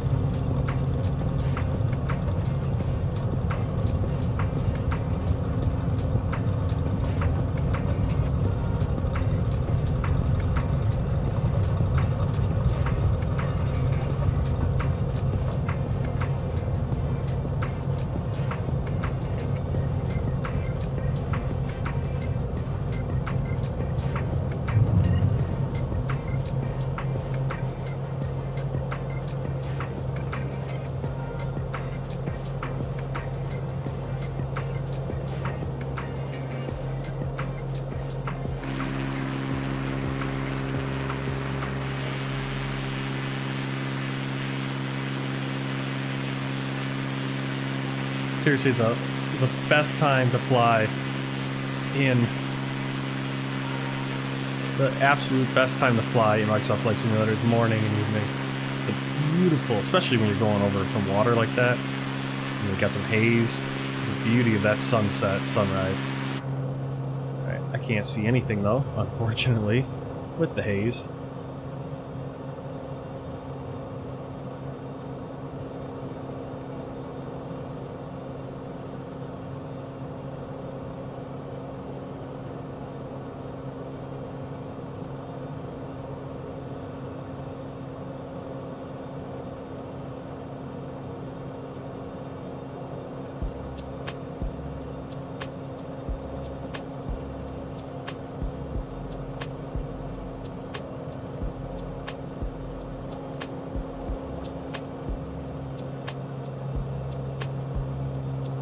Might have to change the time just so I can see a little bit more.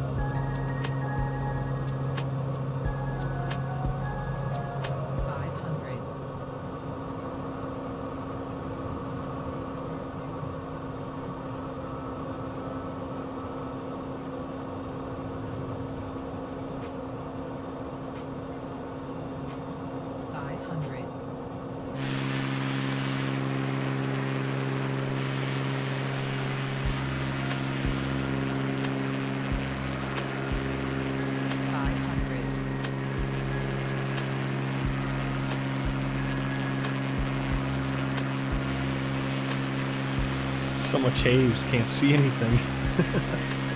There we go, I think that's a little bit better.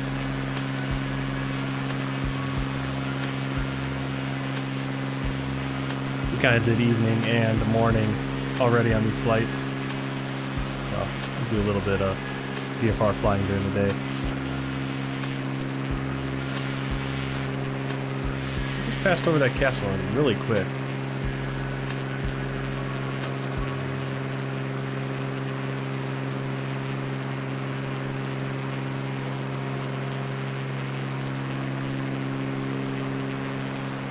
This is Kobo up here.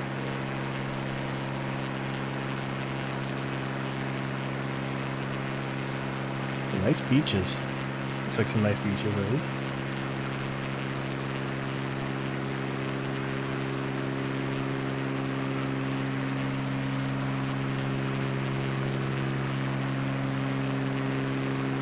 Flying over the island of Guernsey after doing 2 flights, one in the A320 British Airways from London Heathrow down to Jersey, Ballywick of Jersey, and then very short flight in the CRJ7 Blue Islands from the Ballywick of Jersey up to the Ballywick of Guernsey, where we are now.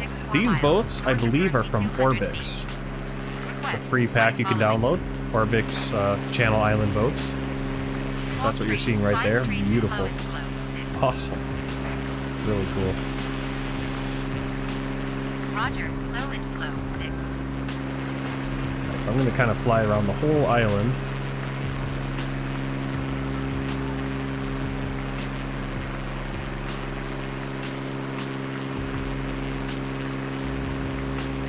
Not really, I mean, slower than in a jet, and definitely lower, but this plane has a little bit more speed than planes we've flown recently for our VFR flights.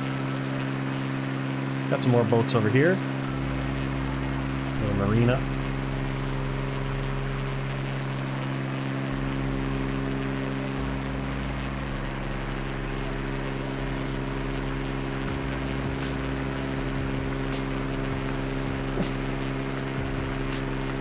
So now we're coming around the north and east coast of the island.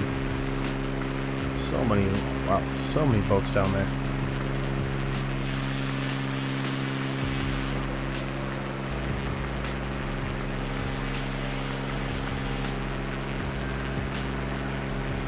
And up on the bridge.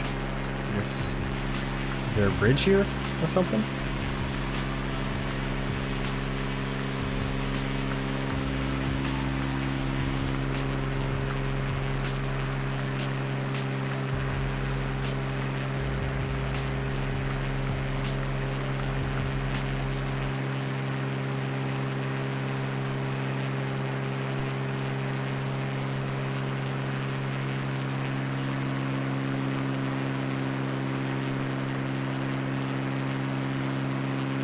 Come up on St. Peter Port, which I believe is the capital of Guernsey.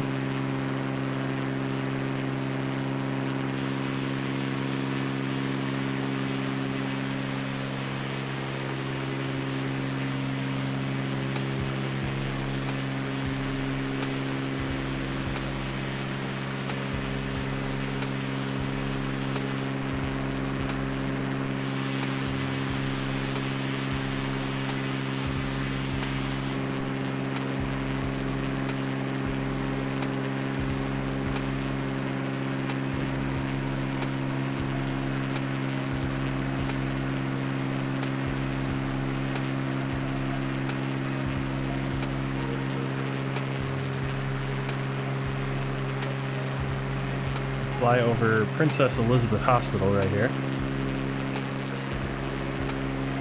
Right there, that's Princess Elizabeth Hospital. I want to kind of fly back out to St. Peter Port. See what that building was as we left the port.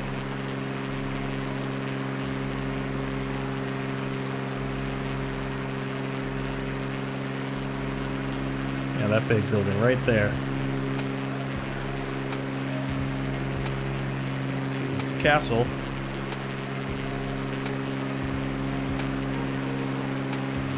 Castle Cornet. Oh, well, there is a lighthouse right there too. Cool.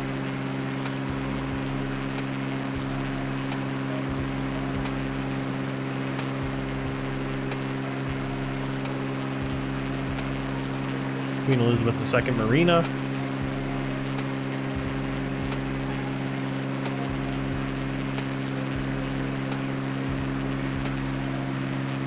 Let's go and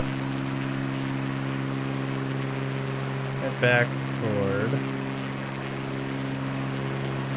Let's not crash.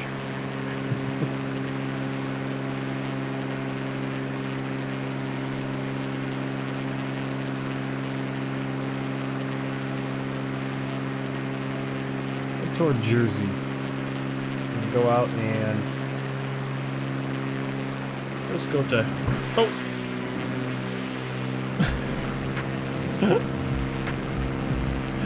oh my goodness. Oh, that's not exactly what I wanted to do. Alright, we're going to yeah. Okay, well, you know, that's the fun of the sim, I guess. That's embarrassing. That was embarrassing. I wasn't paying attention. I'm looking at the map too much. Oh my goodness. I've crashed way too many times on these low and slow flights lately. Pretty unrealistic, right? Walk 2077 low and slow 6. Roger, low and slow 6.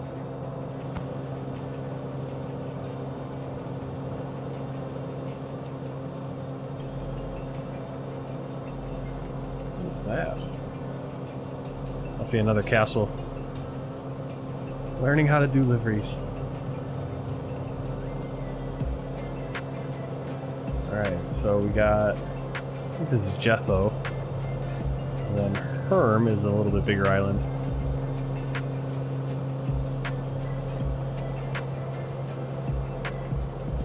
A little bit bigger one over there.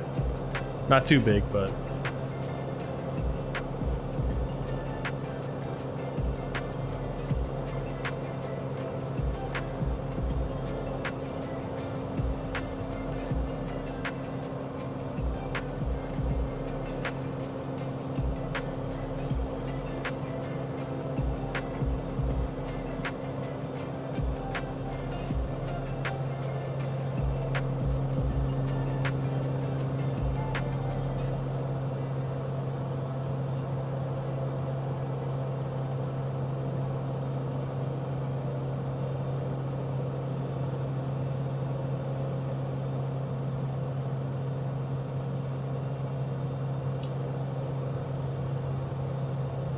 lots of little islands.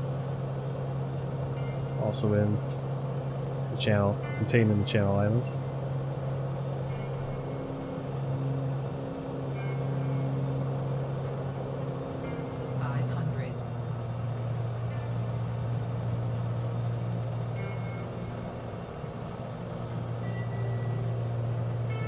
Alright, head towards Sark Island.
Alright, so we're gonna leave the Ballywick, Guernsey for now. We didn't go up to St. Anne Island.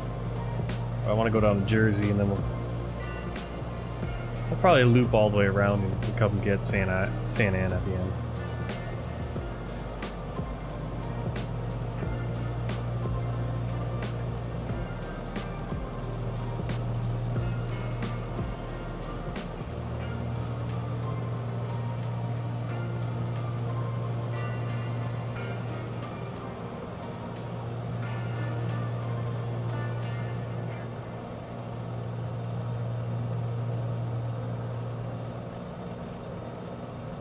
Wonderful weather.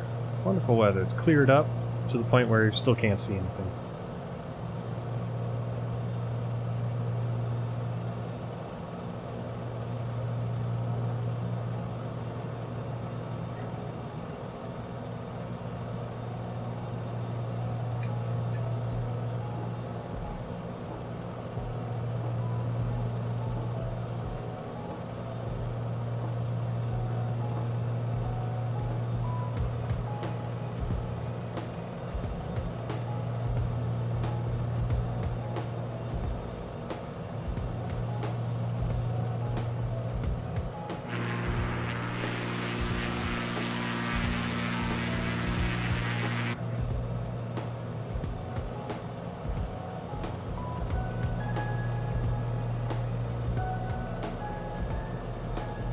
See, this is why they probably fly the ATR is probably a perfect plane to fly from Jersey to Guernsey, these shorter flights, because it's going to take a little bit longer. They're not as fast. This is obviously a Beechcraft, but those ATRs I don't think go too much faster.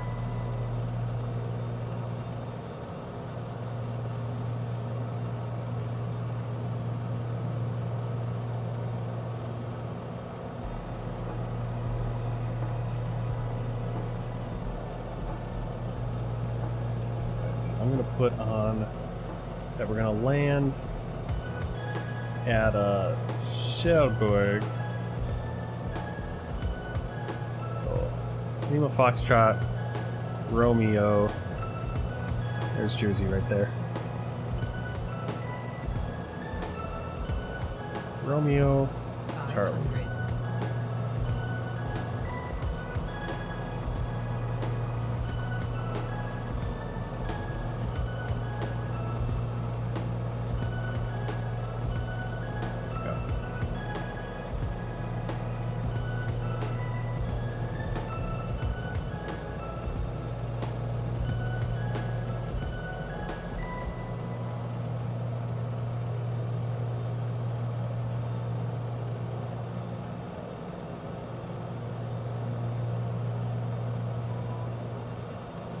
Fly around Jersey a little bit, and then we'll go over to the, I believe it's the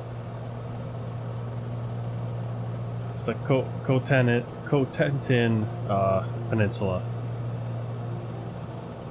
which is basically the peninsula that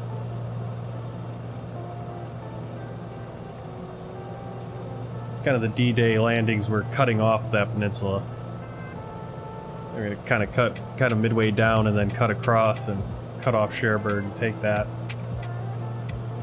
to be a staging point, one of the staging points, along with Cannes.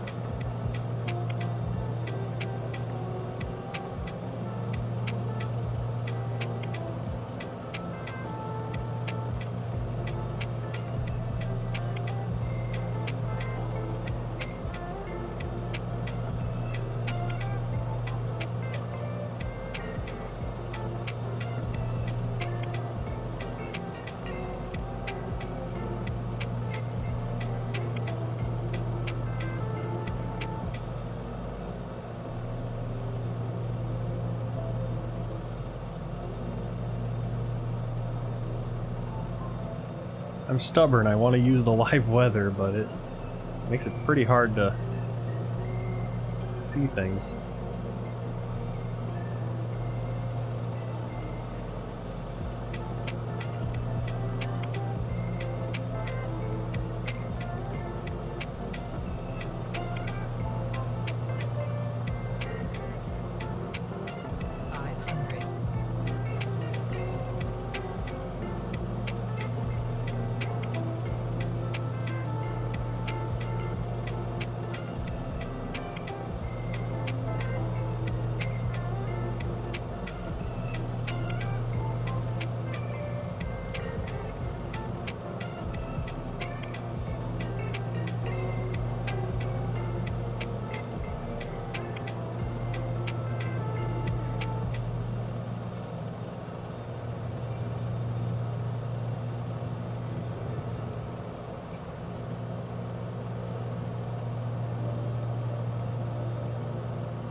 Alright, we're coming up on St. Peter, where the airport was. Still is. That's where we landed earlier, obviously. On our flight from London. Airport's right there, off to our right.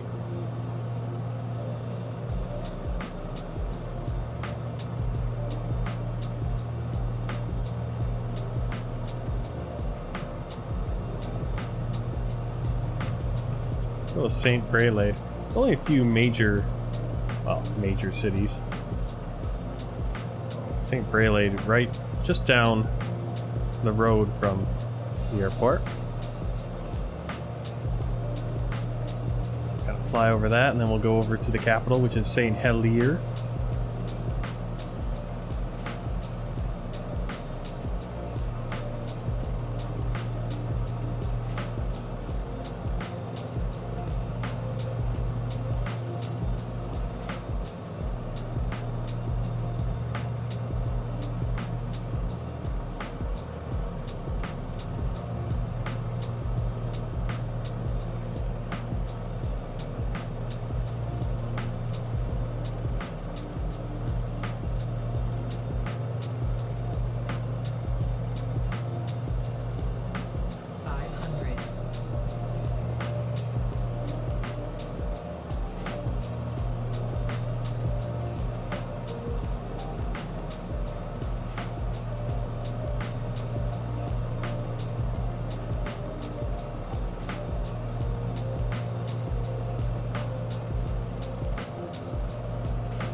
Alright, here's another Elizabeth Marina, not Queen Elizabeth II Arena, but just Elizabeth Arena, or Marina.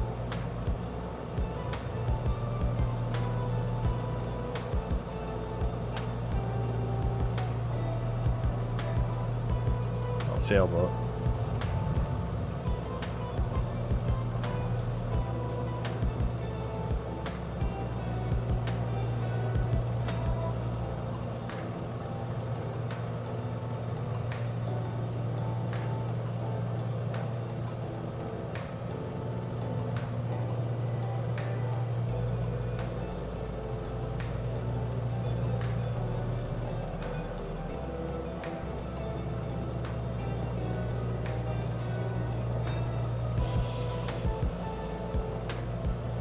Looks like that's another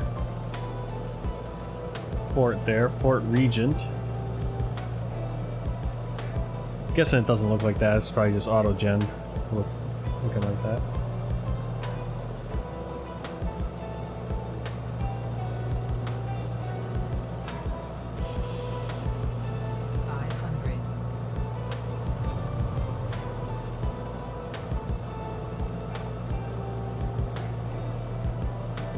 Is the capital of Jersey. So we're gonna head east and cross, kind of fly towards Carentan, and then down, probably down to San Lo, and then back up towards the Normandy beaches of D-Day.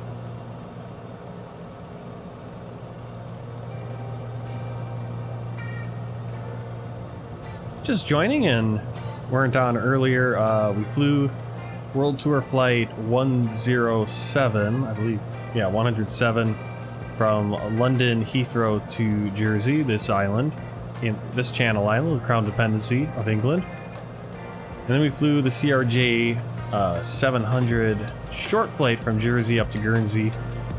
And now we're doing a little bit of VFR flying around the Channel Islands. And then we're going to go to the Cotentin Peninsula, which is where a lot of the fighting on June 6, 1944 happened. D-Day. Got a little island, or not island, a castle over here. Let's see what that is.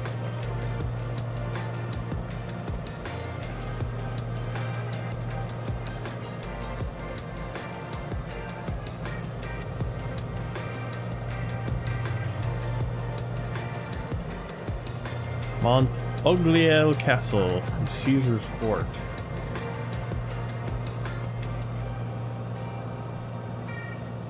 Cool.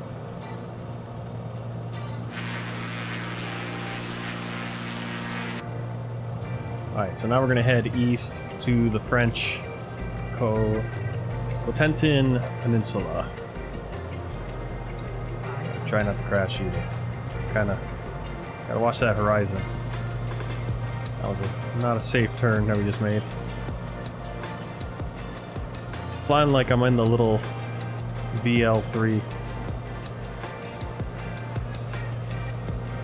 Really wish the weather would clear up.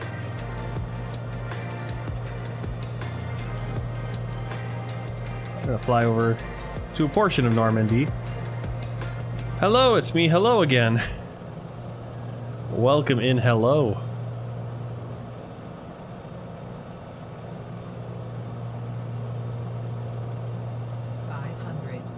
Catching the tail end of the stream, but that's alright. Glad you're here.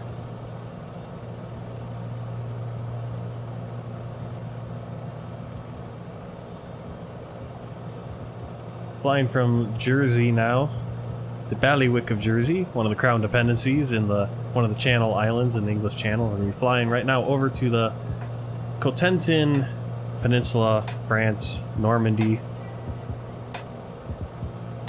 Kind of fly over a lot of the area where a lot of the fighting was done by the paratroopers, and then obviously the landing troops for the Allies at Omaha, Utah, Gold, Juno, Sword beaches.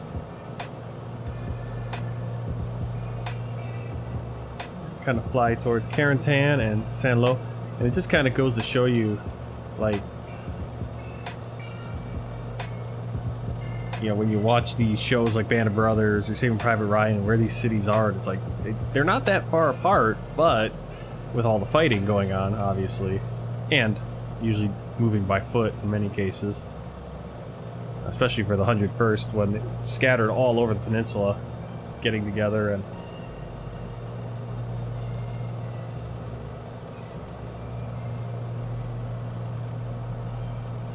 alright, we're about to enter metropolitan France, which is the part of France that when you think of France, this is the part of France that you think of, metropolitan France. But France, technically, I think, is French Guyana. I think French Guyana is just France. It is literally just part of France, but it's an overseas territory, but it's still part of France. It actually, I believe, well, I don't want to go into it too much now because I don't have it right up in front of me for sure how that works. But when we fly into France, or when we especially fly over to some of those overseas territories, we did that before we flew into Wallis and Futuna and Réunion Island down by Africa in the Indian Ocean. And it's kind of interesting trying to figure out how the jurisdiction works. It's like, are they considered equal to metropolitan France? I believe they are. It's very interesting. Do they send representatives to the government up in Paris?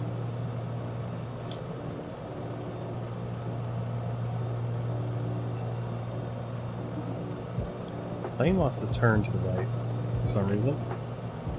We want to go this way though.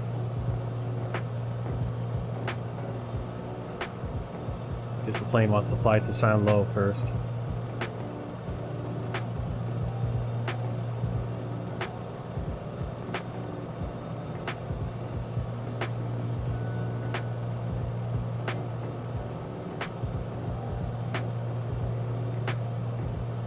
It's just kind of interesting. It's like the area we've flown in now. So from Guernsey to Jersey, we're almost to the end of that little loop we did to come in and land in Jersey in the A320.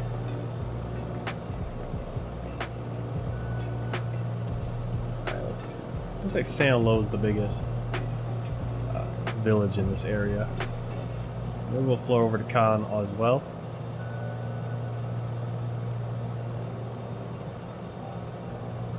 To our south is Brittany.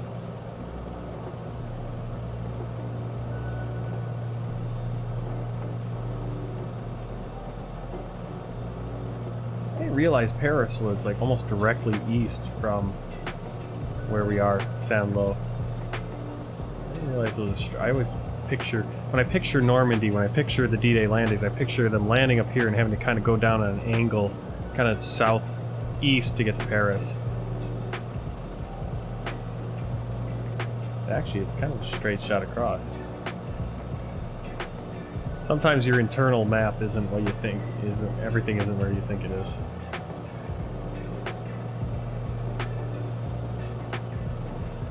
Playing on the premium edition. So I got the super deluxe premium everything. I don't know how necessary it is. I mean, I can't tell you which airports are special and which aren't. You just kind of run into them and you're like, oh, okay. And I don't even know which ones were included in the premium versus not. And then the same thing with the planes. I don't know which planes I wouldn't have if I didn't get the premium. I know the 787 I wouldn't have, but I don't fly that plane a ton, so. But I think the difference between the standard, the normal, and the premium edition is like $30–40. And for what you get with the premium edition, it's not great. It's not going to knock your socks off the quality of the stuff, but considering that $40 is the difference, you're getting a pretty decent deal on the extra stuff because, you know, like I said, you could spend $40 on maybe 2 or 3 handcrafted airports, or on one extra plane.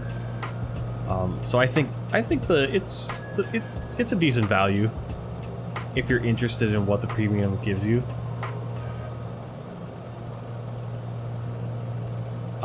You're not missing everything. All the premium edition or the deluxe edition gives you is more planes and more out of the box handcrafted airports. But those airports, if they're not handcrafted, are still in the game in the standard edition. They just aren't as detailed. And you can always download free versions of those, or you can purchase payware versions, which might even be better than what you get in the deluxe or the premium. Same thing with the planes.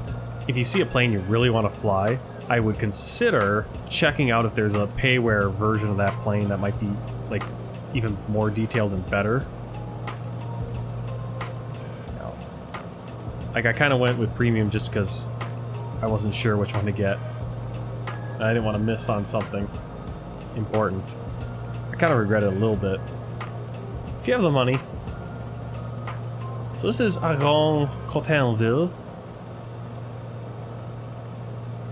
It's my French accent. I know you got to drop a lot of letters in French.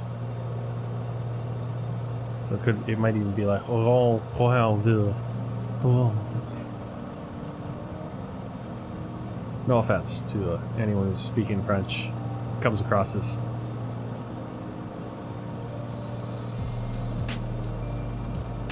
So this is the Seine, the Low Seine River, which I think is, yeah, the Seine is one of the rivers that, isn't it one of the ones that ends up in Paris?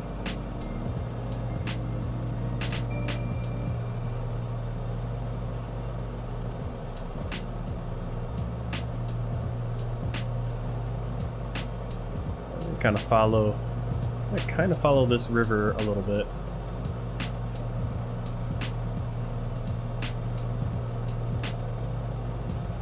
Well, I say I'm going to follow the river, and then I'm looking at a map, and Not following it at all.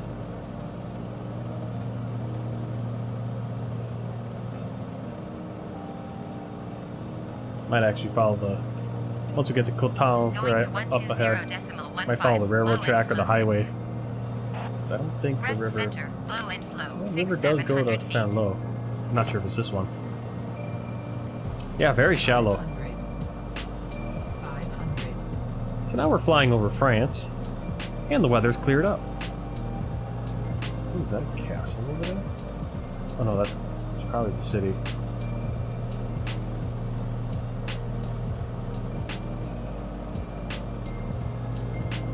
I want to go castle hunting one of these days. We missed the river turn. Following the wrong river. I want to go up to Costans and then Saint Lo. Where there was heavy fighting on D-Day.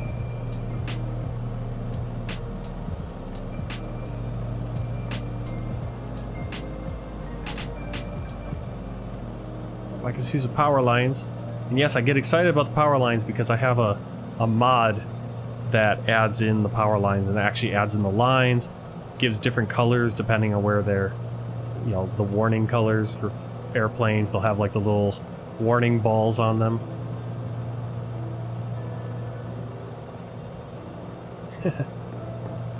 Last stream, do you mean the last stream like when we flew into Heathrow? Yeah, the weather has been excellent over England and the Channel. Today it was the same thing. It was, we took off from Heathrow and it was, couldn't really see anything as we left, and same thing when we landed in Jersey, couldn't see a lot. And then Guernsey was more of the same. Got some churches. Let's see if I can get a...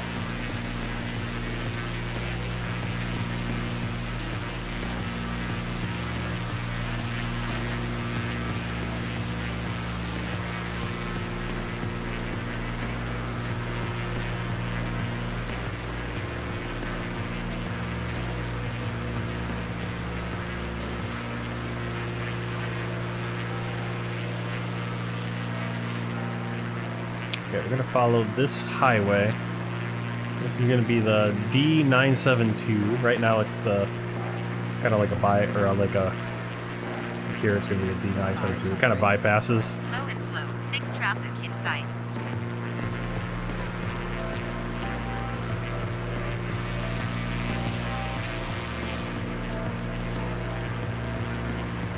Follow this road. This will take us out to Saint Lo.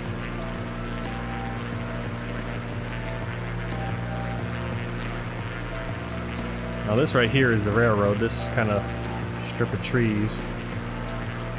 That's right along the railroad. And that would probably be, well, I'm guessing this road was probably here too. It might not have been a 4-lane highway as it is now, but it was probably a you know, thoroughfare to get to Saint Lo.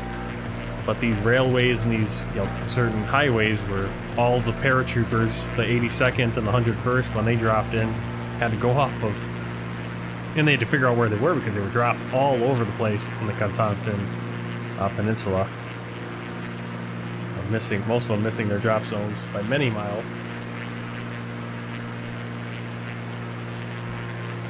So we're going to follow the highway, but the train's going to kind of curve off here. You can see. Actually, I kind of want to follow the train. Kind of see the train stations. Why not? Let's do that. We followed the train when we were in England. Let's do it here too.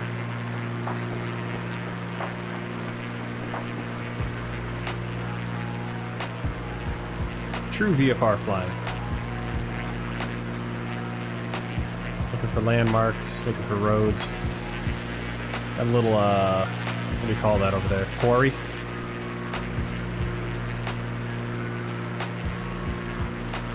This is Carrefour. Right here. Trying to get myself onto a regional aircraft. So that's the kind of plane you want to fly in Microsoft Flight Simulator. If that's the plane you want to fly, I would suggest getting, because there are no regional aircraft, unless you consider the A320 a regional, because the the jets, the airliners you get in the assuming a simulator, or assuming airliners are what you're looking at. If you're looking at airliners, what you're going to get with the standard, I believe you get the A320. Premium, I know you get the 747, 787, and A320. I'm not sure when. I know the 787 is exclusive to premium, I think. The 747 might be on standard even. But if you're looking for a regional jet, that's what I flew last flight, was the CRJ. That's going to be a payware. So if that's what you want, you're going to want to just buy the... I would just say save your money on... Oh, okay. Well, turboprop... Again, go to the website, check what planes come with each one. A bunch of there are a bunch of turboprops in there. There's the Daimler, Daimler. That's, they got that, the TBM, got the Beechcraft, they got the King Air, number of turboprops. And then obviously there's more and more payware coming out. So I'd look and see what payware is out there and coming down the pipeline also, and decide if, okay, do I want the planes that come in the simulator, which aren't as detailed, but you get them for a decent, it's not a terrible deal of the premium edition. Just gotta do your research. But you get the whole world, all of this comes with it. Well, the trees that you're seeing on mine, that's actually payware. So, but you do get, obviously there will be trees and they'll look good too, but they won't be seasonal like these. But you get the whole world, so don't think you're not going to get the whole world if you don't get the premium. You get everything. Premium just adds in more handcrafted airports, a number of more planes. It's like 10, 15 more planes, I think. Which, yeah, I barely fly most of the planes in this game that I have. See, there you go. You see the little balls, the warning balls on the... I can just barely see them. They kind of just faded in now. So this is Agno. There we go. Some more over here. Since they're going over a river and that's where planes are going to be flying. Let's not crash. Alright, so here's Saint-Lô.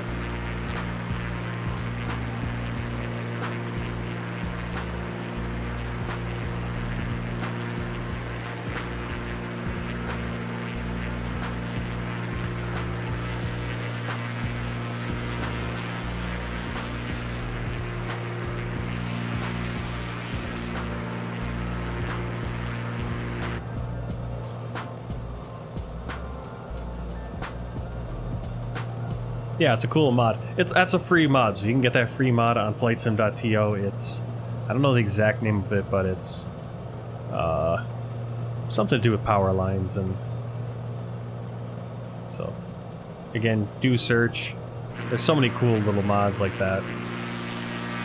We Love VFR adds a bunch of stuff to Europe and the US. They're working on the whole world. Same with this Powerline one, but Powerline one only covers like Europe right now. It's a lot of work to add all that stuff in. Okay, so we're going to continue. So that was Saint-Lô. We'll continue up the road. That's going to take us to Bayo. Let's go find the highway. I guess we could take it. Continue following the train tracks. If we followed the train, we would have gotten to Carentan. Well, we're going to go over towards Cannes first. And then we'll work our way back to the Normandy beaches. Find the highway. Then we'll follow that up to Bayo. Maybe over to Cannes.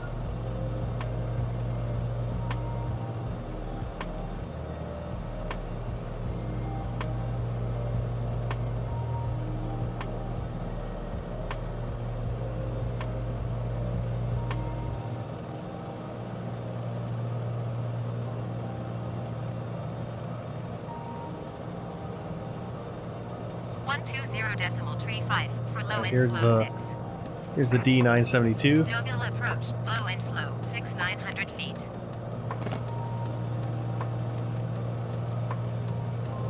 Welcome to the stream. If you haven't said hi, well, welcome to you. Don't mind if you're lurking, but always nice to have. Nice to know who's in here and watching and what you like and what you'd like to see. Earlier during the stream, we flew the A320 from London Heathrow down to Jersey, the Bailiwick of Jersey, one of the Channel Islands, Crown dependency of the English Crown, the British Crown. Short flight, not a very long one, British Airways. And then from there, we flew leg 108 of the World Tour from Jersey up to Guernsey, which was... I think it took us about half an hour actually when it was all said and done, but it's actually probably a 7-minute flight. Here we go, let's enter a forest here. This is the Réserve Naturelle de la Forêt Domaniale de Cerisy. That's my French for you. Couldn't tell you what that is in English, for sure.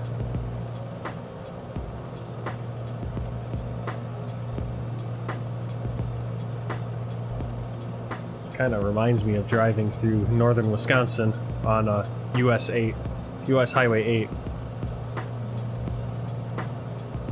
Just trees on both sides for the most part. Thick forests.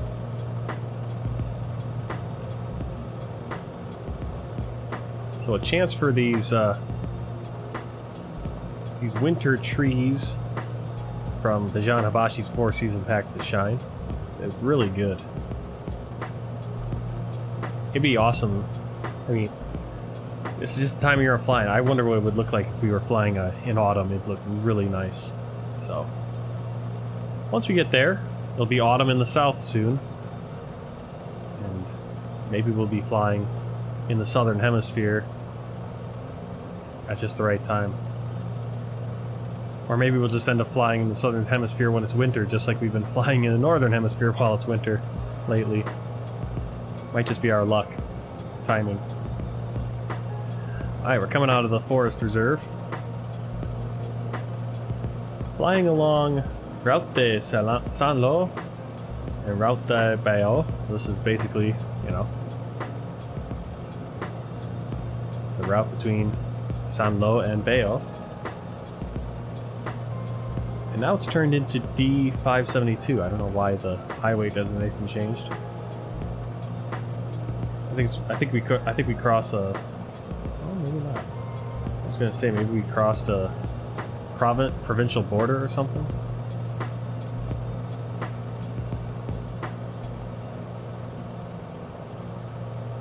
Oh yeah, in real life that flight from Guernsey, like the flight down to Jersey from Heathrow is actually in a British Airways. I think it's an A319 instead of the A320, but basically the same. A little bit shorter, I think, is the 319. But you're still going to get down there in half an hour, no problem. For that flight from Jersey to Guernsey, that's on an ATR 72-600, I think. And as I was saying earlier, I'm thinking getting the Twin Otter, because I think the Twin Otter is like the ATR 72-4, or it's like a ATR 40 or something. Or it's a Dash 8 something. I can't wait until I know Azobo's working on an ATR 72, so it'll be awesome once we get a decent ATR 72. There is a mod one that has a nice model to it, but it kind of glitches. It has some issues, and it's just the Beechcraft.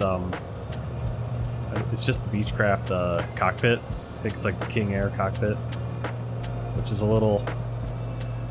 I kind of want to have a real cockpit, and I want to fly the CRJ more, so I usually fly the CRJ instead of the ATR when it's an ATR flight, simply because I don't have a good ATR to fly right now.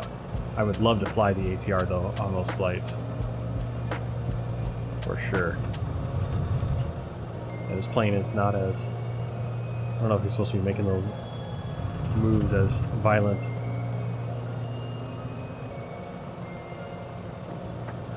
Twin Otter through Asia. All depends on the length of the flights. Well, like I said, the flights I fly, that's the N13 right there. So that's like a bigger highway going around, bypassing Bayo here. Well, like I said, I try to fly all these flights, like the World Tour flights. It's all real airline flights, and so I try to fly in whatever plane it really is. Obviously, my options are very limited to the 787, the 747, the A320, the CRJs, and then I really don't have anything smaller than the CRJ. But I might get the Twin Otter just because it might be a better plane to fly once we get out to the Caribbean. And we're doing like the island hopping, and those flights are all on like ATRs or Dash 8s. They're not flying CRJs or A320s in. Alright, so that's Bayo. Actually, to go to Cannes, we need to follow that big highway that that kind of bypasses. The beaches in Normandy are actually just right over there.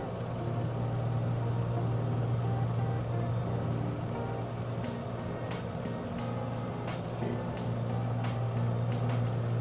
Well, they're all right up there.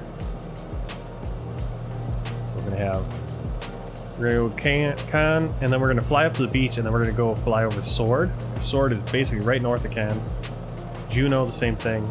Then Gold is going to be a little bit further west. Omaha, and then Utah is actually on the other side of this little inlet.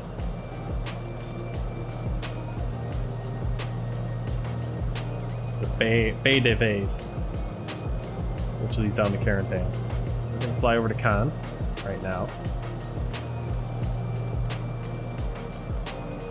which was a major, obviously one of the major objectives for June 6th, and I don't believe it was captured until September 1944. It took a couple months. Definitely were way behind schedule, obviously. I think that's the highway right there. I know Creepy Kirk said what I should do is I should fly into a city, then drive out of it, either like take a, do train simulator, drive out on a train out of the city, and then drive truck in like Euro Truck Simulator or American Truck Simulator. Now I could drive probably on the N13 in Euro Truck Simulator, I'm sure.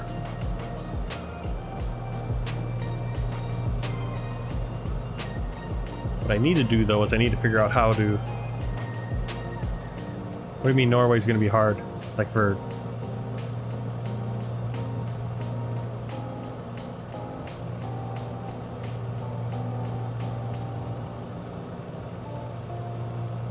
See, what I need to figure out is I need to figure out where to put my steering wheel on my desk, like that I can have it, can use it, but it's out of the way. My desk, I originally did have it off to my side, but it's just always in the way. Like I just don't have a big enough area. And right now, the way it is, it's all tangled up with my light cords now. So, I'm gonna have to do some rearranging before we get into Truck Simulator again. Norway wasn't... We flew into Norway. We flew into Oslo a few streams... I don't know how many streams ago now, but... we'll be flying... But we will be flying back there. We'll be flying to Stockholm, and then we'll be flying back into Oslo, and we'll then fly up to, what's this? Svarland? Whatever. Way up north. We'll do a flight up to there. Because even though it's considered part of Norway, it's also like a autonomous region or something. So that's what we're doing on the World Tour. We're flying into every country, but we're also flying into autonomous regions. We're flying, like, so, Macau and Hong Kong are separate from China, obviously. We're also flying into countries that are, in some cases, not every case, but, disputed regions. Like Somaliland, Western Sahara. Northern Cyprus didn't show up for some reason. I flew into Northern Cyprus on my X-Plane World Tour, but on this one, Volanta isn't asking for me to fly in there, I don't think. I'll have to check. I'm trying to get to every country that Volanta wants me to get that achievement.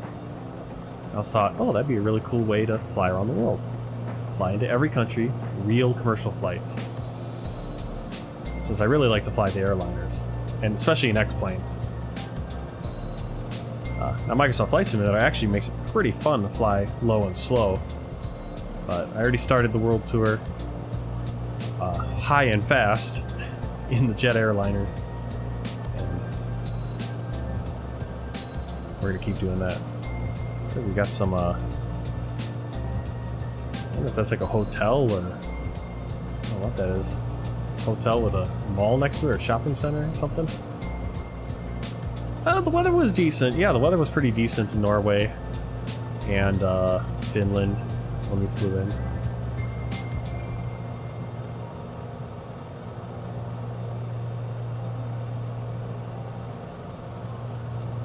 Alright, so we're going to just fly into downtown Cannes. I think I want to say that we get to the the middle there where the kind of the port is. I think that's that famous scene from The Longest Day where it's like this long continuous shot. Yep, we flew into Luxembourg. Luxembourg was, I think the weather was, it was kind of like this when we flew into Luxembourg. Kind of had that fog, and it seems like we run into a lot of this fog stuff. That is, what is this? It's gonna be the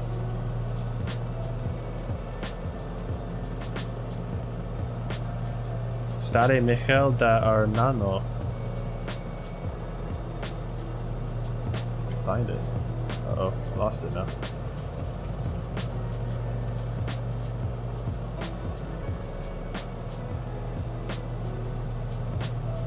There it is.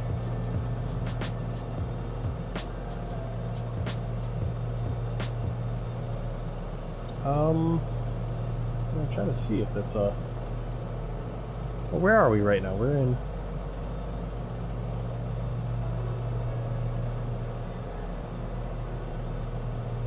We've got St. Paul College, which we're gonna kind of...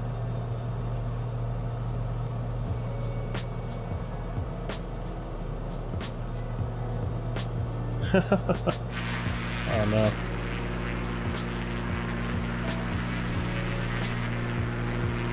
Yeah, let's jump out here so we can kinda...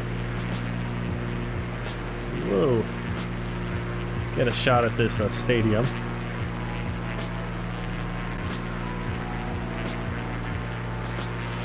Alright, see you later, hello.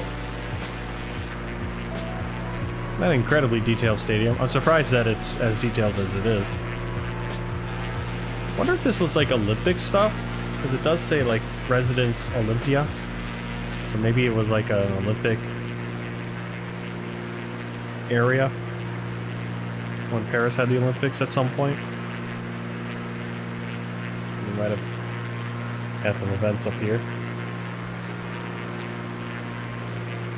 We're gonna go to the center of Cannes, where you know Chateau de Cannes.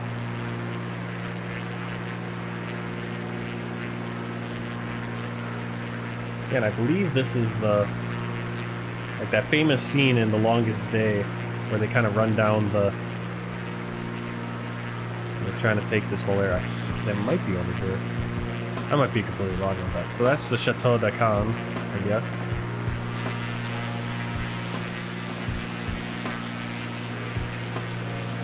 What it is, for what it is, for what it's worth.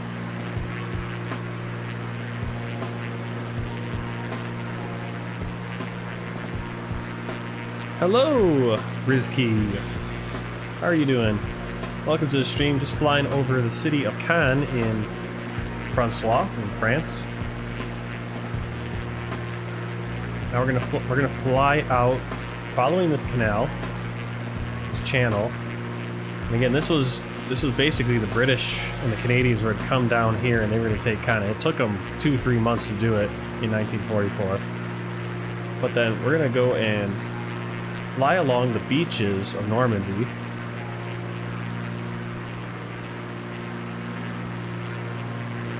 The first one we're going to come across is Sword. We'll quickly be over Juneau and Gold, and then Omaha, and then Utah.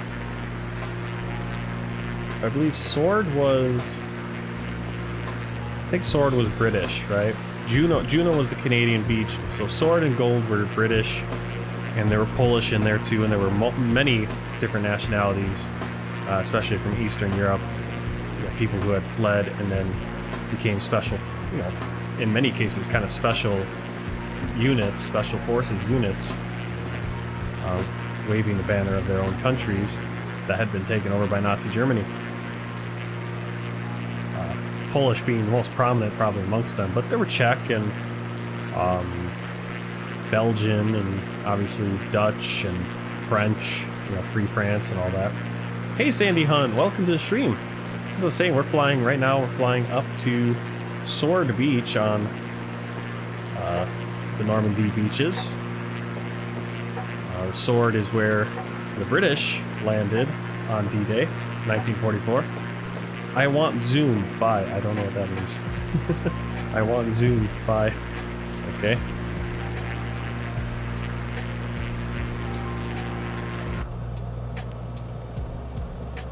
Yeah, I started flying from the Channel Islands because for our world tour flight today, we flew the A320 from London Heathrow down to Jersey.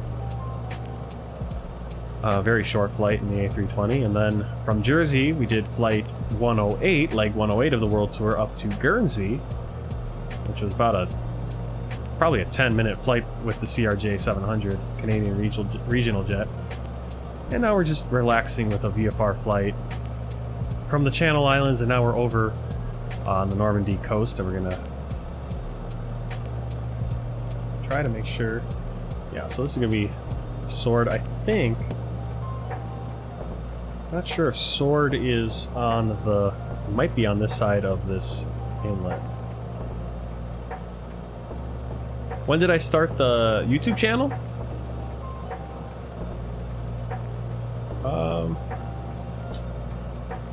Well, I think I think it says I started it probably 10 years ago, but I didn't post anything. You know, that's when I probably signed up for YouTube to watch on YouTube stuff, and it automatically starts your channel. I started my channel, my YouTube channel, if that's what you're asking. You know, started really posting to it probably in 2017, 2018.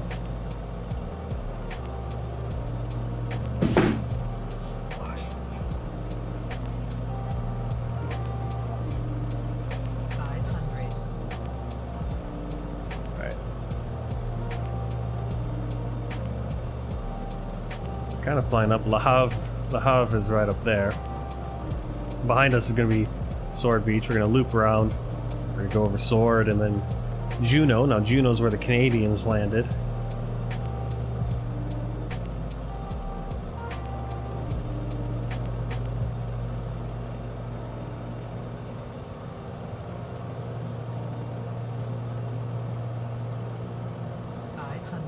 So this is Dives-sur-Mer. Alright, thanks for the sub, Sandy.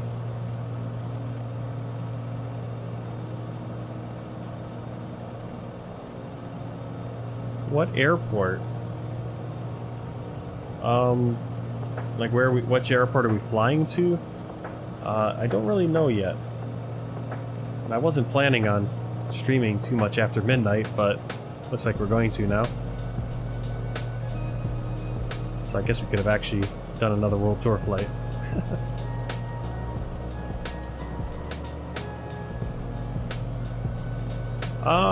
Right now we're going to be flying into... I have my plan, at least, I guess, is we're going to fly into Cherbourg Airport.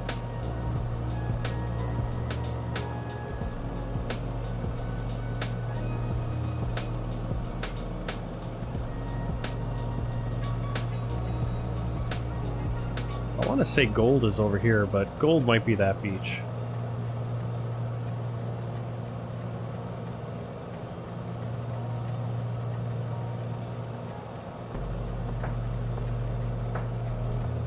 Try to find a better map.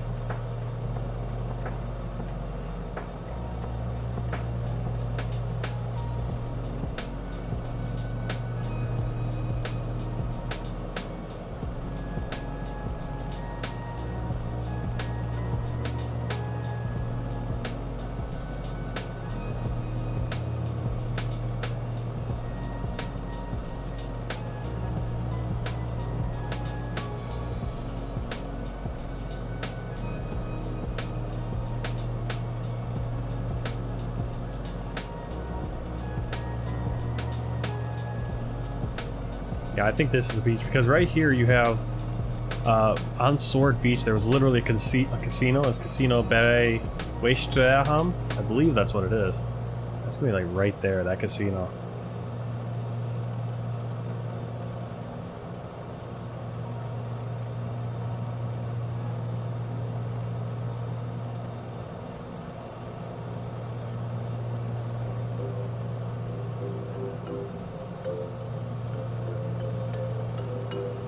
Actually, I think that's what they were going for in the... I think that's what they were going for in the movie in Longest Day. I think that's the section. They were trying to get that, those locks. Yeah, they landed at this beach and there's all these resorts and houses like right on the beach. On Sword and Juno.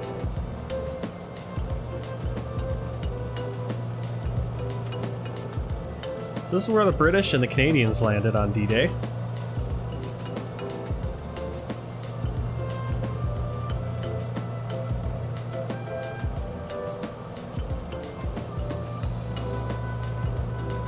Looks like Sword, yeah, Sword's kind of up here.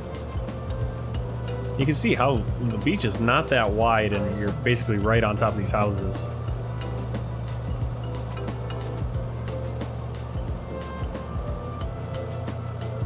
So I think this is Sword right here. This whole beach. Yeah. So that's Sword.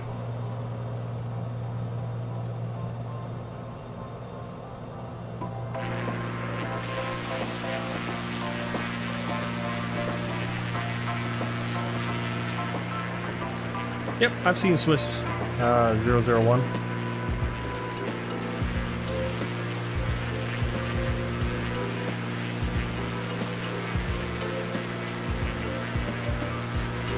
Alright, our next beach, when we get to another beach, might be right here.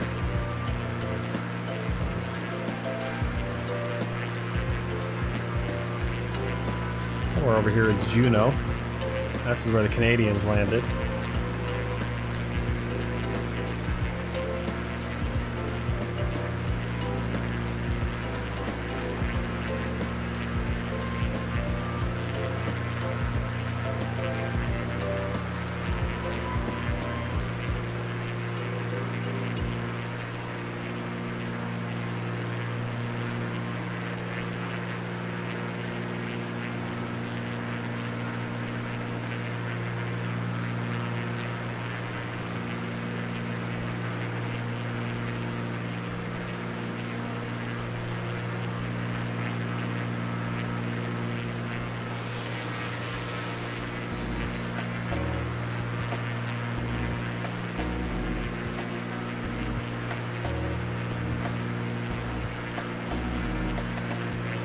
See that cut up from the beach? Those are very important on D-Day. Especially if there were bluffs. Certain parts of these beaches didn't have bluffs, but certain ones did, and you had to get that cut to get up to the road and get into the backcountry there. Which the Germans also flooded a lot of that backcountry to ensnare and trap and mess up where the paratroopers are gonna. And the problem is there is actually swamp areas right here, like for example, like right here is a swampy area. La Patron.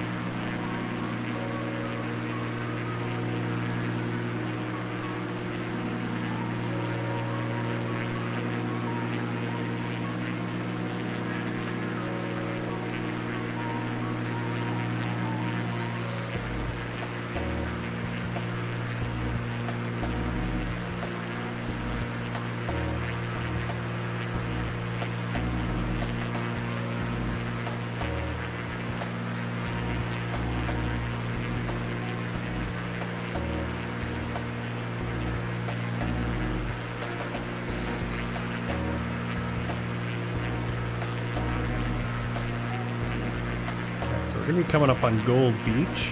And Gold, I think, was another. I think it was British Beach.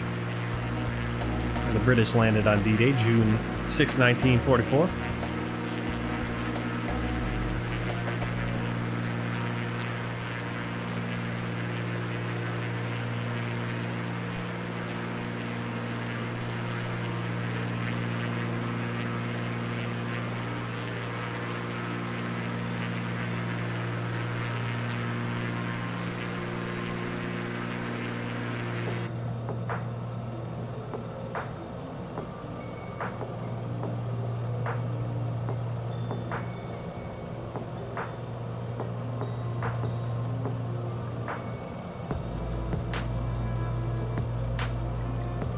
Not tonight. Tomorrow, we'll have another stream tomorrow, starting at 7 p.m. 7 p.m. Central Standard Time, which is, I think, 1 a.m. Zulu time. Hey, Rizky, welcome back. Yeah, well, I'll have a stream tomorrow because it's my 2 nights off during the week. So, have a stream at 7 p.m. tomorrow. We'll be flying leg, I believe it's 109 of the World Tour. We'll be flying from Guernsey to London Gatwick in the CRJ700, the Canadian Regional Jet 700. And then we'll probably do flight leg 110 of the World Tour, flying, I think it's going to be in the A320, I think it's an EasyJet flight, from London Gatwick up to the Isle of Man. And depending on the time, we might even get another short flight in from the Isle of Man to Edinburgh, but no promises on that. We'll probably just do 2 World Tour flights tomorrow, and then some more VFR flying, is my guess. And then I'll have to keep you posted when the next stream will be, what the next nighttime stream will be, because I don't know my schedule for next week yet. But I do know I work on Thursday, Friday, and Saturday, so no stream those nights. And you can see these cliffs. These are going to be pretty instrumental as we get a little bit further down. But we just kind of, that was, I believe gold was back there. So now we got this division from the British sector into the American sector. And I think Utah is coming up, right? No, Omaha. I think Utah was a relatively easy landing. Omaha is where it was just a mess. And there's a section of Utah on both ends of Utah. There's these big cliffs, which is where the Rangers landed. And they shot the rock climbing equipment up, and a lot of fighting on this, and to get up there to get to the guns that were firing at the Navy and firing onto the beaches and causing a massive crossfire. And when they got up there, they discovered that there weren't any guns actually up there. The guns were way further back. And those guns were usually dealt with by the 101st or by the airborne 82nd and 101st, just, little units. Famously depicted in Band of Brothers by Easy Company, or a few members of Easy Company, including Lieutenant Winters, who brilliantly took out a series of, I believe they were 88s, German 88s that were firing onto, I believe, Omaha Beach. Well, the guns were taken out by mixed units of the 101st and 82nd because the divisions were scattered all over the peninsula. That there weren't any large scale operations. It was kind of small unit, not even company size. When I say Easy Company, it was literally like 10 men, I think he took with him. So this is going to be the Port en Bessin Hupane. A pretty little port there. I like that. A little golf course as well. It's a nice little area. 500. It's amazing how much of a separation there is between the British and Canadian sector and then the American sector over here. Really separated. Coming up on, I believe this is going to be Omaha. Not right here, but I think this is going to be Omaha right here. It might be a little bit off, but I think that's where it is. Yep, elements of the division. Well, like I said, it was like squads. It wasn't even platoons, or if they were platoons, they were undermanned platoons, and they were mixed. It was just whoever they could gather together to. Okay, an element is part of a squad. What is an element? I mean, an element's got to be what? 2-3 soldiers? Because a squad's what? I mean, a squad's only 6 or 7, right? Going to 120 or is it 10? low and slow 6. Because I'm thinking like a company's typically around the 100 mark. And you usually have like 3 platoons. Yeah, like 3 dudes clearing a room. Okay, so it was like I said, it was like about a squad, maybe. Squad and a half. that winter. I think Winters took, it was like 11 men, and they cleared out those 3 guns, the Bocage or whatever. This might be, I believe this is Omaha. Yeah, I think this is Omaha, and you can see how there's, you know, here's the beach, and at this point there's literally houses, and I think there were some at the time. Looks really overgrown compared to what it was. But here you have like a, you know, this was a big place to get into. You had to get these cuts. I think that's Omaha. Might be wrong. Don't quote me on it. I think it's, from what I'm looking at, it's got to be right around here. That's Omaha. Yeah, I think that's Omaha Beach, and like on top of these cliffs would have been pillboxes and everything. Then you had kind of these cuts, and these were the big areas where you had to get into to get to that backcountry.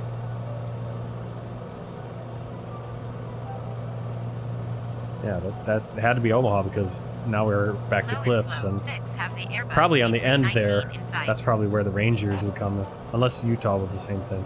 Maybe Utah's where the Rangers came. Or were at least meant to come, because, you know, again, boats got lost. I even think the Utah beach landings were actually at the wrong beach even. They weren't actually at Utah itself. Or there were some landings that were a little bit too far, one way or the other. It's pretty cool seeing this, the terrain, and also pretty cool how it's like the farm goes right up to the edge there.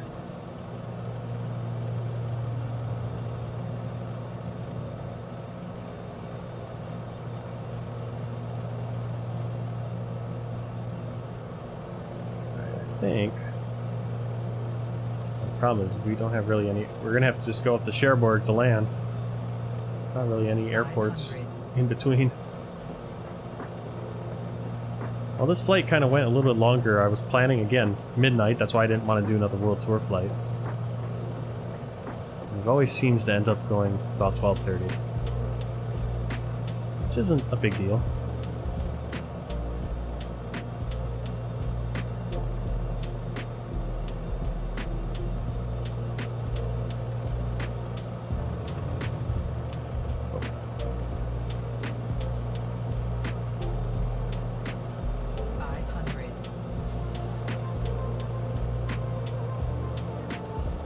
Going up on Grand Count Mazie.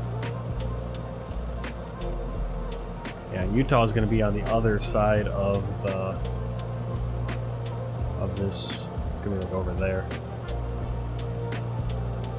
It's kind of crazy how like all the British. I guess there were just fewer British troops overall, I would suppose. But they were all like very. I suppose they were compact because they were going. Their thrust was calm. And then I think the Americans was more to kind of split the peninsula up here at Carentan.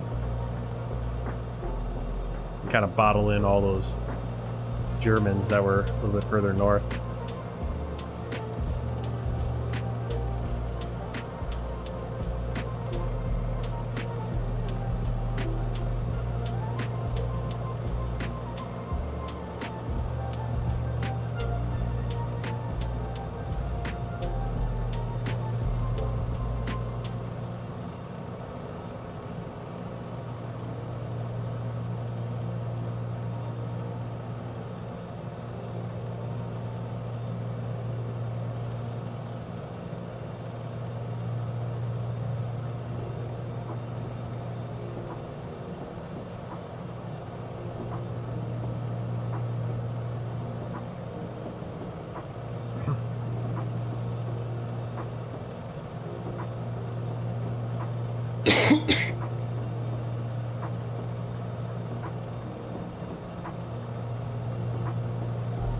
Let's fly over to Utah first.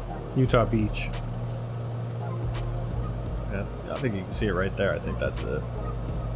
Then we'll fly down to Carentan and we'll follow the road up and we'll get like through places like Saint-Mère-Église.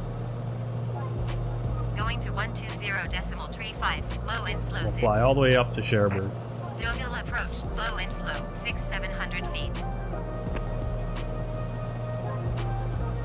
500.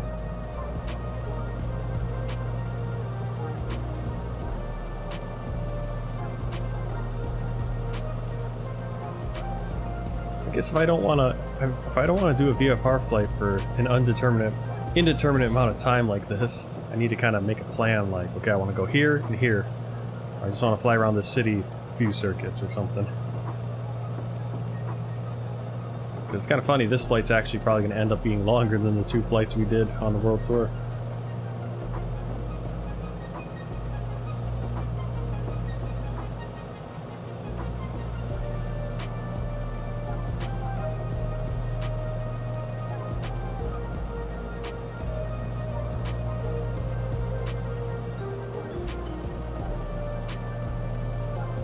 So here's Utah Beach.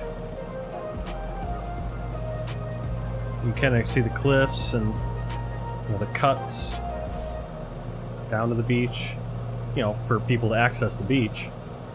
Obviously not in wartime, and then 500.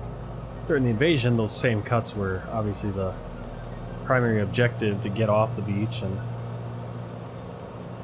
get organized.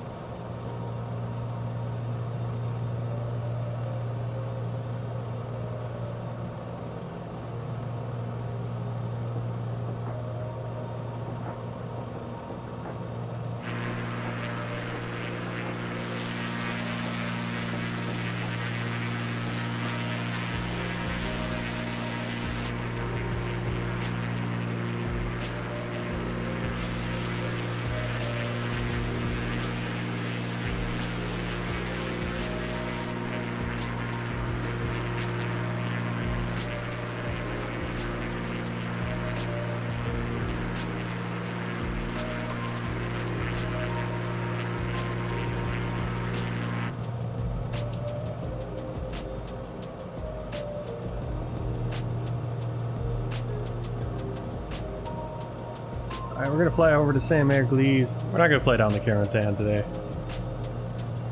And we'll fly up the highway then toward Cherbourg. And we'll land up there at the airport.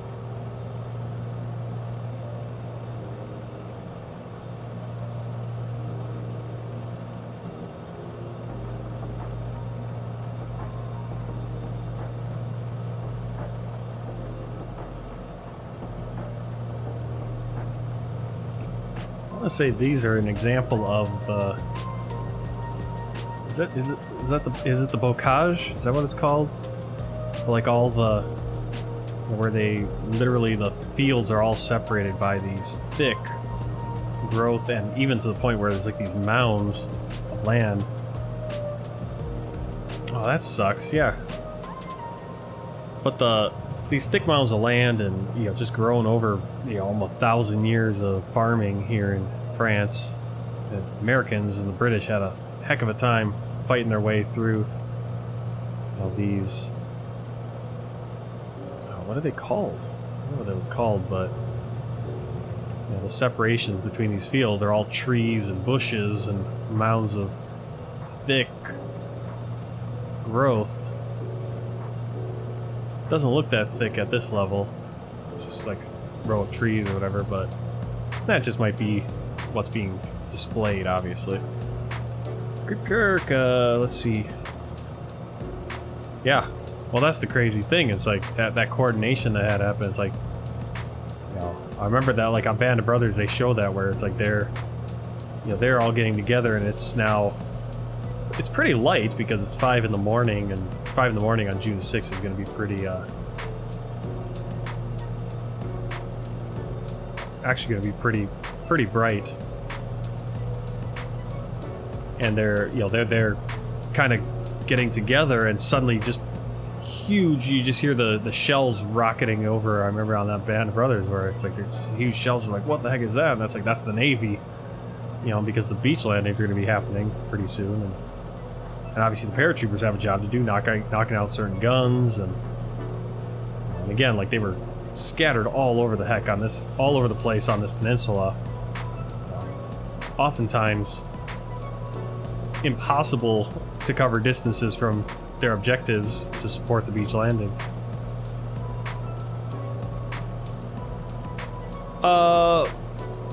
Well, I don't use the Boeing 737 because I don't have a Boeing 737. Because if I did, I would be flying the 737 on our World Tour flights quite often, because a lot of the flights actually are 737. But for this flight, I'm not using it because we're doing VFR over Normandy and the Channel Islands. Currently, we're flying along the... whatever this highway is. The D974. Coming up on Monteberg. Should VFR from Stuttgart to Landstuhl to Ramstein in Germany. I'll have to look. I'll have to see what that flight entails, how long that flight would be.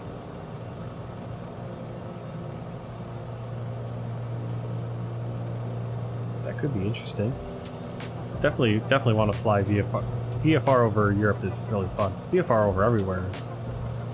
well, unless it's just like desert and there's nothing to see for miles. Depending on the desert. Like I said, the southwest of the United States is very interesting. There's all these kind of dried riverbeds, and you got the different rock formations and stuff. There's some places where it's just dull. Nothing to see.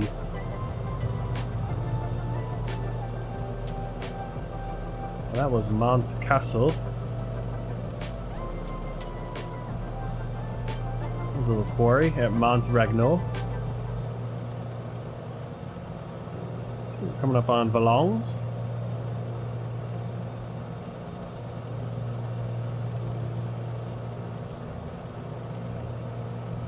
Yeah, nice coast. But a very historical coast. Granted, I mean, everywhere is historical in one sense or another. Obviously, there's a... what level of history was done there. I mean, Normandy is has quite a famous history beyond just World War II. See, what you could also do, you could also just follow the power lines.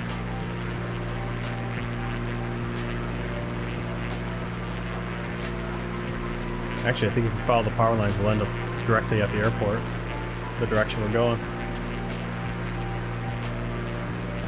I want to kind of go over to Cherbourg, fly over Cherbourg, and then double back to the airport. So we'll keep following. Now it's going to be the N13.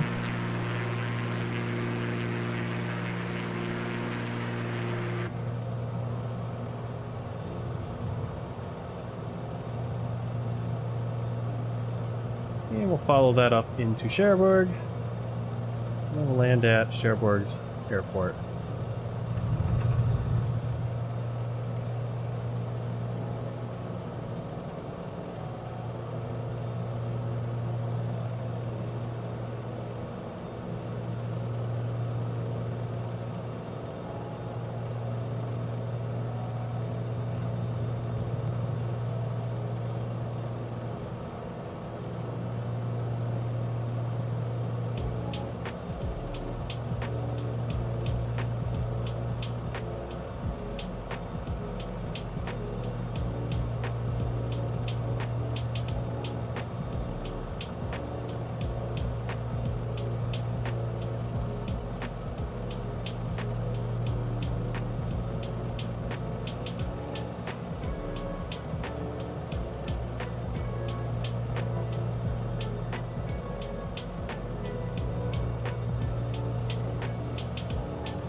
Yeah, I really think this... I'm trying to figure out what... On this flight tracking map on the events.flighttracker.tech, there's these little lines that have little points on them. I'm wondering if those are power line map. Part of, like, they even show where the power lines go. Because, yeah, they're all kind of combining to this one little area, which I'm assuming is a power station. Kind of looks like it. There it is. Yeah, that's definitely a power station. That's pretty cool. I think that's what that is. It actually shows you the power lines, so if you wanted to follow the power lines on this flight tracker, you could. That's crazy. I'm obsessed with the power lines. With that mod, it's so cool that you probably could actually follow the power lines. Yeah, I think that's what it's showing. Showing like the high tension wires. Okay, so we're coming up on Cherbourg. We're here in the little outer suburbs.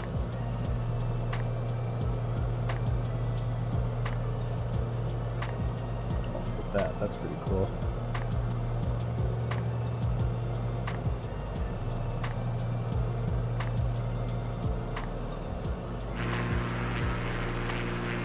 Flying cars.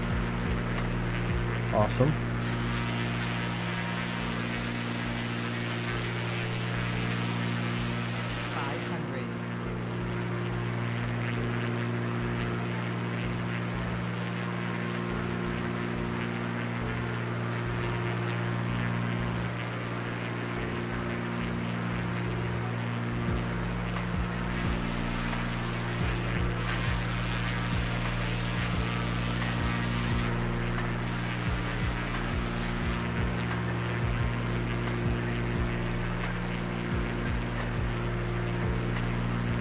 So this is the military. Oh, not right there, but right over there is military port. Doesn't look like there's any ships. I think those are just trees and stuff. But the Port Military de Cherbourg. I don't believe right here it is though. So we can fly right here. We're fine. As far as I know. There was a whole area where it was kind of shaded red. You can't fly here, it looks like. Alright. Airport de Cherbourg de Manche. So let's get our clearance. At least let them know we want to fly here. There it is. And we get to select a runway. Awesome.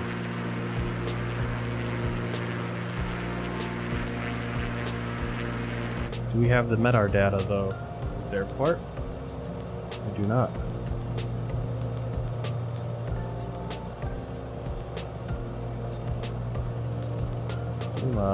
Foxtrot Romeo Charlie. Okay, we want to take runway 28, fly into the wind. Cherbourg traffic, low and slow, 63 miles west, 700 feet inbound to land runway 28.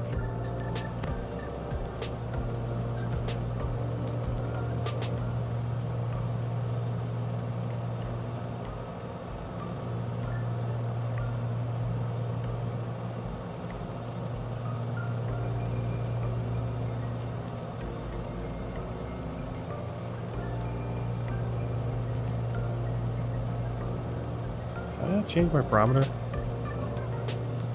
41 knot gusts. Oh, of course. Yeah, you're right. Fun times.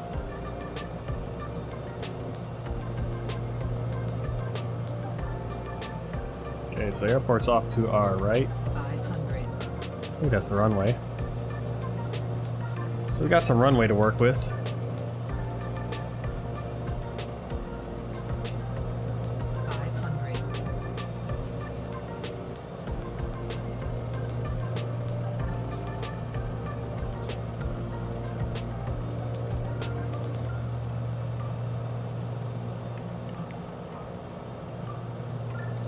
Cherbourg traffic, low and slow, 6 is on downwind runway 28.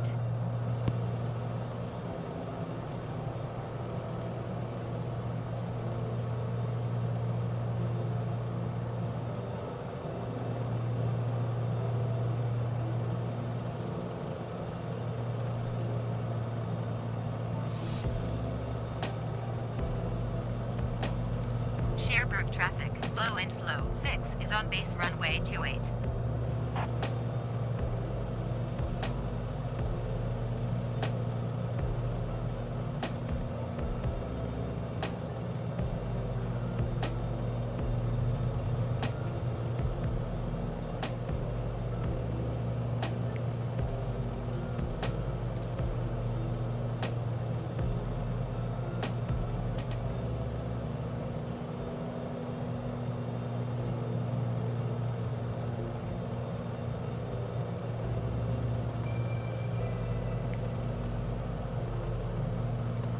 Sherbrooke traffic. Low and slow. 6 is on final runway 28 to land. Oh man. Should probably get my speed up. There's the runway. I'm flying way too low.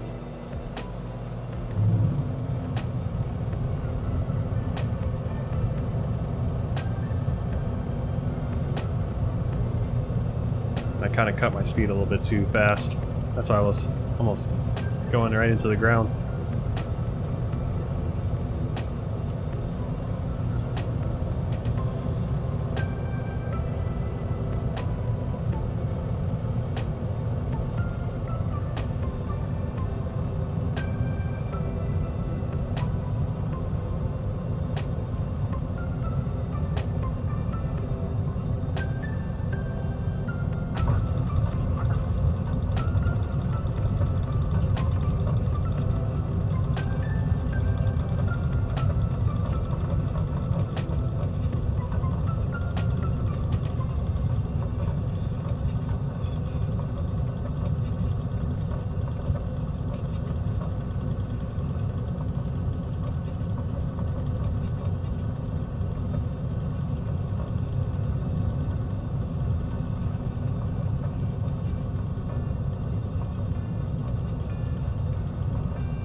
Yeah, no rush. No, if you can't figure it out or you don't have the time to do it, you don't have to. Like I said, I like flying real liveries anyway.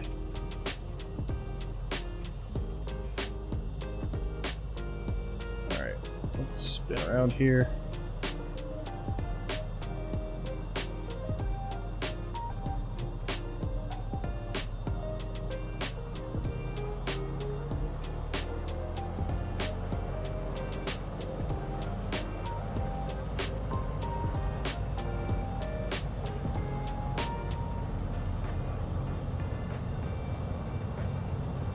Oh yeah, that was butter. 53 feet per minute, nice.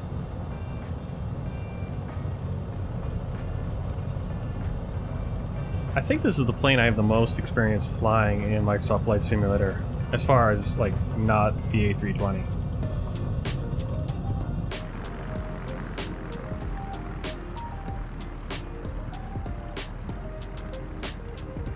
Figure out where the exit is here.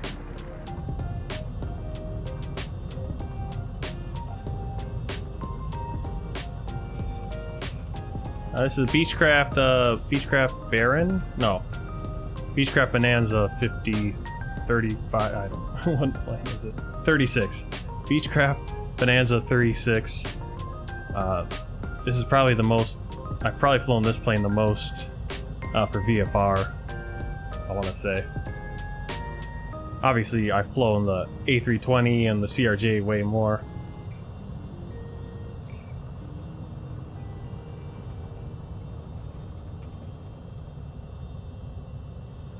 Alright guys, well thanks for stopping by.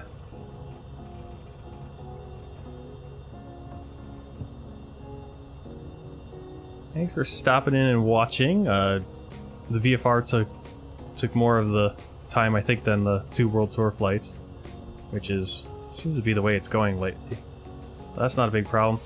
Tomorrow I'll be streaming at 7 p.m. Central Standard Time, 1 a.m. I think Zulu. And we'll be flying to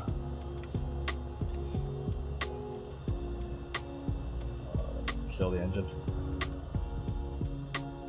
be flying to Gatwick, London Gatwick from Guernsey.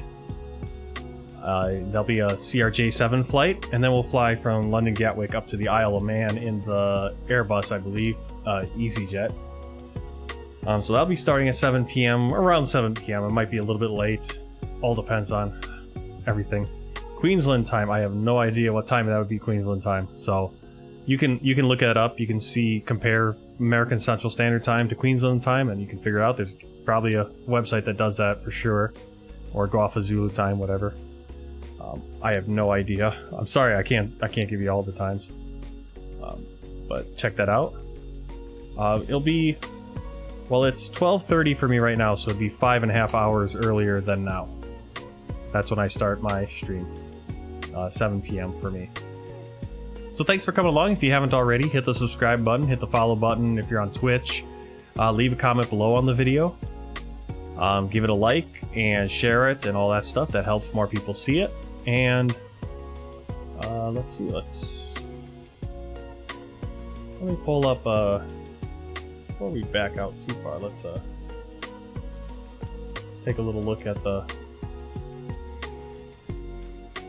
that's not what I want this.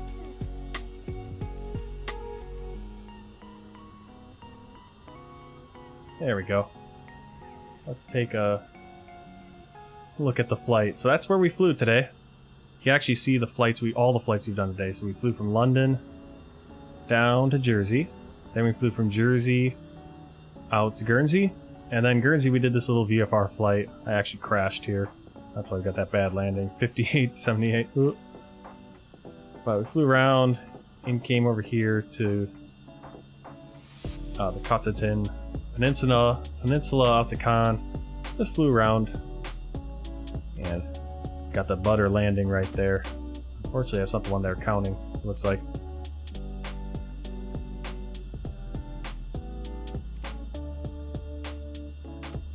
Alright, let's see. Let's go over here.